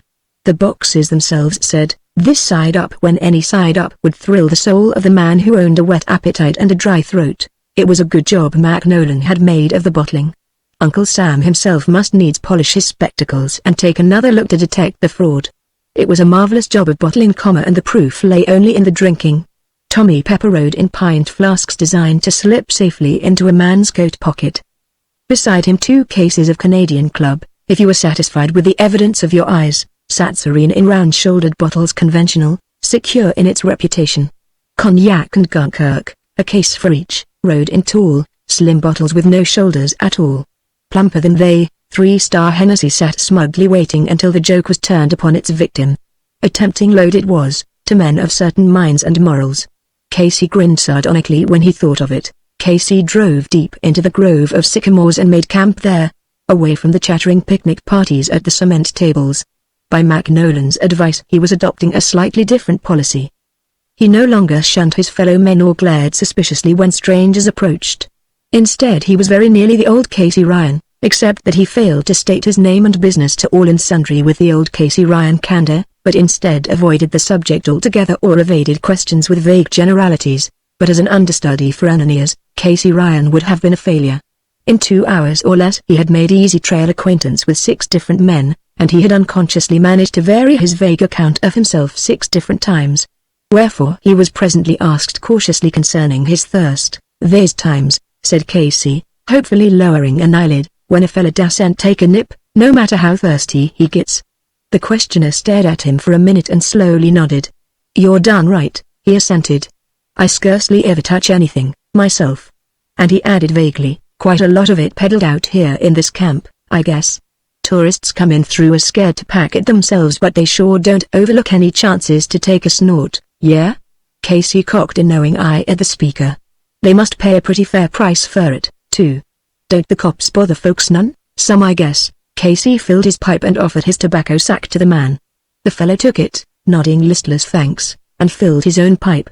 The two sat down together on the knee of a deformed sycamore and smoked in circumspect silence. "Arizona, I see." The man nodded toward the license plates on Casey's car. "Ah." Casey glanced that way. "Know a man named of Kenner?" he asked abruptly. The fellow looked at Casey sidelong, without turning his head. "Some." "Do you?" "Some." Casey felt that he was making headway, though it was a good deal like playing checkers with the king row wide open and only 2 crowned heads to defend his men. "Friend yours?" The fellow turned his head and looked straight at Casey. Casey returned him a pale, straight-lidded stare. The man's glance flickered and swung away. "Who wants to know?" Casey asked calmly. "Oh, you can call me Jim Cassidy. I just asked." He removed his pipe from his mouth and inspected it apathetically. "He's a friend of Bill Masters, garage man up at Lund." "No Bill. Any man says I don't, you can call him a liar." Casey also inspected his pipe. "Bought that car off on Kenner," Casey added boldly. Getting into trouble, he discovered, carried almost the thrill of trying to keep out of it. "Yeah?" The self-styled Jim Cassidy looked at the Ford more attentively. "And contents?" Casey snorted. "What do you know about goats, if anything?" he asked mysteriously. Jim Cassidy eyed Casey sidelong through a silence. Then he brought his palm down flat on his thigh and laughed. "You pass," he stated, with a relieved sigh. "He's a dinger, ain't he? You know him, all right." Casey also laughed and put out his hand. "If you're a friend of Kenner's, shake hands with Casey Ryan. He's damned glad to meet you, and you can ask anybody if that ain't the truth." After that the acquaintance progressed more smoothly. By the time Casey spread his bed close alongside the car he knew just how much booze Jim Cassidy carried, just what Cassidy expected to make off the load, and a good many other bits of information of no particular use to Casey. A strange, inner excitement held Casey awake long after Jim Cassidy was asleep snoring. He lay looking up into the leafy branches of a sycamore beside him and watched a star slip slowly across an open space between the branches. Farther up the grove a hilarious group of young hikers sang snatches of songs to the uncertain accompaniment of ukulele. 100 feet away on his right, occasional cars went coasting past on the downgrade, coming in off the desert, or climbed more slowly with motors working, on their way up from the valley below. The shifting brilliance from their headlights flicked the grove capriciously as they went by. Now and then a car stopped. One, a big, high-powered car with one dazzling spotlight swung into the narrow driveway and entered the grove. Casey lifted his head like a desert turtle and blinked curiously at the car as it eased past him a few feet and stopped. A gloved hand went out to the spotlight and turned it slowly, lighting the grove foot by foot and pausing to dwell upon each silent, parked car. Casey sat up in the blankets and waited. Luck, he told himself, was grinning at him from ear to ear. For this was Smiling Lou himself, and none other. He was alone, a big, hungry, official fish searching the grove greedily. Casey swallowed a grin and tried to look scared. The light was slowly working around in his direction. I don't suppose Casey Ryan had ever looked really scared in his life. His face simply refused to wear so foreign an expression. Therefore, when the spotlight finally revealed him, Casey blinked against it with a half-hearted grin, as if he had been caught at something foolish. The light remained upon him, and Smiling Lou got out of the car and came back to him slowly. Not even Casey thought of calling Smiling Lou a fool. He couldn't be and play the game he was playing. Smiling Lou said nothing whatever until he had looked the car over carefully, giving the license number a second sharp glance, and had regarded Casey fixedly while he made up his mind. Hello. Where's your partner? He demanded then. I'm in partnerships with myself this trip, Casey retorted. He waited while Smiling Lou looked him over again, more carefully this time. Where did you get that car? From Ken for $1,617.05. Casey fumbled in the blankets, Smiling Lou following his movements suspiciously and got out the makings of a cigarette. Got any booze in that car? Smiling Lou might have been a traffic cop, for all the trace of humanity there was in his voice. Casey cocked an eye up at him, sent a quick glance toward the Ford, and looked back into Smiling Lou's face. He hunched his shoulders and finished the making of his cigarette. I wished you wouldn't look, he said glumly. I got half my outfit in there and I hate to have it tore up. Smiling Lou continued to look at him, seeming slightly puzzled. But indecision was not one of his characteristics, evidently. He stepped up to the car, pulled a flashlight from his pocket and looked in. Casey was up and into his clothes by the time Smiling Lou had uncovered a box or two. Smiling Lou turned toward him, his lips twitching. Lift this stuff out of here and put it in my car, he commanded, elation creeping into his voice in spite of himself. My lord. The chances you fellows take.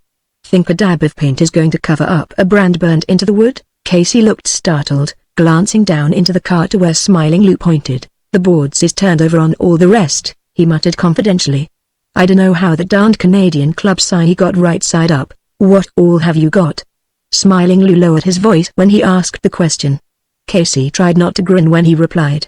Smiling Lou gasped. Well, get it into my car, and make it snappy. Casey made it as snappy as he could, and kept his face straight until Smiling Lou spoke to him sharply. I won't take you in tonight with me. I want that car. You drive it into headquarters first thing in the morning. And don't think you can beat it, either. I'll have the road posted. You can knock a good deal off your sentence if you crank up and come in right after breakfast. And make it an early breakfast, too. His manner was stern, his voice perfectly official. But Casey, eyeing him grimly, saw distinctly the left eyelid lower and lift again. All right, I'm the goat. He surrendered and sat down again on his canvas-covered bed.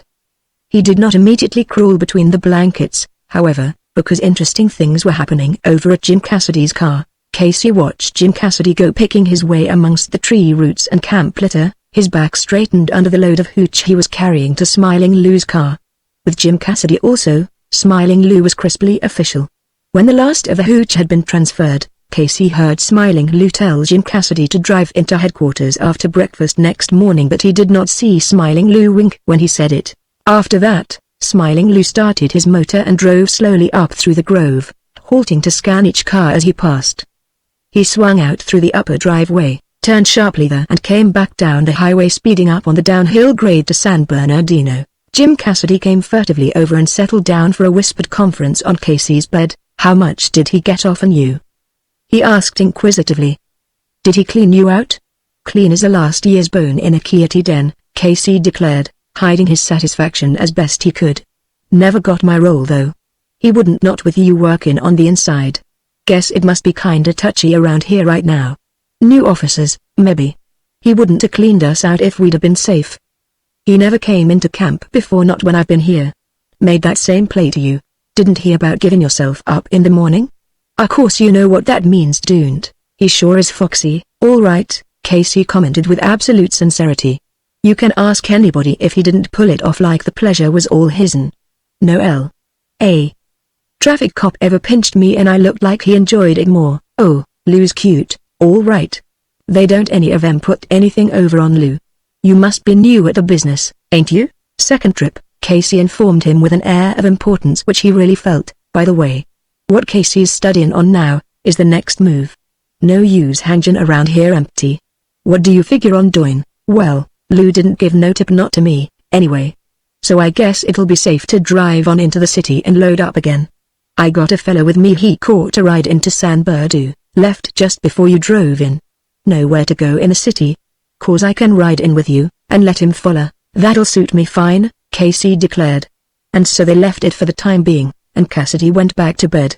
A great load had dropped from Casey's shoulders, and he was asleep before Jim Cassidy had ceased to turn restlessly in his blankets. Getting the white mule out of his car and into the car of Smiling Lou had been the task which Nolan had set for him. What was to happen thereafter Casey could only guess, for Nolan had not told him.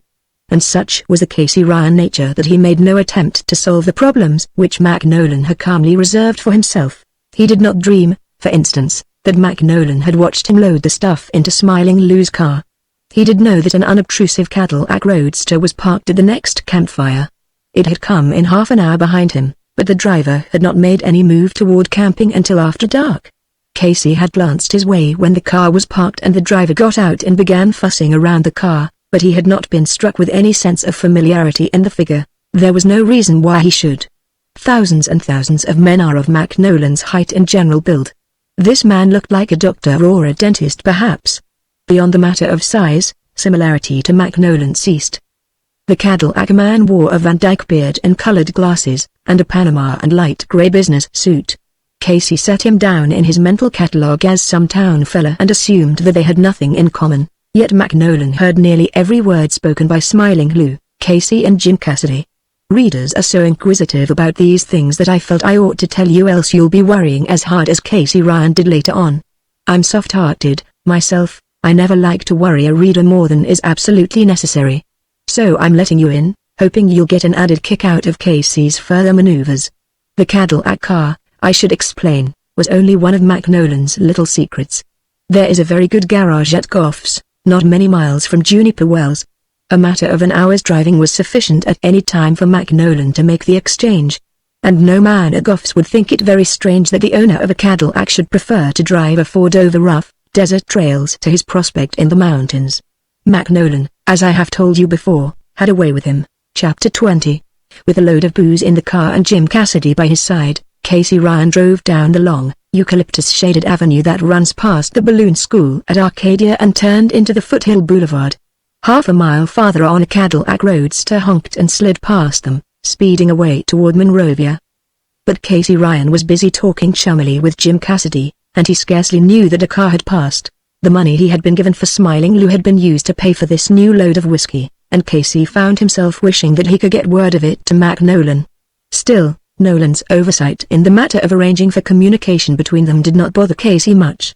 He was doing his part. If Nolan failed to do his, that was no fault of Casey Ryan's. At Fontana, where young Kenner had stopped for gas on that eventful first trip of Casey's, Casey slowed down also, for the same purpose, half tempted to call up the little woman on long distance while the gas tank was being filled. But presently the matter went clean from his mind, and this was the reason.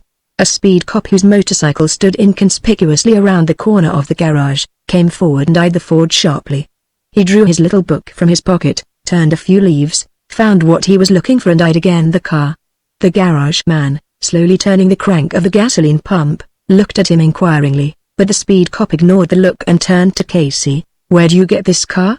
he demanded, in much the same tone which Smiling Lou had used the night before. "Bought it," Casey told him gruffly. "Where did you buy it?" "Over at Goff's, just this side of Needles." "Got a bill of sale?" "You got Casey Ryan's word for it," Casey retorted, with a growing heat inside, where he kept his temper when he wasn't using it. "Are you Casey Ryan?" The speed cop's eyes hardened just a bit. "Anybody says I ain't, you send 'em to me and then come around in about 10 minutes and look 'em over. What's your name?" The officer turned to Jim Cassidy. "Tom Smith.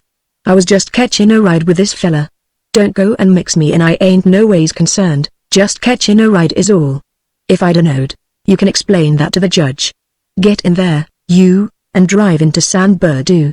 I'll be right with you, so you needn't forget the road. He stepped back to his motorcycle and pushed it forward. Hey. Don't I get paid for my gas? The garage man wailed, pulling a dripping nozzle from Casey's gas tank. Or, go tail. Casey grunted, and threw a wadded banknote in his direction. Take that and shut up. What you crying around about a gallon of gas, for? You ain't pinched. The money landed near the motorcycle and the officer picked it up, smoothed out the bill, glanced at it and looked through tightened lids at Casey, throwing money around like a hoostrunner. He sneered. I guess you birds need learn after, all right. Get going. Casey got going. Twice on the way in the officer spurted up alongside and waved him down for speeding. Casey had not intended to speed, either. He was merely keeping pace unconsciously with his thoughts. He had been told just what he must do if he were arrested for bootlegging, but he was not at all certain that his instructions would cover an arrest for stealing an automobile. Nolan had forgotten about that, he guessed. But Casey's optimism carried him jauntily to jail in San Bernardino, and while he was secretly a bit uneasy, he was not half so worried as Jim Cassidy appeared to be. Casey was booked along with Tom Smith on 2 charges, theft of one Ford car, motor number so-and-so, serial number this and that, model, touring, year, whatever it was, and unlawful transportation of spirituous liquor. He tried to give the judge the wink, but without any happy result. So he eventually found himself locked in a cell with Jim Cassidy. Just at first, Casey Ryan was proud of the part he was playing. He could look with righteous toleration upon the limpness of his fellow prisoner. He could feel secure in the knowledge that he, Casey Ryan, was an agent of the government engaged in helping to uphold the laws of his country. He waited for an hour or two, listening with a superior kind of patience to Jim Cassidy's panicky upbraidings of his luck. At first Jim was inclined to blame Casey rather bitterly for the plight he was in. But Casey soon stopped that. Young Kenner was the responsible party in this mishap, as Casey very soon made plain to Jim. Well, I dunno but what you're right. It was kind of a dirty trick working a stole car off onto you. Why didn't he pick some sucker on the outside? Don't line up with Kenner, somehow. Well, I guess maybe Smilin' Lou can see us out of this hole all right, only I don't like that car stealing charge. Maybe Kenner and Lou can straighten it up, though. Casey wondered if they could. He wondered, too, how Nolan was going to find out about Smiling Lou getting the camouflaged white mule. Nolan had not explained that to Casey, but Casey was not worrying yet. His faith in Nolan was firm. Came bedtime, however, with no sign of official favor toward Casey Ryan. Casey began to wonder. But probably, he consoled himself with thinking, they meant to wait until Jim Cassidy was asleep before they turned Casey loose. He lay on the hard bunk and waited hopefully, listening to the stertorous breathing of Jim Cassidy, who had forgotten his troubles in sleep. Chapter 21. At noon the next day Casey was still waiting, but not hopefully. Patience on a monument couldn't have resembled Casey Ryan in any particular whatever. He was mad. By midnight he had begun to wonder if he was not going to be made a goat again. By daylight, he was positive that he was already a goat. By the time the trustee brought his breakfast, Casey was applying to Nolan the identical words and phrases which he had applied to young Kenner when he was the maddest. Don't ask me to tell you what they were. Jim Cassidy still clung desperately to his faith in Smiling Lou. But Casey's faith hadn't so much as a fingerhold on anything. What kind of a government was it? He asked himself bitterly, that would leave a trusted agent 24 hours shut up in a cell with a whining crook like Jim Cassidy? If, he added pessimistically, he were an agent of the government. Casey doubted it. So far as he could see, Casey Ryan wasn't anything but the goat. His chief desire now was to get out of there as soon as possible so that he could hunt up Nolan and lick the living tar wit of him or worse. He wanted bail and he wanted it immediately. Not a soul bad come near him, save the trustee, in spite of certain mysterious messages which Casey had sent to the office, asking for an interview with the judge or somebody, Casey didn't care who. Locked in a cell, how was he going to do any of the things Nolan had told him to do if he happened to find himself arrested by an honest officer? When they hauled him before the police judge, Casey hadn't been given the chance to explain anything to anybody. Unless, of course, he wanted to bellow out his business before everybody, and that, he told himself fiercely, was not Casey Ryan's idea of the way to keep a secret. Moreover, that damned speed cop was standing right there, just waiting for a chance to wind his fingers in Casey's collar and choke him off if he tried to say a word. And how the hell, Casey would like to know, was a man going to explain himself when he couldn't get a word in edgeways? So Casey wanted bail. There were just two ways of getting it, and it went against the grain of his pride to take either one. That is why Casey waited until noon before his Irish stubbornness yielded a bit and he decided to wire me to come. He had to slip the wire out by the underground method, meaning the goodwill of the trustee. It cost Casey $10, but he didn't grudge that. He spent that afternoon and most of the night mentally calling the trustee a liar and a thief because there was no reply to the message. As a matter of fact, the trustee sent the wire through as quickly as possible and the fault was mine if anyone's. I was too busy hurrying to the rescue to think about sending Casey word that I was coming. Casey said afterwards that my thoughtlessness would be cured for life if I were ever locked in jail and waiting for news. As it happened, I wired the little woman that Casey was in jail again, and caught the first train to San Bernardino coming down by way of Barstow. I could save 2 or 3 hours that way, I found, so I told the little woman to meet me there and bring all the money she could get her hands on. Not knowing just what Casey was in for this time, it seemed well to be prepared for a good, stiff bail.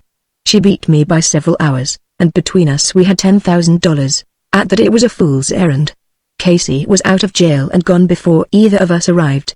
So there we were, holding the bag, as you might say, and our $10,000 bail money. It's no use asking questions, Jack, the little woman told me pensively when we had finished our salad in the best cafe in town, and were waiting for the fish. I've asked questions of every uniform in this town, from the district judge down to the courthouse janitor. Nobody knows a thing. I'd find that Casey was booked yesterday for having a stolen car and a load of booze in his possession, but he isn't in jail, or if he is, they're keeping him down in some dungeon and have thrown away the key. It was hinted in the police court that he was dismissed for want of evidence, but they wouldn't say anything, and so there you are. We finished our fish in a thoughtful silence. Then, when the waiter had removed the plates, the little woman looked at me with a twinkle in her eyes. Well, sir, there's something I want to tell you, Jack. I believe Casey has put this town on the run. They can't tell me. Something's happened, over around the courthouse. A lot of the men I talked with had a scared look in their eyes, and they were nervous when doors opened, and looked around when people came walking along. I don't know what he's been doing, but Casey Ryan's been up to something. You can't tell me. I know how our laundry boy looks when Casey's home, and didn't you get any line at all on his whereabouts? I asked her. Given 3 hours the start of me, I knew perfectly well that the little woman had found out all there was to know about Casey. Well, sir, I've got this to go on, the little woman drawled and held a telegram across the table. You'll notice that was sent from Goff's. It's 10 days old, but I've been getting ready ever since it arrived. I've put Babe in a boarding school, and I leased the apartment house. I kept 3 dressmakers ruining their eyes with nightwork, Jack, making up some nifty sports clothes. If Casey's bound to stay in the desert, well, I'm his wife and Casey does kind of like to have me around. You can't tell me, so I've got the twin six-packed with the niftiest camp outfit you ever saw, Jack. I've got a yellow and red beach umbrella, and 2 reclining chairs, and well, sir, I'm going to rough it deluxe. I don't expect to keep Casey in hand, I happen to know him. But it's just possible, Jack, that I can keep him in sight. Of course I told her, as I've told her often enough before, that she was a brick. I added that I would go along, if she liked, which she did. Not even the little woman should ever attempt to drive across the Mojave alone. We started out as soon as we had finished the meal. A Cadillac Roadster came up behind us and honked for clear passing as we swung into the long, straight stretch that leads up the Cajun. The little woman peered into the rear vision mirror and pressed the toe of her white pump upon the accelerator. There's only one man in the world that can pass me on the road, the little woman drawled, and he doesn't wear a Panama. As we snapped around the turns of Cajun grade, I looked back once or twice. The Cadillac Roadster was still following pertinaciously, but it was too far back to honk at us. When we slid down to the Victorville garage and stopped for gas, the Cadillac slid by. The driver in the Panama gave us one glance through his colored glasses, but I felt, somehow, that the glance was sufficiently comprehensive to fix us firmly in his memory. I inquired at the garage concerning Casey Ryan, taking it for granted he would be driving a Ford. A man of that description had stopped at the garage for gas that forenoon, the boy told me. About 9 o'clock, I learned from further questioning. Well, sir, that gives him 5 hours the start, the little woman remarked, as she eased in the clutch and slid around the corner into the highway to Barstow. But you can't tell me I can't run down a Ford with this car. I know to the last inch what a John Henry is good for. I drove one myself, remember. Now we'll see. Chapter 22. At Daggett, the big, blue car with the lady driver sounded the warning signal and passed Nolan and the Cadillac Roadster. Like Casey Ryan, Nolan is rather proud of his driving, and with sufficient reason. He was already hurrying, not to overhaul Casey, but to arrive soon after him. Women drivers love to pass other cars with a sudden spurt of speed, he had found by experience. They were not, however, consistently fast drivers. Nolan was conscious of a slight irritation when the Twin Six took the lead. Somewhere ahead, probably in one of the rough, sandy stretches, he would either have to pass that car or lag behind. Your expert driver likes a clear road ahead, so Nolan drove a bit harder, and succeeded in getting most of the dust kicked up by the big, blue car. He counted on passing before they reached Ludlow, but he could never quite make it. In that ungodly stretch of sand and rocks and chuck holes that lies between Ludlow and Amboy, Nolan was sure that the woman driver would have to slow down. He swore a little, too, because she would probably slow down just where passing was impossible. They always did. They went through Amboy like one party, the big, blue car leading by 25 yards. It was a long drive for a woman to make, a hard drive to boot. He wondered if the two in the big car ever ate. 5 miles east of Amboy, when a red sunset was darkening to starlight, the blue car, 50 yards in the lead, overhauled a Ford in trouble. In the loose, sandy trail, the big car slowed and stopped abreast of the Ford. There was no passing now, unless Nolan wanted to risk smashing his crankcase on a lava rock, millions of which peppered that particular portion of the Mojave Desert. He stopped perforce. A pair of feet with legs attached to them protruded from beneath the running board of the Ford. The little woman in the big car leaned over the side and studied the feet critically. Casey Ryan, are those the best pair of shoes you own? She drawled at last.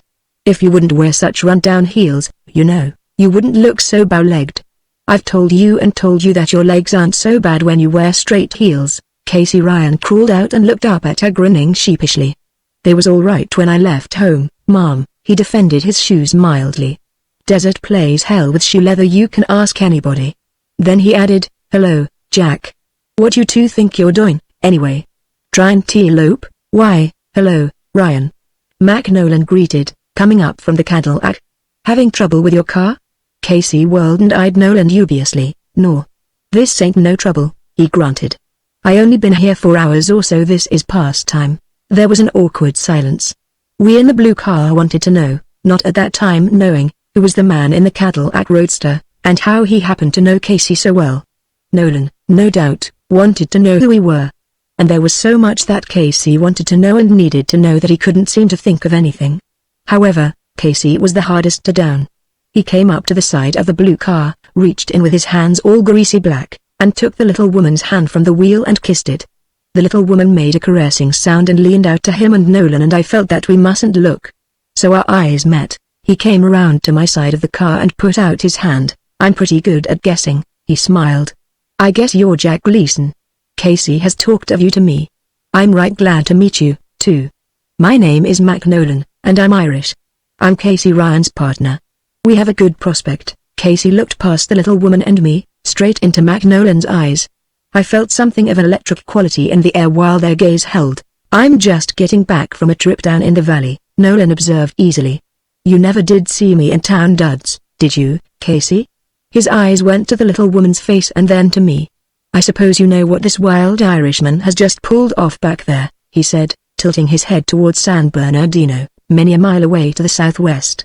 You wouldn't think it to look at him, but he surely has thrown a monkey wrench into as pretty a bootlegging machine as there is in the country. It's such confidential stuff, of course, that you may call it absolutely secret. But for once I'm telling the truth about it. Your husband, Mrs. Casey Ryan, holds a commission from headquarters as a prohibition officer. A deputy, it is true, but commissioned nevertheless. He's just getting back from a very pretty piece of work. A crooked officer named Smiling Lou was arrested last night. He had all kinds of liquor cached away in his house. Casey can tell you sometime how he trapped him. Of course, I'm just an amateur mining expert on a vacation, myself. His eyes met Casey's straight. I wasn't with him when he pulled the deal, but I heard about it afterwards, and I knew he was planning something of the sort when he left camp. How I happened to know about the commission, he added, reaching into his pocket, is because he left it with me for safekeeping. I'm going to let you look at it just in case he's too proud to let it out of his hands once I give it back. Now, of course, I'm talking like an old woman and telling all Casey's secrets, and you'll probably see a real Irish fight when he gets in reach of me. But I knew he hadn't told you exactly what he's doing, and I personally feel that his wife and his best friend are entitled to know as much as his partner knows about him." The little woman nodded absently her thanks. She was holding Casey's commission under the dashlight to read it. I saw Casey gulp once or twice while he stared across the car at Magneon. He pushed his dusty, black hat forward over one eyebrow and reached into his pocket. "Oh, hell," he grunted, grinning queerly. "You come around here on Sate, Mr. Nolan, where I can get my hands on you.